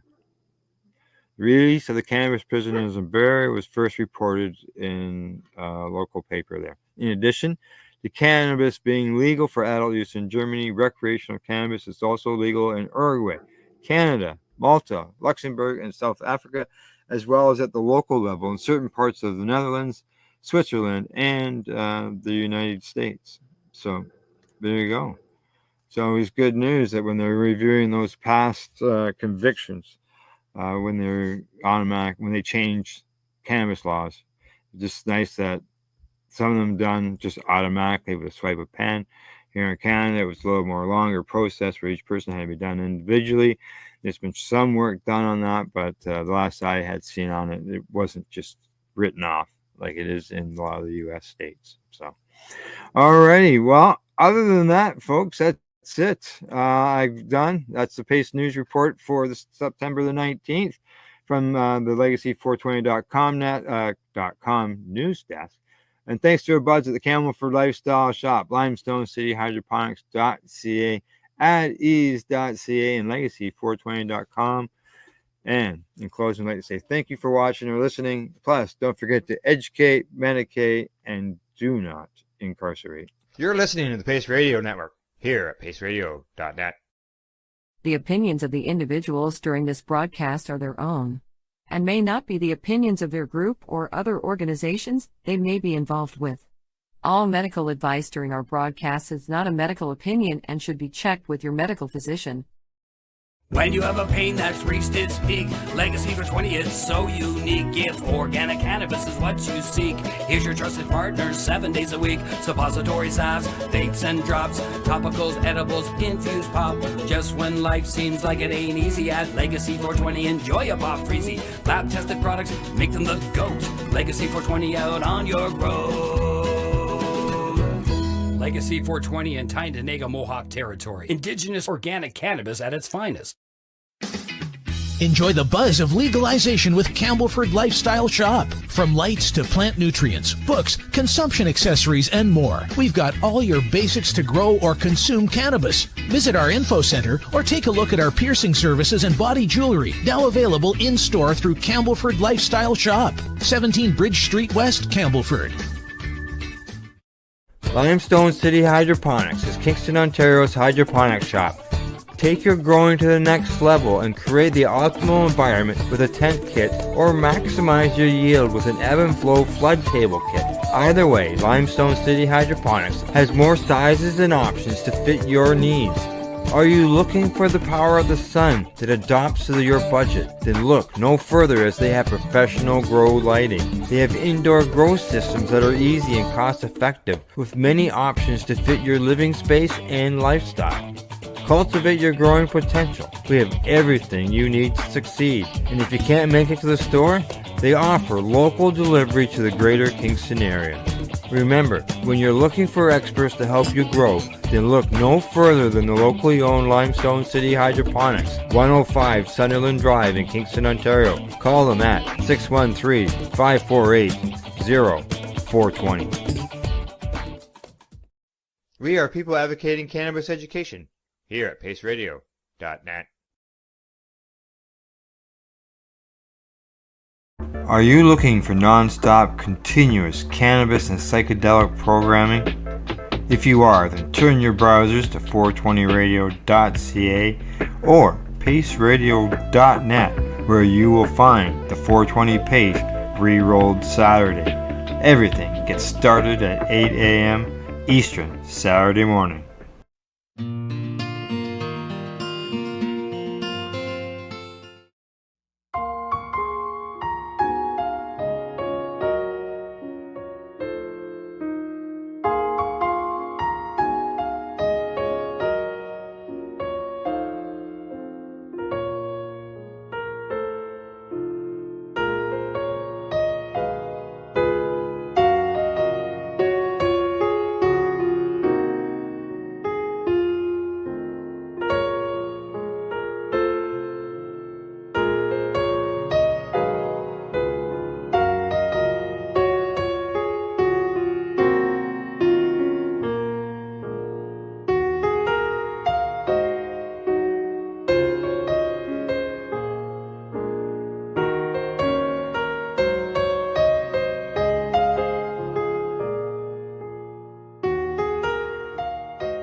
You're watching the 420 Pace Network, found at 420radio.ca and paceradio.net.